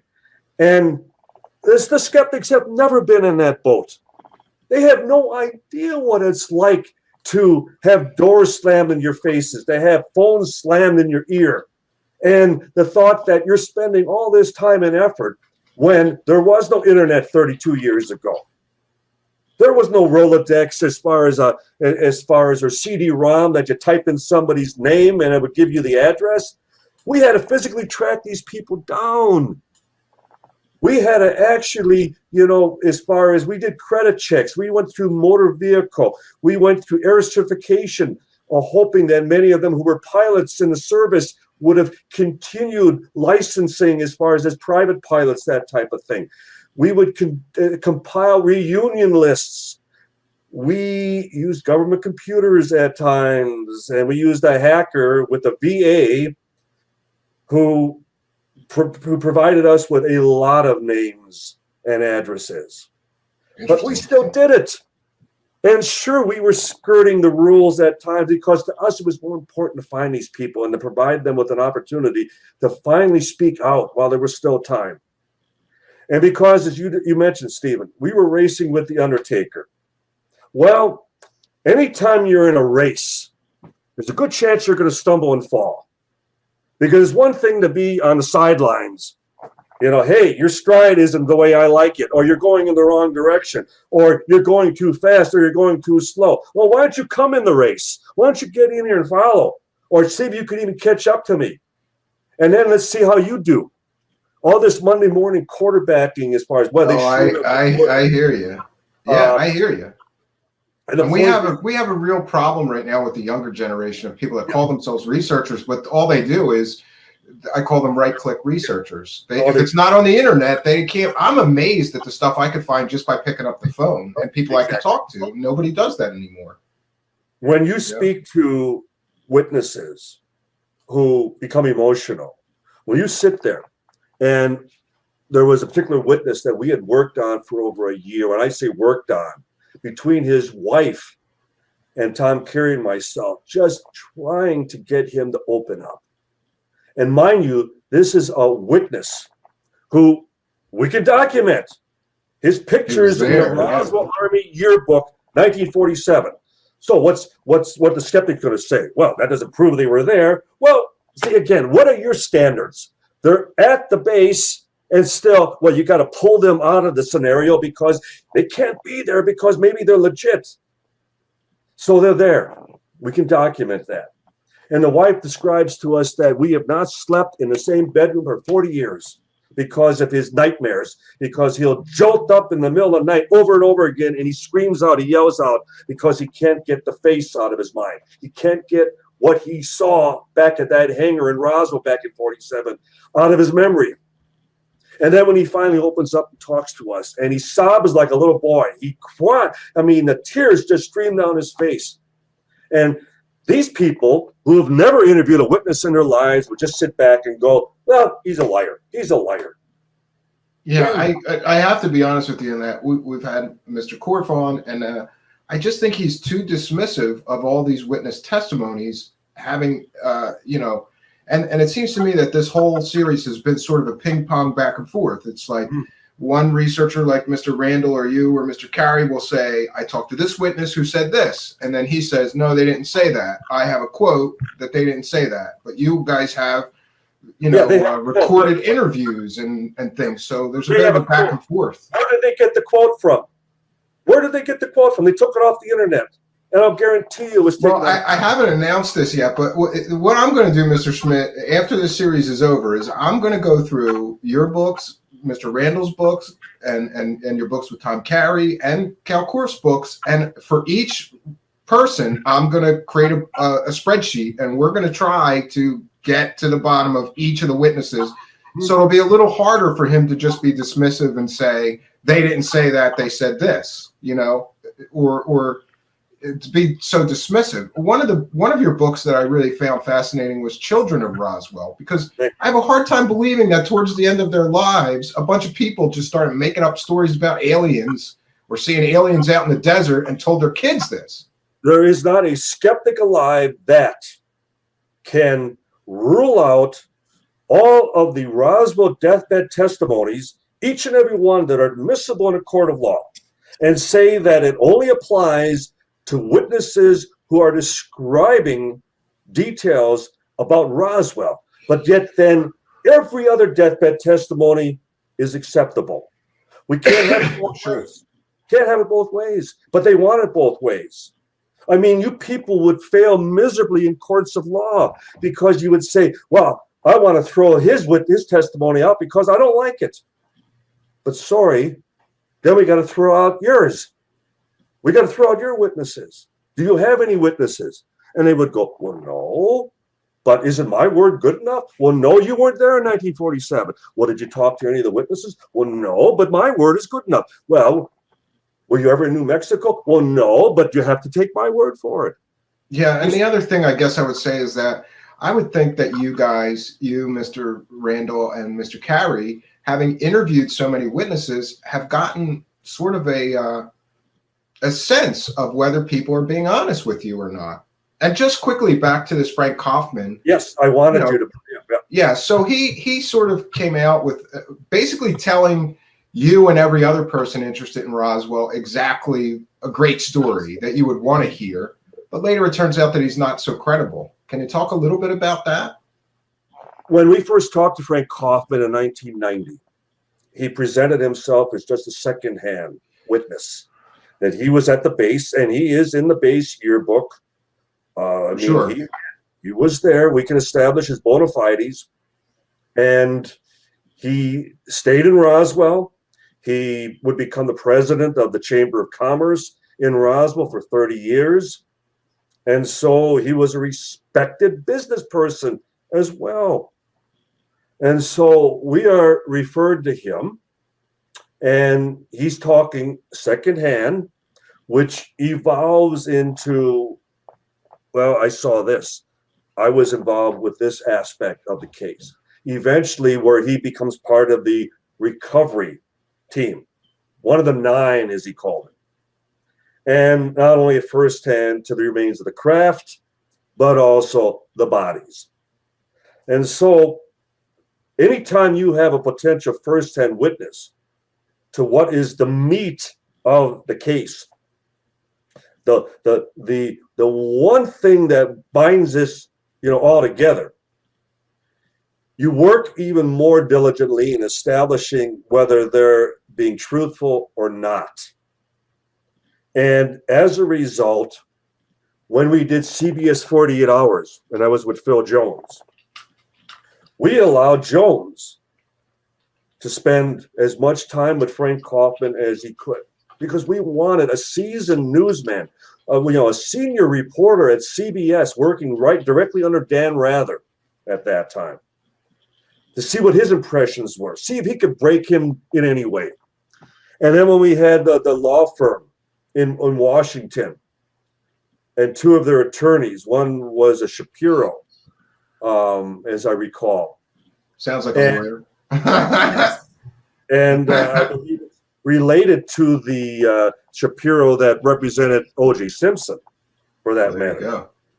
Well, anyway, we allowed them to spend in private quarters hours with Frank Kaufman. So we're getting it from a legal standpoint, we're getting it from a media standpoint, and we even had other witnesses come and sit with Kaufman and exchange notes, and then walk away and then see, okay, Kevin and I would be on the receiving end.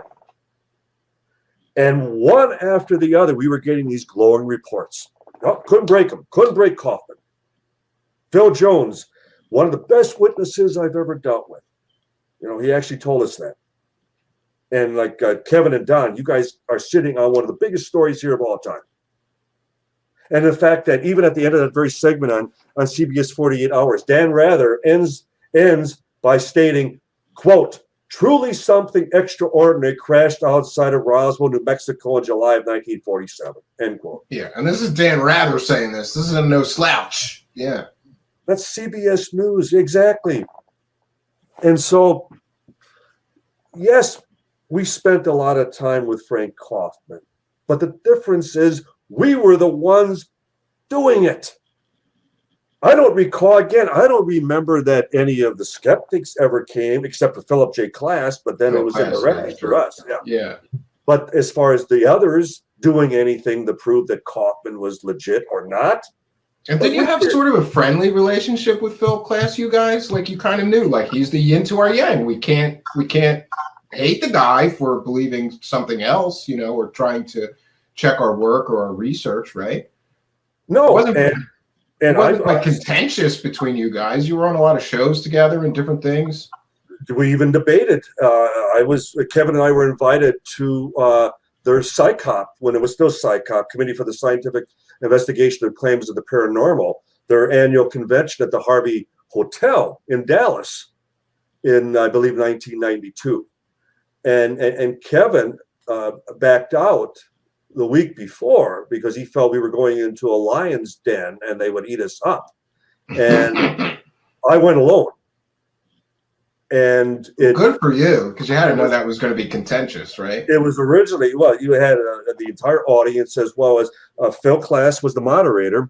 And then the debate was originally to have been Robert Young, who I knew personally through correspondence. And then at the time, Captain James McGaha of the Air Force. And so I knew it would quickly turn into 3 against 1 because the main debater of the opposition then became Phil.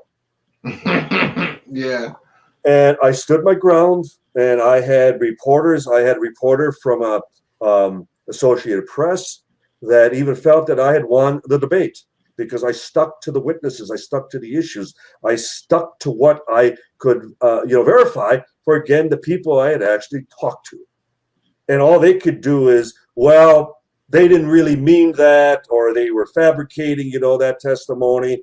And I know Kaufman came up, and at the time, I didn't consider him, I don't believe we considered him a star witness, but nonetheless, we kept investigating his information. And so we were the ones that, after he passed away, now mind you, Stephen, after he had been diagnosed with terminal cancer, I went at my own personal expense. Now, here's the other point. Kevin lives in Iowa. I live in Wisconsin. Kevin and I are in driving distance to one another. But New Mexico is not a cheap flight, yeah. No, and it's still a 24-hour drive. So we're covering our phone expenses, which at the time, you were getting charged long distance by the minute. So we're Yeah, I remember, because I used to be calling BBSs in other countries, and then my father got the phone bill. And boy, was that was a tough time for me. I was there, and our phone bills were averaging $1,000 a month between the two of us. Wow. And then we were making all these trips. We were going to New Mexico 5-6 times a year. We were going to state of Washington and Oregon and Montana and Minnesota and out to Washington and down to Florida and down to Kentucky and to New York and Michigan, Minnesota, Texas. We were going repeatedly. Wherever there were witnesses, we were going and interviewing them personally because we felt it was that important. And so, yeah, you can wave Kaufman at us like it's some mortal sin that disqualifies our entire investigation. But we were interviewing hundreds. Yeah, and I consider it like throwing out the baby with the bathwater. Okay, you've got one witness that fabricated that you can show, yeah, this guy fabricated his involvement, but that doesn't negate the other 500 or 600 witnesses that you talked to. Of course not. And the main point being, who are the ones that proved Kaufman to be? Yeah, actually, it was you guys that pretty much proved that he was fabricating, and then sort of backed away from it. We were the ones who, at his home after he passed away, in his office, and I'm pulling out the desk drawers and I'm reaching under and seeing if there's any, and I find the satchel of all the original documents, and we found the old circa 1947 typewriter, and we found all the old, as far as the collection of the old onion skin paper, the parchment paper that he was using to create what appeared to be legitimate documents, that type of thing. He was forging signatures.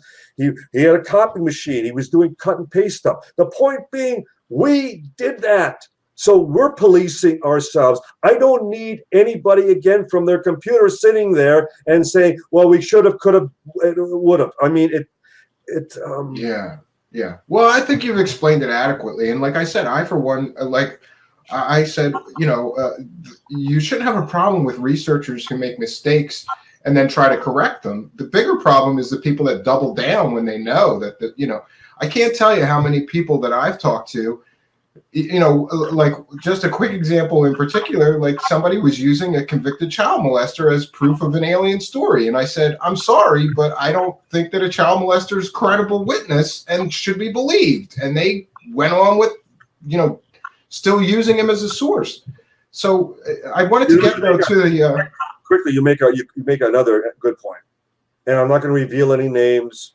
I'm not going to even hint, but nonetheless, it was one of the skeptics years ago, in an effort to discredit one of the lady witnesses.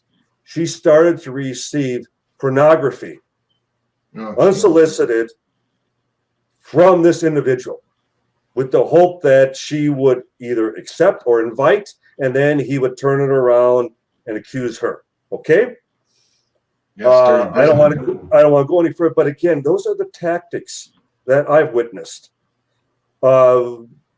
Bill Brazo Jr. receiving a phone call on Christmas Eve in the presence of his gathered family, you know, celebrating Christmas, and one of the skeptics calling up at 8 o'clock that evening, calling him a liar and challenging him to come, you know, and do some debate with him someplace. And you're a liar if you don't accept this challenge, you know, you're a liar. And well, okay. Yeah, Because it again, appears it's people are pretty passionate about this one way or the other. It's the tactics that they often have relied on. And if you or I would ever resort to such, you know, an effort, Tactics, yeah.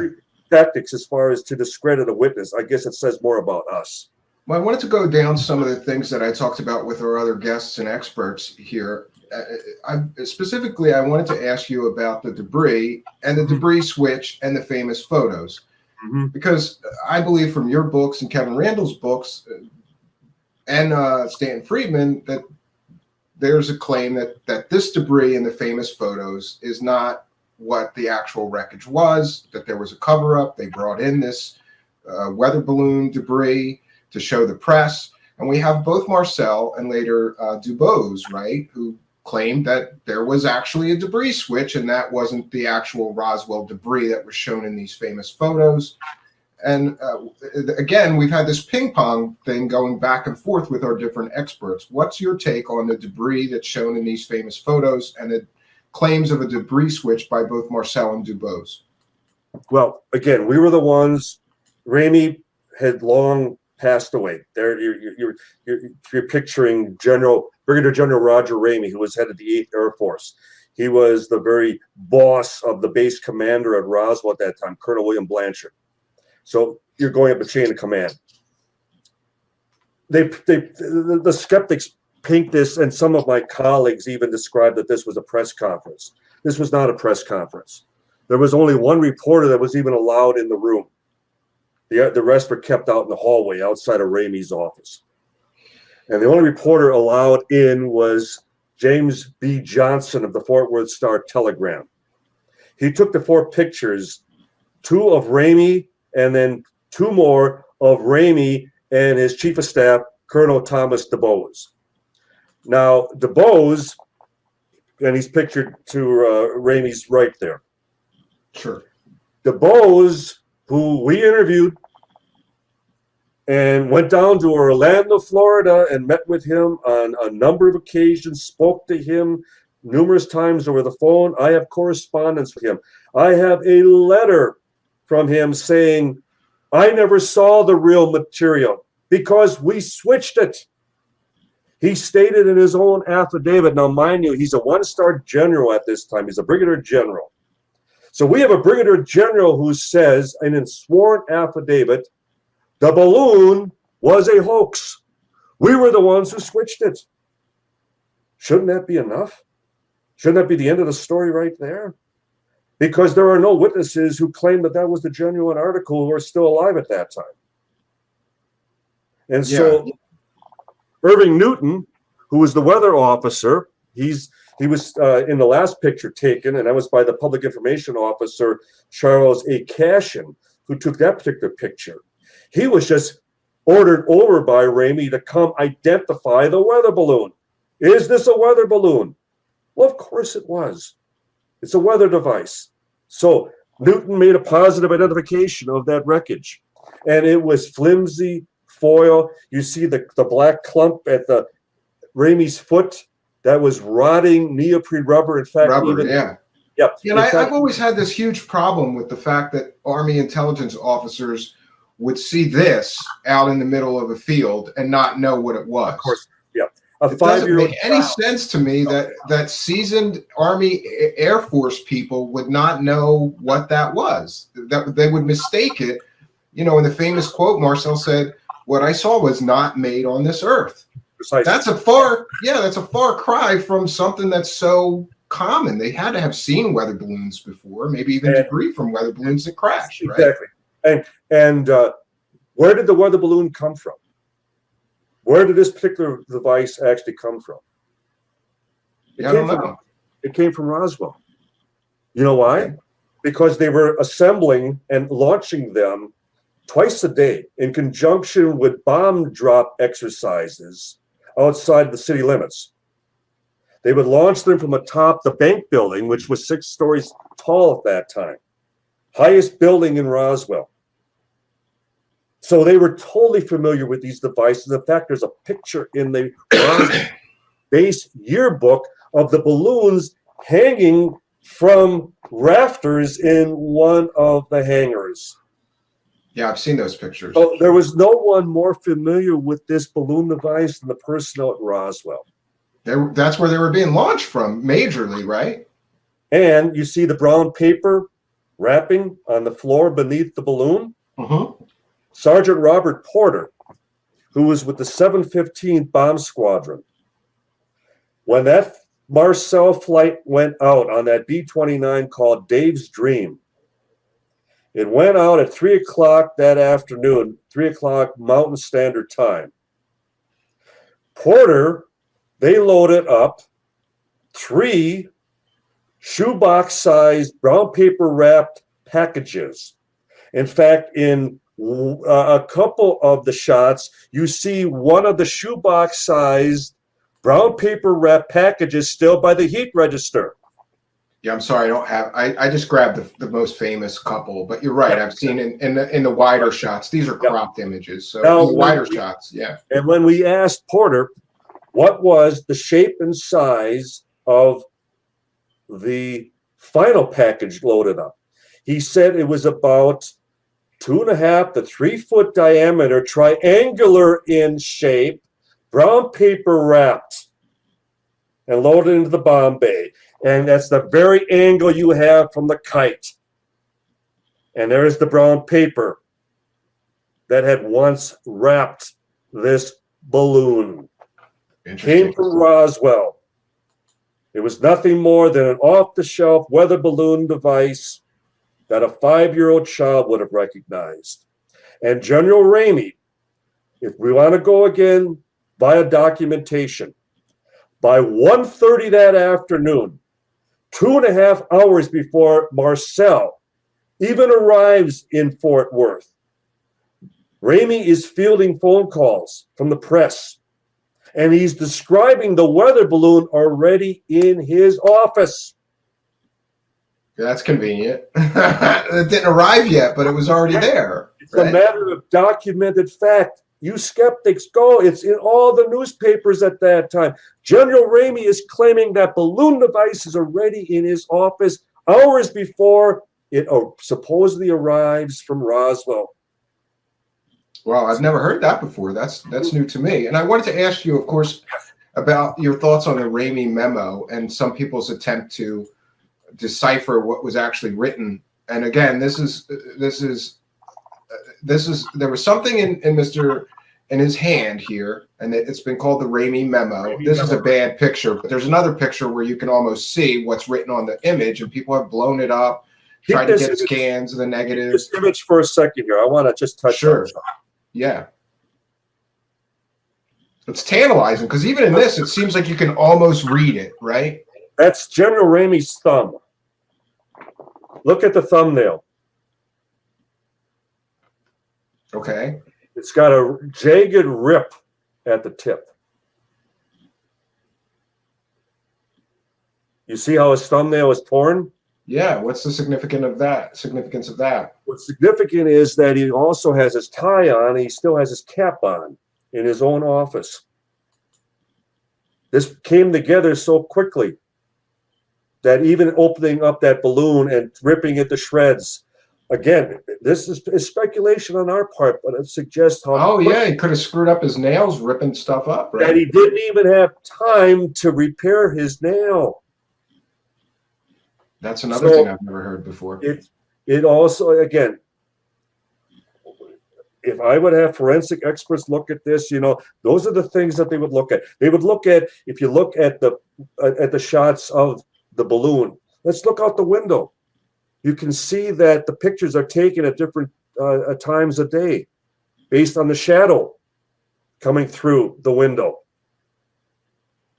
That's why we know. That's why we know that Marcel was photographed first, and he was not photographed by a reporter. He was photographed by, again, the public information officer, Charles Cashin. And then he was ordered by Ramey not to say a word to any of the press out in the hallway. He was to just report back to, as far as his headquarters overnight. They kept him overnight, and he doesn't return back to Roswell till the next evening. They keep him as far as under essentially cloak and dagger for the next 2 days. Yeah, well, the story died pretty quickly once they threw up the weather balloon explanation, right? As planned. Yeah, and what do you think of the validity of some people's deciphering of what's on this memo? Do you think that's really valid, or do you think that it's a case of people seeing what they want to see in some cases? I know David very well, and I have the highest regard for his research. I'm talking about Dr. David Rudiak. And mainly for the fact that nobody has spent more time working on the Ramey memo than Rudiak has. Yeah. I mean, we're not just talking about an afternoon of analysis. We're not just talking about doing a certain magnification and some new as far as electronic enhancement of the image. And let me tell you what I believe it says after looking at it for all of a couple hours. Rudiak has spent years. And for that reason, I place not my hope as much as my greatest faith in his analysis and his discernment of what it says. But today, because we still have this dispute, this argument, and whenever I hear someone say, well, we have done all we can with the original negative. Well, there's one analysis that we've yet to do. And you learn this for those of us who've relied on flight control that handle respective airspace between commercial airports. In the Midwest, for example, here, where I reside in Wisconsin, our flight control center is in Aurora, Illinois, which handles 7 states throughout the Midwest.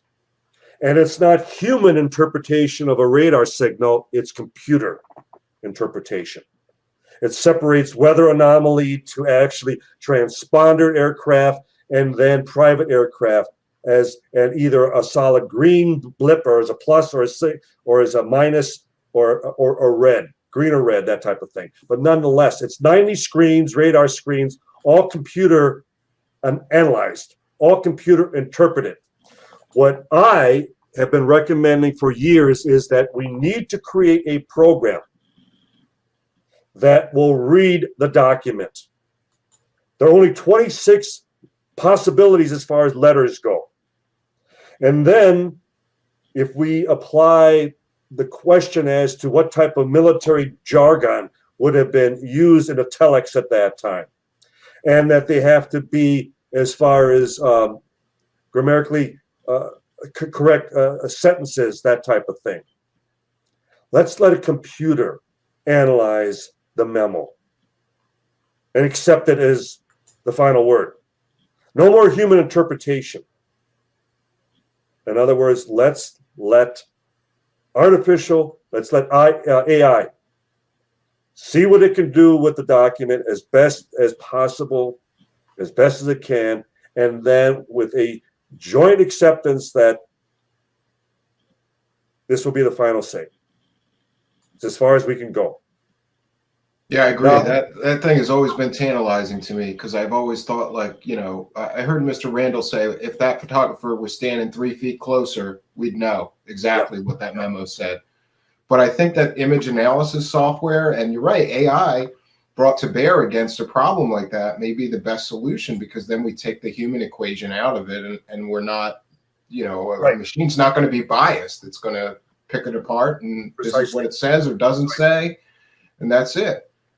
And it's not faces in the clouds, because letter-wise, there are only 26 possibilities.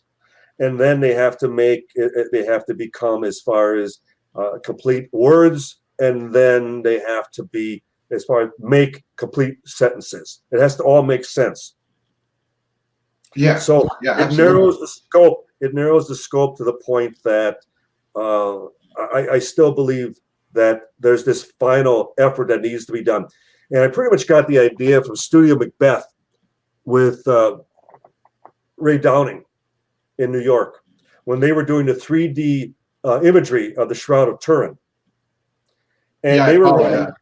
and they were running into the exact same problem that we run into with the Ramey memo. That as we enhance the image, you also enhance the noise. In the Shroud's case, they were exaggerating the fabric, the weave of the fabric. And in the photograph, we're enhancing the grain.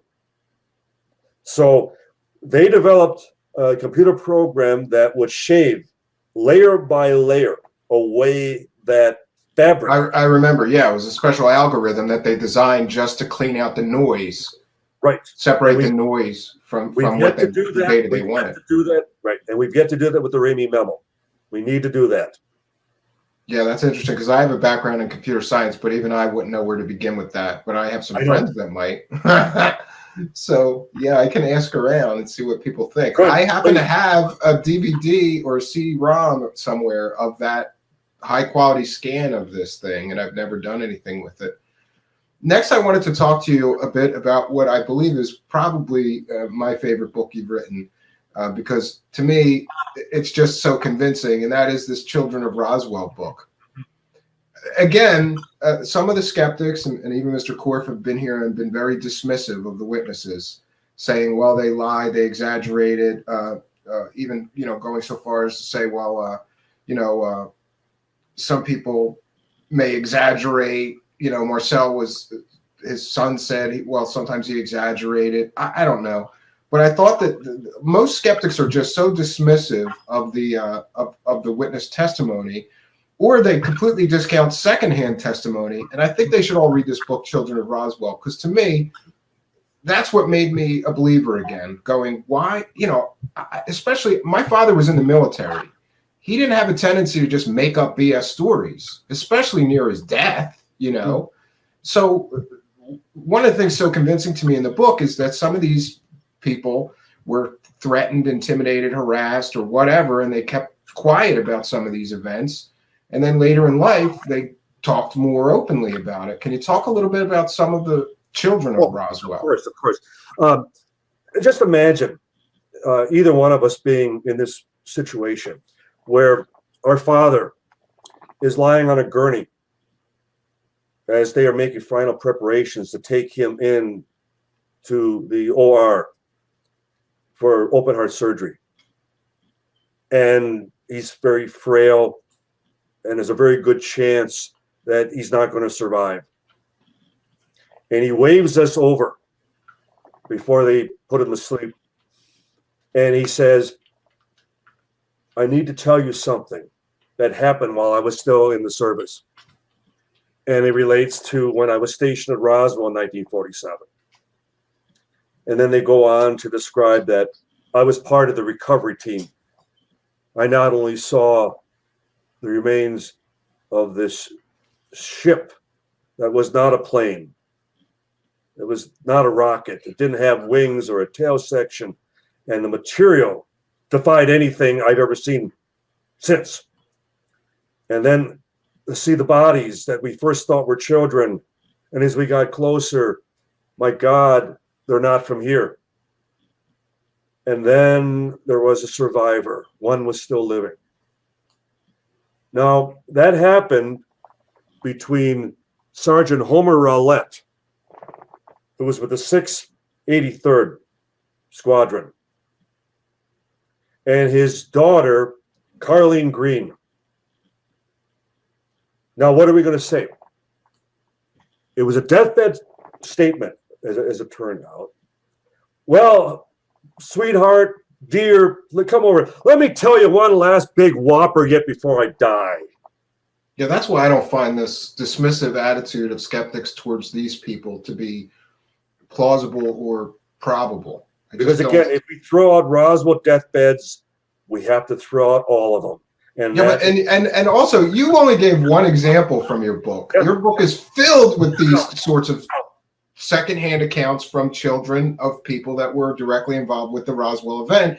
And in your book, you didn't just accept their word. You went and checked that their father or the person that told them this actually was there, stationed there. You checked their military records. Exactly, and was witnessed by others who were also involved. And yes, Rowlett was there in the field with us. He was there. He was involved.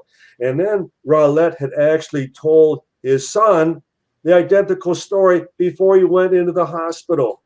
So he made sure that his son also knew, unbeknownst to his sister.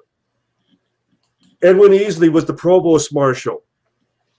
When Kevin and I tracked him down, Kevin spoke to him the first time over the phone. Again, mind you, this is in 1990. He's a retired lieutenant colonel living in the Dallas area. And over again, he kept telling Kevin, no matter what he asked him about 1947, I can't talk about that. I'm still sworn to secrecy. Were you out at the crash site? I can't talk about that. I'm still sworn to secrecy. Okay, yeah, Colonel, you're sworn to secrecy over a weather balloon after 43 years. Mm-hmm. So he agreed to receive a copy of our first book, UFO Crash at Roswell. And Kevin and I would wait some months thereafter, and we were at the office in Chicago at CUFOS, at the Center for UFO Studies. And we agreed, why don't we call up Colonel Easley and see if he's read the book, see if he had a change of heart. And Kevin's speaking to him once again, and he, again, same response. Can't answer that. I'm still sworn to secrecy. So then Kevin, we had a plan. Kevin asked Colonel Easley, well, you see which direction the witnesses are taking us. You see which direction the investigation is going. Can you tell us if we're going in the right direction? And there's a bit of a pause, and Colonel Easley comes back. Well, let's just say you're not going in the wrong direction. Yeah, I found that very compelling when Mr. Carey talked about it as well. Yeah, I mean, he didn't admit, anything, but he still told us, without giving away without breaking his oath. He still told us all that he could without being direct about his involvement. So, yeah, I once had a government employee tell me, I can't tell you that, but I can tell you where to look for it. And he was right. He was right. He couldn't violate his NDAs and his secrecy agreements, but he could tell me where to look for it, and I found where I was looking for it. And that's how they do it. That's how they have their plausible deniability. Yeah. So 2 years later, Easley is dying of stomach cancer at Parkland Hospital in Dallas, same hospital that John F. Kennedy was taken to. And in the presence of his two daughters, one of them being Nancy Strickland, who is a practicing attorney, his granddaughter brings him a gift, walks up to his hospital bed and holds it up to his face, and he turns away and goes, "Oh, the creatures," and then explains that the president had asked them, whether through a direct request or some representative, but nonetheless, the president asked us never to talk about this again. I kept my word. I can't tell you how I regret that I was never able to tell you what happened back in Roswell 1947. But it was all true. It did happen. The granddaughter had held up a copy of our book, UFO Crash at Roswell, to his face. So there's another deathbed confirmation that the alien hypothesis just may be correct. The creatures. And that from the very provost marshal who was in charge of all military security on the base at that time. You have the base adjutant, another retired lieutenant colonel, Patrick Saunders, who, when I spoke to him the first time, he just laughed. Oh, the little green men from Mars, no truth to it at all.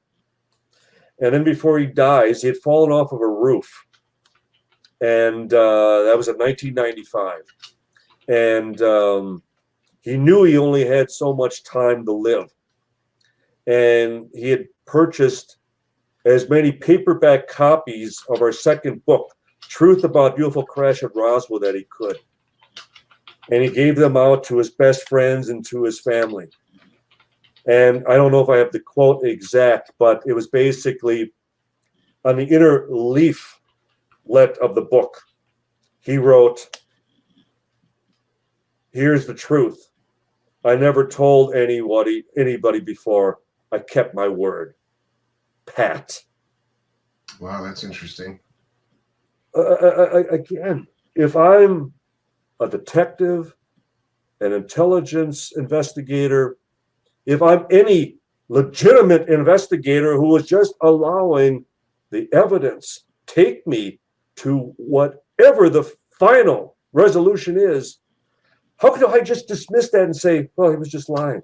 He was just, again, pulling all their legs. One last joke while he was still, here. Easily, all the creatures, he was just having a quick laugh at the expense of his 2 daughters and his granddaughter. Yeah, it doesn't make sense to me. And the volume of the witnesses and even though they're secondhand witnesses, I still found that book to be really compelling. It was one of those that I couldn't put it down until I finished the whole book, and then I was sad that it was over when I was done reading it. So, and some of them, like Frankie Dwyer, who was the daughter to the fire crew chief, Dan Dwyer, stationed at Roswell, and her having actually held in her hands a piece of the memory material. And the fact that we can document the fact that she had her tonsils taken out days before. She had a dental appointment that very afternoon. She stopped at the firehouse to visit with her dad. Her dad wasn't there because he and another fireman by the name of Ed Reeves were north of town at the crash site. They drove out one of their own personal vehicles to go check out all this talk about this crash, that took place just north of town. And Frankie's at the firehouse, and who should walk in but a state police officer by the name of Robert Scroggins, whose district happened to be Lincoln County, where the Brazel debris field is located. Mac Brazel, the ranch foreman who first reported the crash when he went to the sheriff's office, Sheriff George Wilcox, who then in turn reported it to the Roswell Army Airfield. Now, this is something else I would challenge the skeptics with. It's a 4th of July weekend. Most of the men are either at home with their families, they're away on leave. It's a holiday weekend. The rancher comes into town on Sunday, July 6th. Again, matter of documented fact. It's important enough that when the lead intelligence officer, Major Jesse Marcel, and because he's with the 509th Bomb Group, it's the first atomic bomb squadron in the world, the elite within the military at that time, the best officers, the best pilots, the best crewmen, the best doctors, the best nurses. It was a composite unit. They selected the best from whatever particular branch you happened to be in at that time. And they were going to be part of the first atomic bomb squadron. If you swept a broom on that base back in 1947, it was because you were the best broom sweeper. Yeah, I was going to say they probably had the best janitors too. Yeah. Because you all had top security clearances. Everyone on that base had a top security clearance. So this rancher brings in this wreckage. The sheriff calls up and says, I have all this strange material down here. This rancher brought in from some debris field, some crash site up in Lincoln County. It's not our jurisdiction. But, what do you guys know about this? You need to know that something crashed out there. Well, it's important enough for what we remain convinced is the actual reason, because it wasn't a weather balloon or an aircraft or anything else recognizable. The fact that they alert the base commander who's at his home, it's important enough that they disturb him on a holiday weekend to show him this wreckage. And it's important enough for him that he doesn't just send a couple of low-ranked grunts, a couple of enlisted men, just go check it out, see what you find. No, he sends out his head of intelligence and he sends out his head of counterintelligence in the event it's something foreign, because nobody can identify this wreckage. I defy any skeptic to demonstrate why they would have sent out the counterintelligence lead officer. For no other reason except for the fact that unless it was a foreign design and they needed someone who would recognize that, would be able to identify that. No other reason to send him out there. But yet he was. Yeah, he may be familiar with Russian or German or foreign aircraft, right? And the point is, a regular intelligence officer. Exactly. And the head of counterintelligence, Captain Sheridan Cabot, he even admitted to the Air Force, Colonel Richard Weaver, that he was sent out there. He was out there. Marcel identified him for being out there. Master Sergeant Louis Rickett, who was Cabot's subordinate, said that Cabot was out there. The point being, you sent out some of your highest ranking officers because, again, you're demonstrating how important this potentially was in their eyes at that time. And it wasn't just driving out of town a few miles and checking it out. It was at that time a 4-hour drive one way. And by the time they got out there, it was dusk. They had to spend the night in that old Heinz house in that one-room shack, and it wasn't until the next morning. And then they spend the better part of a day filling up the 2 vehicles. And it's important enough that Marcel, on his way back to the base, his home outside of, within the Roswell city proper limits at that time, is 10 miles away from the base. He wakes up his wife, Riyadh, and his son, Jesse Jr., at 2 o'clock in the morning, takes them to the kitchen, and he's got all this wreckage scattered on the floor because he wanted to show them what he knew. And I doubt he would have showed them a weather balloon or even bothered to stop if it was simply a weather balloon. That's another point of the story that's always bothered me. Now, let's even quickly go back to even the ranch itself. When Kevin and I were out there the first time, and we went to the actual ranch headquarters, the main ranch house, and there was a water tank just full of water, but you could look over the side and there were just big chunks of rubber and foil and other debris floating throughout this water tank. The tank probably was about 15 feet in diameter, as I recall. It's no longer there. And when we asked the ranch foreman, his name was Jeff Wells at that time, what is all this? And he goes, oh, it's all the balloons that have been recovered here for decades. Throw them in a water tank? Water tank. That's interesting. Because they weren't burning. They weren't, because it was rubber, and foil. The foil didn't burn and that type of thing. So they just tossed them in. So the point is, they knew they were weather balloons. Even the ranchers knew what they were dealing with. And they were typically tagged that they were offering a $5 reward for the instrument box if there was an instrument package of any sort. Yeah, it's cheaper than making another one, right? So they would turn in the instrument box and they'd collect $5, $10, that type of thing. Well, what should we do with the balloon? Trash it. We don't need it. We can't reassemble and fly it again anyway. So there was this water tank at the very ranch, just overflowing with all the balloons that have been recovered through the decades.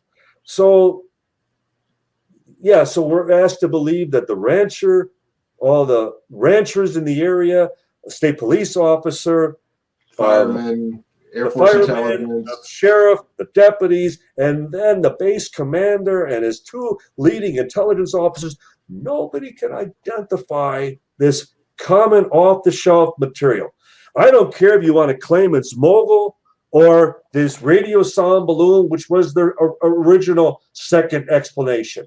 It's still nothing more than neoprene rubber, reflective foil, wooden sticks, string, and tape. Yeah, I think they would be able to identify. This has always bothered me. When I talk to a skeptic and they say, "Well, the government, it was a mogul balloon," they admitted it later. Well, okay, but like all these Air Force intelligence people would know a weather balloon, and I didn't even think about. You're right. The ranchers would be familiar with it. The firemen would have seen these things before. I wanted to talk for a bit about where both, if you believe that both material and bodies and maybe even a living alien were recovered, where they went to, because we had an alien scientist who's a physicist and very interested in the materials, and he did a lot of he showed me a lot of research and things that I've never seen about where the material may have went in the form of Battelle Institute and some other places, because that's beyond FOIA. Where do you believe the material went and ultimately ended up, and the bodies or aliens? Well, we always need to keep in mind that the military/government doesn't manufacture anything. Everything is contracted out into the private sector. Every ship, every plane, every tank, every rifle, you name it. That's why it's called the military-industrial complex, because it's complicated. Which I very aptly warned us about, because when I'm asked today, Don, where do you believe the material is? I say the military no longer has it. The government no longer has it. It is all in private possession today. Which happens to be beyond FOIA requests, so that's convenient. Exactly. And so you're talking about, you mentioned Battelle Institute.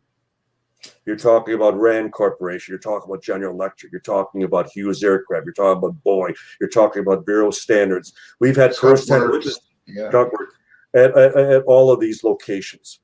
And so isn't it interesting that even today when we hear about the government being in possession of a physical material, but where is it? And they point like the Bigelow Aerospace in Las Vegas, that type of thing. Mm-hmm. They still point to the private sector. Well, we know of it, but we gave it to them for testing. And it was a case of, well, give us another 6 months and we'll give you some answers. Oh, we need another year. And, eventually we don't know what you're talking about. We have this, you turn this over to us. And because, the attrition, rate, of things changing hands and different people come into the scenario. And before you know it, things slip between the cracks. And just like that, they're gone. Nobody knows where part A, part B, and so on are even located any longer. There's no paper trail, so to speak. Well, didn't all of the, when they did that big Roswell, the Air Force did that final Roswell case close investigation, they found that all of the paperwork was somehow disappeared. All of the paperwork for the Roswell actual crash event that should have been archived and kept all these years is just conveniently gone, or most of it is. Or so we're told. Yeah. And the thought that, first of all, the most sensitive, most top secret base in the world at that time, the Roswell Army Airfield, first atomic bomb base in the world, that their records would somehow have been destroyed, whether there was a UFO crash or not. The very thought that you're talking about the most crucial military facility in the world and somehow the records all get destroyed. How convenient. And at the time of the flying saucer story. Even just a tragedy of history, because, the Enola Gay and the first atomic bomb drop and everything, all took place at the base. So you would think just for history's sake, they should have kept everything. Of course. And the Enola Gay and then the second B-29 boxcar were even hangared at Roswell after 1945. So the thought that, I know, and that's how the General Accounting Office, when they accepted that explanation, when they did the document search through all the branches of the military, as well as departments of intelligence, they had to accept that they came up empty-handed. But I, for one, don't believe that is the case. I don't believe that the records were destroyed. As we've been able to name, for example, all the photographers that were brought into Roswell that kept a storyboard record of just every second of that recovery operation. All the photographs, all the film, all the testimonies that would have been.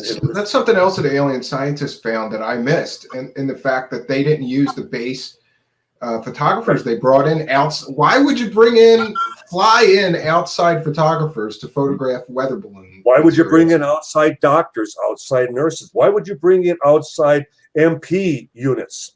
Why would you bring in, as far as all these outside officers that came in? And Stephen, when we were doing our initial searches for crucial witnesses, and we focused like on the 1395th, which was the MP squadron at the base in 47, thinking that, well, certainly all the base security would have been involved, whether they were cordoning off as far as the outside roads or the perimeter of the site itself, and the transportation, the vehicles coming in and out, and the security on the base. Well, and then when we were finding these people and learning that most of them were never involved, and finding that there were units that came in from other bases. Yeah, that makes no sense. Well, but then it did make sense for this reason, because it was something that, again, is standard procedure within the military. Yeah, I was going to ask, do you think this was done for compartmentalization purposes? Exactly. So that, yeah. Exactly, because when the dust clears, you have 95% of the personnel at Roswell who have been shut out. They have been banned from any involvement. They've been told to stay out of it. They've been told, don't report to the base hospital. Don't report to your normal sentry duty at building P3, building 84, which all the wreckage and the bodies transited through, that type of thing. They were not ordered shoot to kill. So in case somebody actually was fatally wounded, that they'd have to live with that. They'd have to fraternize and still coexist with the same personnel on the base. When you have outside people that come in and take charge, and after everything is quiet, there is nobody to talk to, nobody to exchange notes with, because they've all gone home. They've all split up, and they don't have anyone to talk to once they return back to their normal assignments. So it's really, when you think about it, quite ingenious, because it's the compartmentalization, it's the way of shutting down all the buzz, all the rumors. It's the way of preventing this minutia of talk, evolving into the point that you lose control of it. And I say I'm one MP that's assigned from one barrack. And I go back, I report, I finish my line of duty for the day, and I go back. I have nobody to talk to. Who's going to corroborate what I just experienced? But if the whole unit was sent in, just imagine. You got 50 men all describing the same thing, talking, sharing, their perspectives, their comprehension of what they had just experienced, that type of thing. So it is the total compartmentalization of the military. And that's why secrets are able to be kept, because it's the same reason they don't tell the president anything more than they have to. Sure. Because he's part of that. He's also part of that compartmentalization. The less the president knows, the safer he is. Yeah, plausible deniability sometimes. Look at Iran-Contra. Yeah, he just said, well, my advisors didn't tell me they were doing that, so I'm not responsible. Then when we get to the alien bodies, which is always the big crazy part of the story, is this other crash site and recovered bodies and maybe even a live alien. Where do you believe they would have taken both the live alien and the cadavers?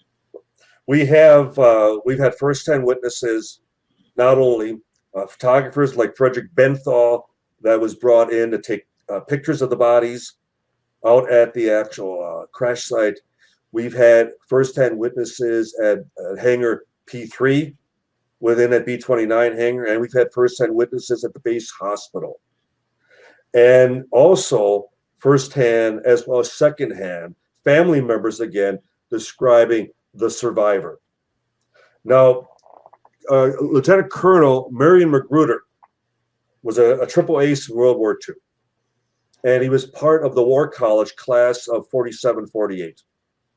And he would tell his 5 sons independently before he died in 1995 that they were assigned to Wright Patterson at a certain point.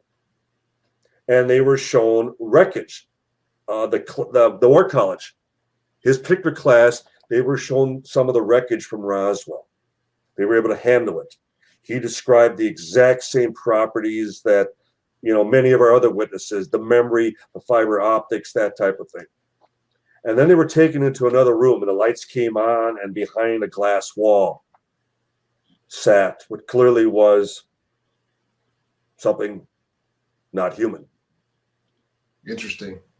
And they were told it was the survivor from Roswell. He felt very sympathetic towards it. He felt as though we were treating it like a captured animal in many respects. And we were then able to document. We have the documents. He was stationed, he was assigned to Wright Patterson in April of 1948. So in other words, just 10 months later.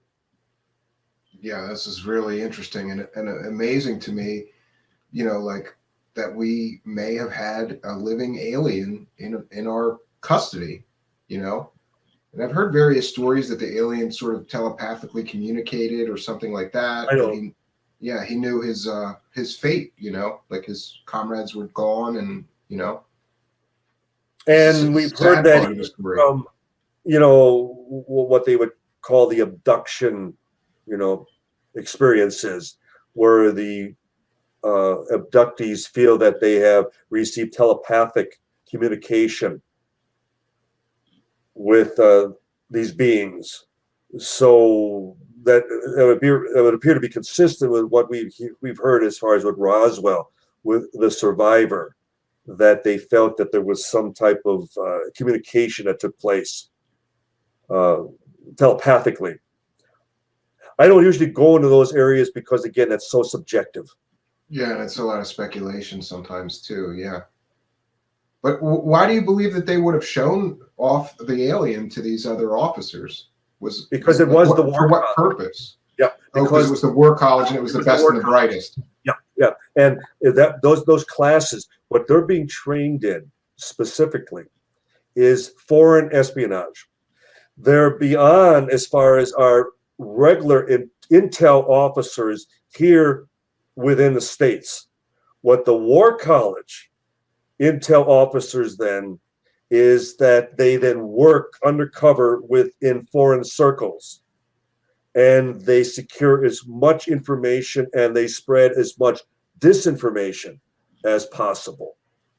In other words, they keep things very fluid as to hardcore information. And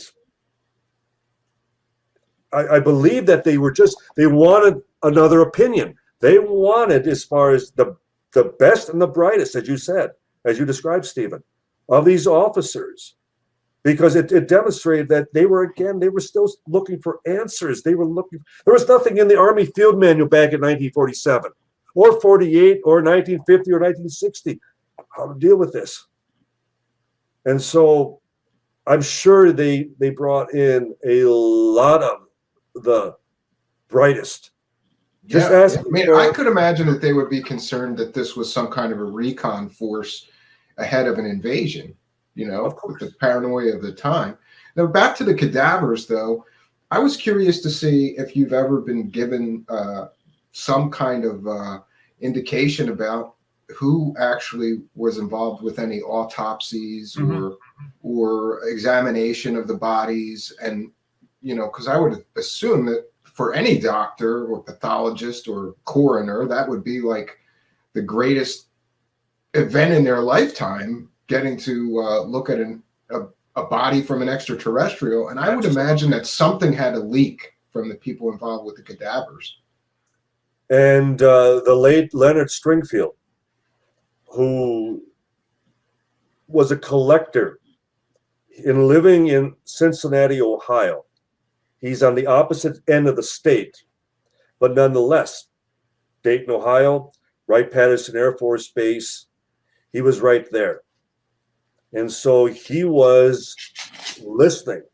He had, that I'm aware of, at least 2 firsthand doctors who described to him autopsies at Wright Field in 1947.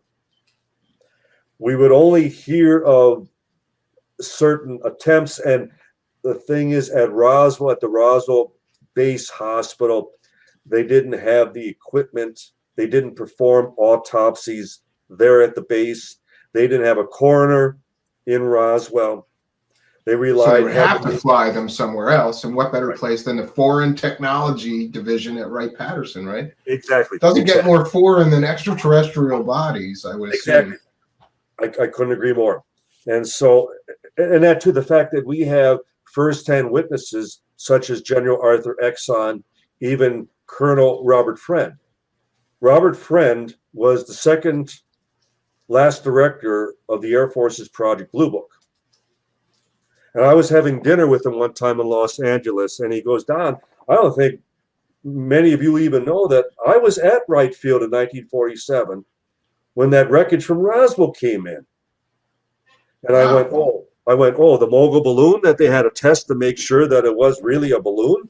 And he laughed and he says, you and I both know that wasn't any type of balloon. And I go, oh, Colonel, then what was it? And he goes, well, I believe it was a broken arrow, an errant atomic bomb. And I let him, talk out as far as why he believed that. What the Colonel wasn't aware of was the fact that there were no broken arrows at that time. In fact, we didn't have any bombs in our arsenal at that time. Yeah, I guess we blew our load in World War II, and we were still building up new ones, right? That's right. We were still conducting as far as atomic research at Los Alamos in New Mexico. The bomb racks were kept not in Roswell. They were kept at Wright Field in Dayton, Ohio. And even when they were conducting the bomb drop exercises with their B-29s in Roswell, they were using sand barrels. They didn't even have the bomb casings. And as far as the 2 bomb pits, which were at the base in 1947, neither one of them had a bomb hidden as far as down within that silo. Yeah, and our adversaries wouldn't know this. It was just a huge deterrent. They knew that we had done Hiroshima and Nagasaki, and they would have assumed that we had more. So I guess absolutely, and that's why they kept it so secret. Well, I don't really want to keep you too much longer, but if you don't mind, we have a great audience watching. If you don't mind, we can take some questions for you from our live chat. It's not often that we get some experts. Absolutely. So any questions for Mr. Schmitt or myself, just put them in all caps so that we know that they are intended for him. You can ask anything.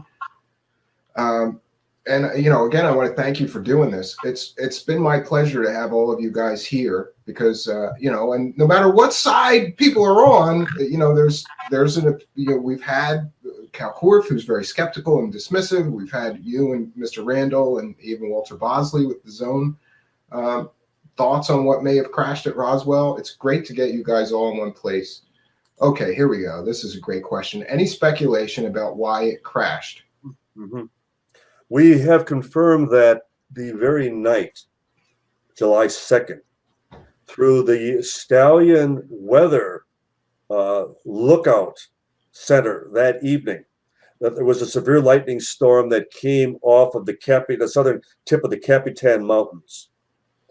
And so even the ranchers described to us that between the thunderclaps, now this is high desert, been out there many times, you don't want to get caught out there in a storm because the lightning strikes the ground. If you're out there in a car, you're the highest as far as a point. You're a lightning rod standing out there, and it's high desert. And so one of the obviously theories is that it was struck by lightning. Again, we have no way. All we can do is confirm there was a severe lightning storm, but we still don't know if it was an internal malfunction, something caused it to explode. I guess we'll never know. We'll never know. But that much I can at least document, that the night in question, there was a severe lightning storm. Yeah, could be it. And again, from Greg Chase, we have a question. What is your opinion of gravity-controlled vehicle tech, or I suppose he means anti-gravity technology, as being man-made? Interesting that even in General Nathan Twining's letter to General George Shogren, asking about their assessment of the situation. Now, this is 2 months after Roswell. They were already speculating that the aircraft that Twining states in this letter is real, that the phenomenon is real and not visionary or fictitious. Yeah, I love that memo. I love that memo. Well, here's something, Stephen, that most ufologists don't even grasp if you actually have a chance to ever see the originals. Twining did not write that letter. He signed off. He agreed with the context of the letter. But you know who prepared the letter? All of his nuts and bolts engineers at Wright Field at that time. At Wow, Air so Material Command. that makes it even more believable that that's accurate.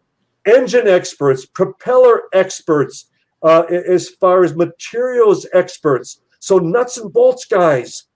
So why are you calling in nuts and bolts guys if you're only dealing with sighting reports, if you're only dealing with a couple photographs? Why is it possible you're dealing with nuts and bolts people because they're actually dealing with the nuts and bolts of the recovered saucer that was just brought to your attention right there at Wright Field? So, but the point being, Twining, they were already speculating that the propulsion may be electromagnetic, that it would draw power right out of the very atmosphere. And doing that, and I use the example, if you take something as simple as a balloon and you create static, rub it against your arm, and then hold it up against the wall, and the balloon will defy gravity. It'll hang as far as up against that wall or against the ceiling from the static electricity. Well, it's anti-gravity, electromagnetic. You're creating an electromagnetic field of sorts. So I believe that was the birth of some of that research, the idea that these craft are able to push off of gravity, repel gravity. They hover, and then they push off of it and are able to accelerate at a tremendous speed. And in using, even as far as the orbital rotation, the gravity of the planet itself, that they use it as their very propulsion. And therein would lie that and we've been working on this, and I believe we're getting closer and closer. And I belong to the EAA as far as the Experimental Aircraft Association in Oshkosh, Wisconsin. And when they unveiled the Raptor, the F-35s, and you see that jet hover, you see it come up and it turn its nose up, and all at once it's just bouncing, it's resting on its thrusters. Yeah, I've seen a video of that. It's pretty impressive. And then all at once it kicks in the afterburners and like a rocket shoots straight up. Just amazing. Now that's not anti-gravity, but we're getting there. We are getting to the point that we understand. And who is to say that the main inspiration may indeed have been the very phenomena that they're still saying doesn't exist? Yeah, I always found it interesting that in the early 1950s, almost all of the major aircraft manufacturers were really big. There's articles and things on electrogravitic research. And then shortly after that, it just all vanished. And nobody talked about it again. All goes underground, now it's become too top secret, too sensitive. And I suppose in many respects it becomes covert because you don't want to play your hand. The idea that we may have such aircraft today, and it's the last thing we want the Soviets or the Chinese to even, be aware that we possess. Yeah. Another question is, can Mr. Schmitt review, if any, findings at the sites? I think maybe they're talking about these archaeological digs, and you have a whole book on that. Can you talk about what exactly was found? Was there any promising evidence found during all those archaeological digs? Because I thought for a while, when I heard that they were doing that, I remember when I first heard about that, it was a long time ago, but I thought maybe there was something left there and they're going to find it, and maybe we'll get a smoking gun piece of it. Now, just imagine, as you yourself acknowledged, that Kevin Rando and I were skeptics our first trip to New Mexico in February of '89. By that September, we're that hot on the case that we are supervising the first archaeological dig at the debris field site, the Brazil site on the Foster It's quite a Range. turnaround from skeptic to running an archaeological dig, right? We had a team from the Center for UFO Studies, and we had archaeologists from Argonne Laboratories in Illinois, and we mapped out the site using a theodolite, a survey meter. We laid out a systematic grid. We flagged areas of potential entrapment. We got ready with the hope that with funding, we'd be able to come back and conduct a full-scale, archaeological dig. Well, we approached in 1995, 6 years later, the contract archaeology department at the University of New Mexico in Albuquerque. And that was Dick Chapman was the head of the department at that time. And with the hope that they would be willing to even do the dig, that we would have a university as far as sponsored dig. Sure, yeah. No less a UFO crash site. And they accepted, they agreed. Well, we still had to come up with the money. So in 2002, so 7 years later, with the Sci-Fi Channel, that's when we went in and we did the full-scale dig, second one. But we were able to go in with a backhoe, and it's an area that witnesses had described a furrow, a gouge, after the military recovery had been completed. And it was about 10 foot wide, hundreds of feet long, but it had filled in through the years. It was no longer visible from the surface. So we flagged that site where witnesses, again, independent of one another, told us they saw that furrow. And the backhoe operator, he's even an archaeologist. He's worked over in Egypt. He's worked in Africa and other areas. He's got the touch, as they would say. He works with a ground engineer, and even the engineer said that when they were digging perpendicular to the flagged gouge area, that the shovel was jumping like it was hitting loose sediment. And when it was pulled aside, there it was, just below the surface, a symmetrical V, exactly where the eyewitnesses said it was. And so I guess something it was impacted. filled in later? So something had actually skipped across the ground, and that the wind and rain erosion had filled it all in through the decades. With new sediment, There it was, below the surface. Now, since that time, we had another dig in 2006. We had another one in 2013, and another one in 2015. And with assistance from a geologist, Frank Kimbler, who was working this site quite diligently with just his metal detector in finding fragments, metal fragments, and were analyzed, and some of them turned out to be mostly aluminum, but with one strange alloy that shouldn't be there, and that was melithium. Okay. And that's not a very common thing to mix with aluminum, right? No, because it's mixed strictly with steel. It's a hardening agent for steel. And as a result, there's not a registered combination of the two that we know of, that we could find anywhere here on planet Earth. Now, again, it doesn't prove it's extraterrestrial. No, we agree. But it's interesting. It's Did they do any tests on the isotopic ratio of the aluminum? yes. Because we should be able to. But so Yes. it came back earthly. Well, except for the molybdenum. the molybdenum. I pronounced it wrong the first time. Molybdenum. And it was 3%. Doesn't sound like a lot, but that is a lot in conjunction with the aluminum, because it should make it as brittle as glass, as a hardening agent for steel. And yet, there it is. Well, that's Now, interesting. we didn't claim it was there, but 3 separate labs have, doing the radioisotope testing, have confirmed its presence. Interesting. So we, I know on the History Channel. Yeah, I remember seeing that, and I was on the edge of my seat, like, what are they going to find? You know. And then they claim that they're picking up something buried beneath the surface that is sending back, it's creating a magnetic signal. It's repelling as far as that subterranean radar. And then the Ben Smith, the CIA operative, former CIA operative, suggests, you mean like a balloon? Okay. Well, I wish they would have talked to us, because if we go back to the Ramey photographs in General Ramey's office, and that rotted clump of rubber at his feet on his office floor, if you were to know anything about weather balloons, especially those particular balloons, the rubber, especially when exposed to the elements, starts to break down within days. Yeah, it wouldn't be there 40 years, 50 years later. Within weeks, it becomes like powder. And the reflective foil, unless it's one large intact sheet, how did it bury itself, and who buried it, and how did it remain intact after all these years?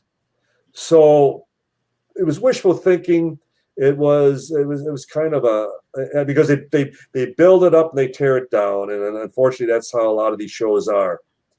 They raise the suspense level and then they burst your bubble, so to speak. Yeah, that's a pretty common theme. And another great question, because I was going to ask you this too, because there's been various descriptions of what the craft looked like. Some say that it was a sort of flying wing, not a saucer-shaped craft, and other people said that the craft was, you know, a typical aluminum, you know, metal flying saucer, round. And what is your take on that?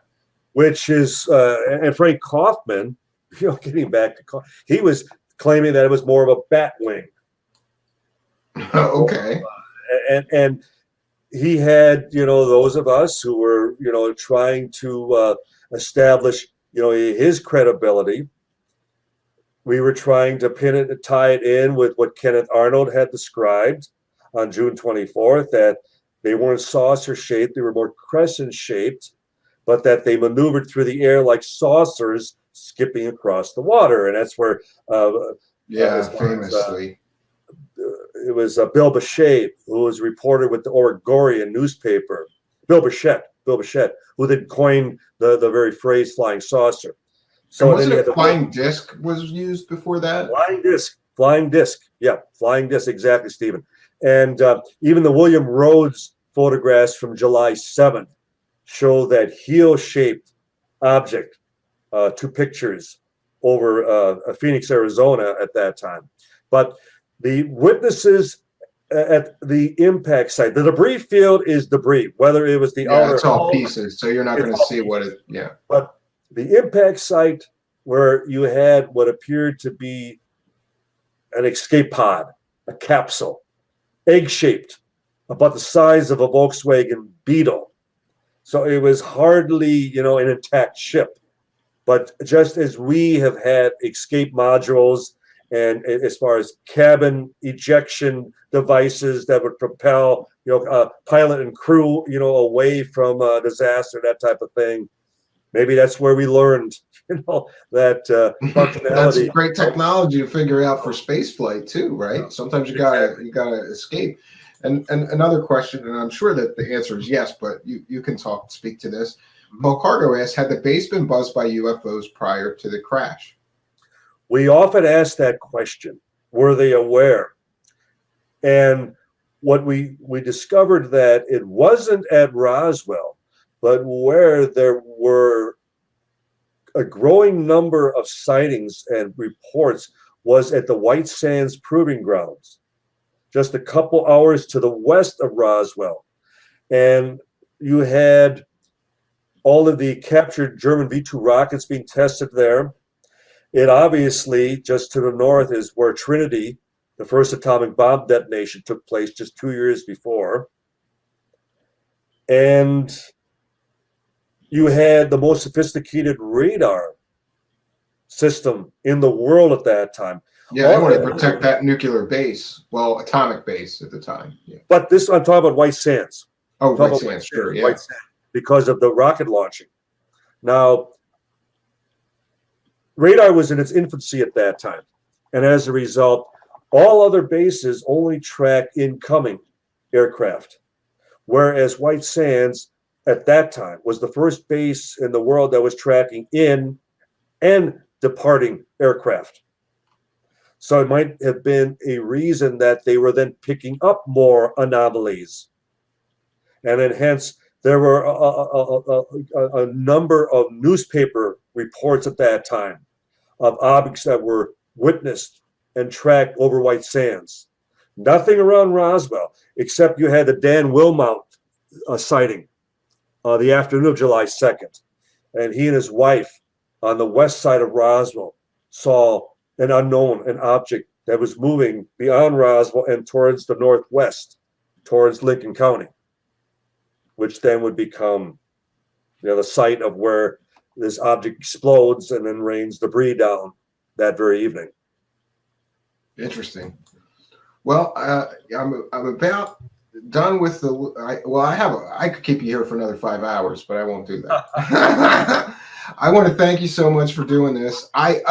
When you weren't really, I know you're a very busy guy. So for those who don't know, Mr. Schmitt is so busy that it took him a while to get back to me. And I kept going. Every day I would check my email going, please, Mr. Schmitt, get back to me because you've got to be in this series. We can't end it without Mr. Schmitt's participation and involvement. And it's not just me. All of the viewers kept asking me, you're going to have Don Schmitt, right?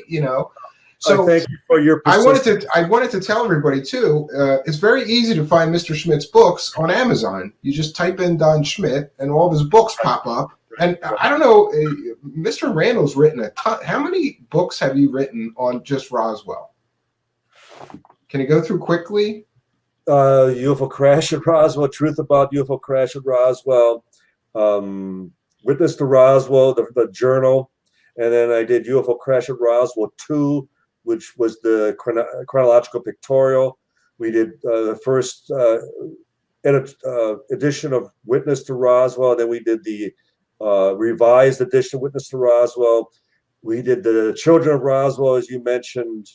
We now have done Roswell, the ultimate cold case file, Roswell Dig Diaries. So when you type in Don Schmitt into Amazon, you get just a treasure trove of and I have been.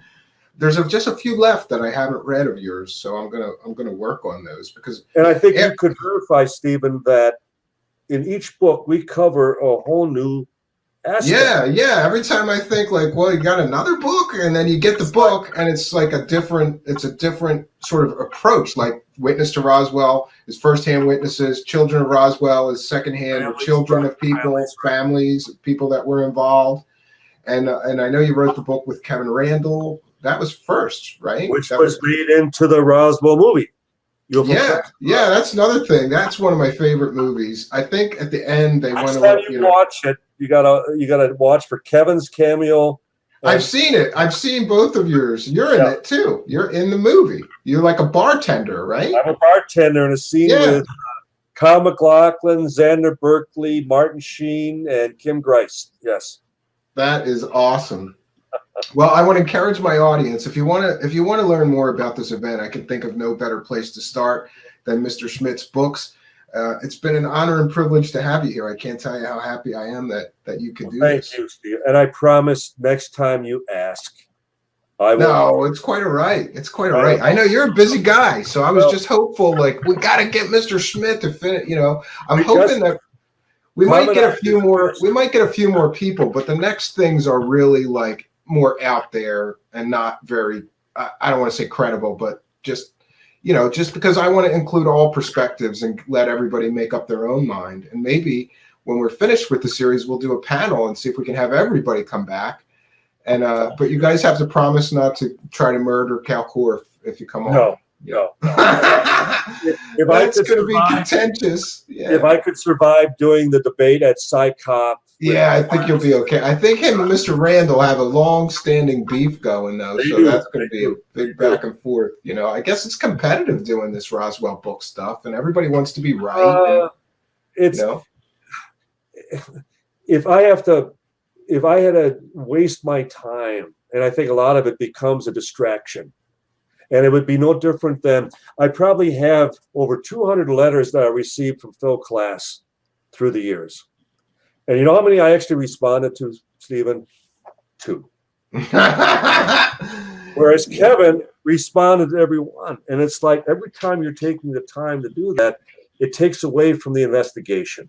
And that's why I don't have the time, and I won't waste my time in yeah, dealing with I don't blame you. I don't blame you. It's a people that- distraction.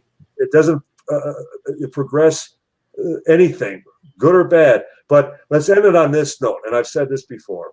Oh yeah, wait a minute. Actually, yeah, I'm so glad that I'm going to solo you, and I would like for you in 5 minutes or less, if you can, because I've heard you do this riff before that I think is one of the things that convinced me about this and who flew the I've heard you do this, so I'm going to solo you, and I would really like it if you can wrap up your appearance here by giving us 5 minutes or so of your very best evidence and why you believe the alien hypothesis. This again coming from the perspective of having been a total skeptic and allowing the evidence to take us to whatever the final resolution would happen to be regarding the case. And to listen to first-hand witnesses describe one after the other, whether military or civilian, handling material that defies conventional explanation. And I don't care what the alternative explanation, they never deal with those accounts. Whether you're talking about, something top secret or a balloon, and how ridiculous, a balloon not demonstrating anything that would resemble what the eyewitnesses have described. And then you have all the outside personnel that come in. Like one of the nurses who was at the base hospital told us at that time, because they were told to stay away. They were told not to report back to the hospital for their normal duties at that time. And she said to us, clearly something big had happened. Well, a recovery of a weather balloon, again, is as mundane as it raining during the monsoons at that time of year. They wouldn't have, shut down the base. They wouldn't have directed as far as MPs shoot to kill anybody as far as crossing a particular, as far as perimeter. They wouldn't have had the transporting of wreckage that went for testing and analysis at different facilities around the country. They wouldn't have called up the funeral home asking as far as what should be done as far as the preservation of bodily tissue and fluids regarding something that we can't document, an accident at that time involving anyone, any bodies that would have necessitated such inquiries at that time. And so either you have the military and the civilians involved all reading from the same script, because they all experienced this from their different vantage points, their different backgrounds, but yet they reacted the same way. I don't care if it's the ranchers and their hired hands, their wives, their children, or all the way up to the base commander at Roswell, who would have been the second pilot dropping the atomic bomb on Japan. And the reason that he wasn't sent on that mission was because they had higher hopes, higher plans for him. They kept him stateside because he was their golden boy at that time. This was no knee-jerk reaction when they put that press release out on July 8th, where they announced to the world that they had a flying saucer. knee-jerk reaction. Washington already had the material in hand already Sunday, July 6th. They had all day on Monday the 7th and till that next morning to put together this whole, as far as cover-up scheme, and it worked. They got away with it. And then they shut down Roswell. All the violations of the First Amendment rights. They threatened them with the loss of the licenses that they should never talk about this again. And then they start abducting civilians. I mean, please explain to me why in God's name, if the rancher, Mac Brazel, has merely misreported, misidentified a weather balloon device, why would they violate his civil rights by kidnapping him and holding him out at the base for 5 full days? And then until he recants his story, until he is then ushered to the newspapers, to the radio stations, to retract the original flying saucer story. And then and only then, after they have his assurance that he'll never say a word about the truth of the matter, they release him. And he's a broken man. He's never the same. We've talked to his hired hands. We've talked to his family, and they all said how he was a broken rancher. He was never the same after all this. You put this all together, and then up into the later stages of their lives, and where they're not, and then only giving deathbed testimonies. They're finally conceding. They're finally breaking down, and they're telling their wives, their children, it wasn't a balloon. It wasn't from here. They weren't from here. They weren't human. It wasn't made on this earth, as Major Jesse Marcel said, the #1 intelligence officer in the United States military at that time. And he makes that statement that it was nothing made on this earth. Now, I grant you this. The onus remains on us. The burden of proof is still with us. But at least our investigation has remained fluid after all this time. We are still racing with the undertaker, now with the families. We are still searching the sites. We are still looking for the physical evidence. We're still hoping that there's a footlocker or something hidden as far as in a basement or in a crawl space yet to be discovered and presented to finally prove this. But we're still the ones who are proactive. We're the ones that are still not so rigid in our position as putting out a final statement and this is the end of it and take it or leave it because I say so. Well, in our cases, it's because all of our witnesses say so, because you have 0 witnesses. Please, you have none, and you know it. You have absolutely 0 witnesses. And so how do you think that would decide in a court of law? Well, I have nobody to call up to the stand. I have nobody to present any information or any documentation or any testimony to the contrary. But believe me, sorry, judge is going to laugh you out of the room because your opinion is nothing more than an opinion, and they come a dime a dozen. It comes down to this. If we're wrong about this entire Roswell incident, life goes on. The world goes on. It changes nothing. But if you're wrong, if you have been misleading the public for now over 70 years about what we consider to be the biggest story of the millennium, it changes everything. And that is your greatest fear, that it will change everything. And you were leading the charge to make sure it never came out. That burden, that guilt remains with you, not us, because we've done all we can, and we will continue to do all we can to demonstrate what really happened. It's an old movie, and I'll end with this, called The Rashomon Effect. It's a Japanese murder trial, 1950. The Rashomon effect is demonstrated in the courtroom, is that there are 3 sides to every event. 3 sides. There's your opinion, your position, There's my opinion, my position, and then number 3, there's what really happened. Who has performed the greatest due diligence in establishing what happened? Those who just say it didn't happen because I say it didn't happen, or those who are still making every effort to prove and demonstrate what happened, no matter what happened, whatever happened. And there too, I think history will judge us much kinder than it will those who just flatly and summarily dismissed what, again, potentially is the greatest story in the last 1,000 years.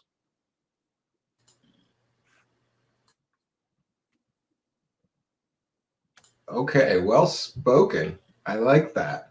Longer than 5 minutes, but no, that's quite all right. I wanted to give each. I missed in my notes to do this for each guest, and I'm gonna see if I can't get them to do the. I missed it with Mr. Randall and Mr. Korff as well, probably. But we'll probably. I'm hopeful that we could do some sort of panel show, because I think that would be amazing and be well attended, and I hope that you will participate in that if we can get everybody's schedules to jive. Count me in. Absolutely, and I want to thank you once again. It's rare that we get a guest of your caliber and status, and it's been a pleasure. So I'm going to throw you out of here. There's nothing you need to do except close out your browser, and you'll be good to go. Otherwise, you'll stay in my backstage. We're going to do an intermission, and then I'm going to have like a discussion with the audience for the next hour or so. Well, have fun with that. But okay. I need to. All right. My wife for the evening, so it is. All right. Thanks, Mr. Schmitt. You have a good Stephen. evening. All right. Bye-bye. My pleasure. Wow, what a great evening this has been, friends. So this is what I'm saying. It's just been like ping pong back and forth. And, we hear from the skeptical side, and then we hear from more of the believer side. And I can't say I disagree with Mr. Schmitt, when he talks about the volume of work that he has done. I mean, the guy has flown all over the country at his own expense, driven all over the country at his own expense, just trying to get to the witnesses, trying to get to what it is that actually happened here, what it is that actually happened, not here, but in Roswell in 1947. It's been an enduring mystery for years, and it's just one of those great mysteries. I'm hopeful that someday a smoking gun is going to come and prove definitively exactly what happened, and it will be such an amazing thing if that happens, and also sort of end a debate, because I think eventually some evidence is going to surface that will be beyond debate. At least I'm hopeful about that.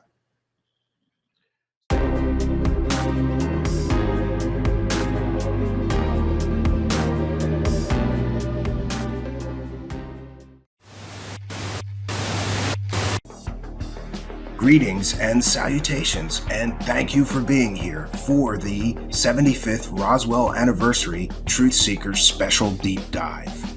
If you're new to the channel, please be sure to subscribe and hit that notification bell so you too will know about future special events you can attend here.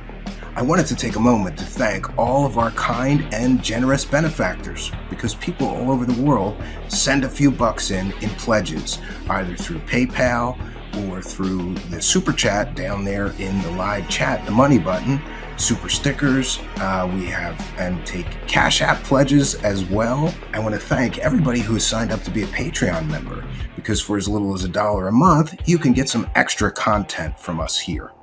Additionally, I'd like to thank the channel members who get a bunch of YouTube benefits as well as all the Patreon benefits for as little as $5 a month.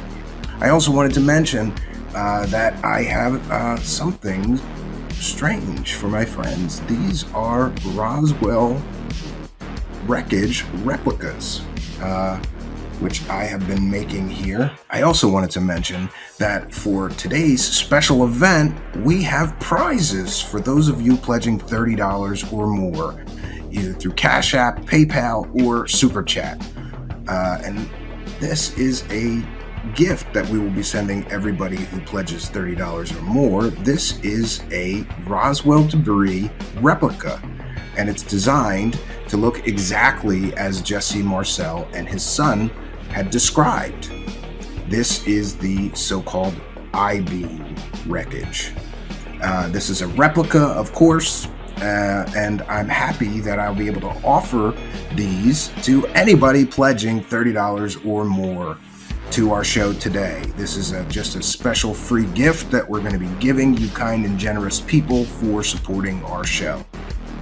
Well, friends, let's get back into it.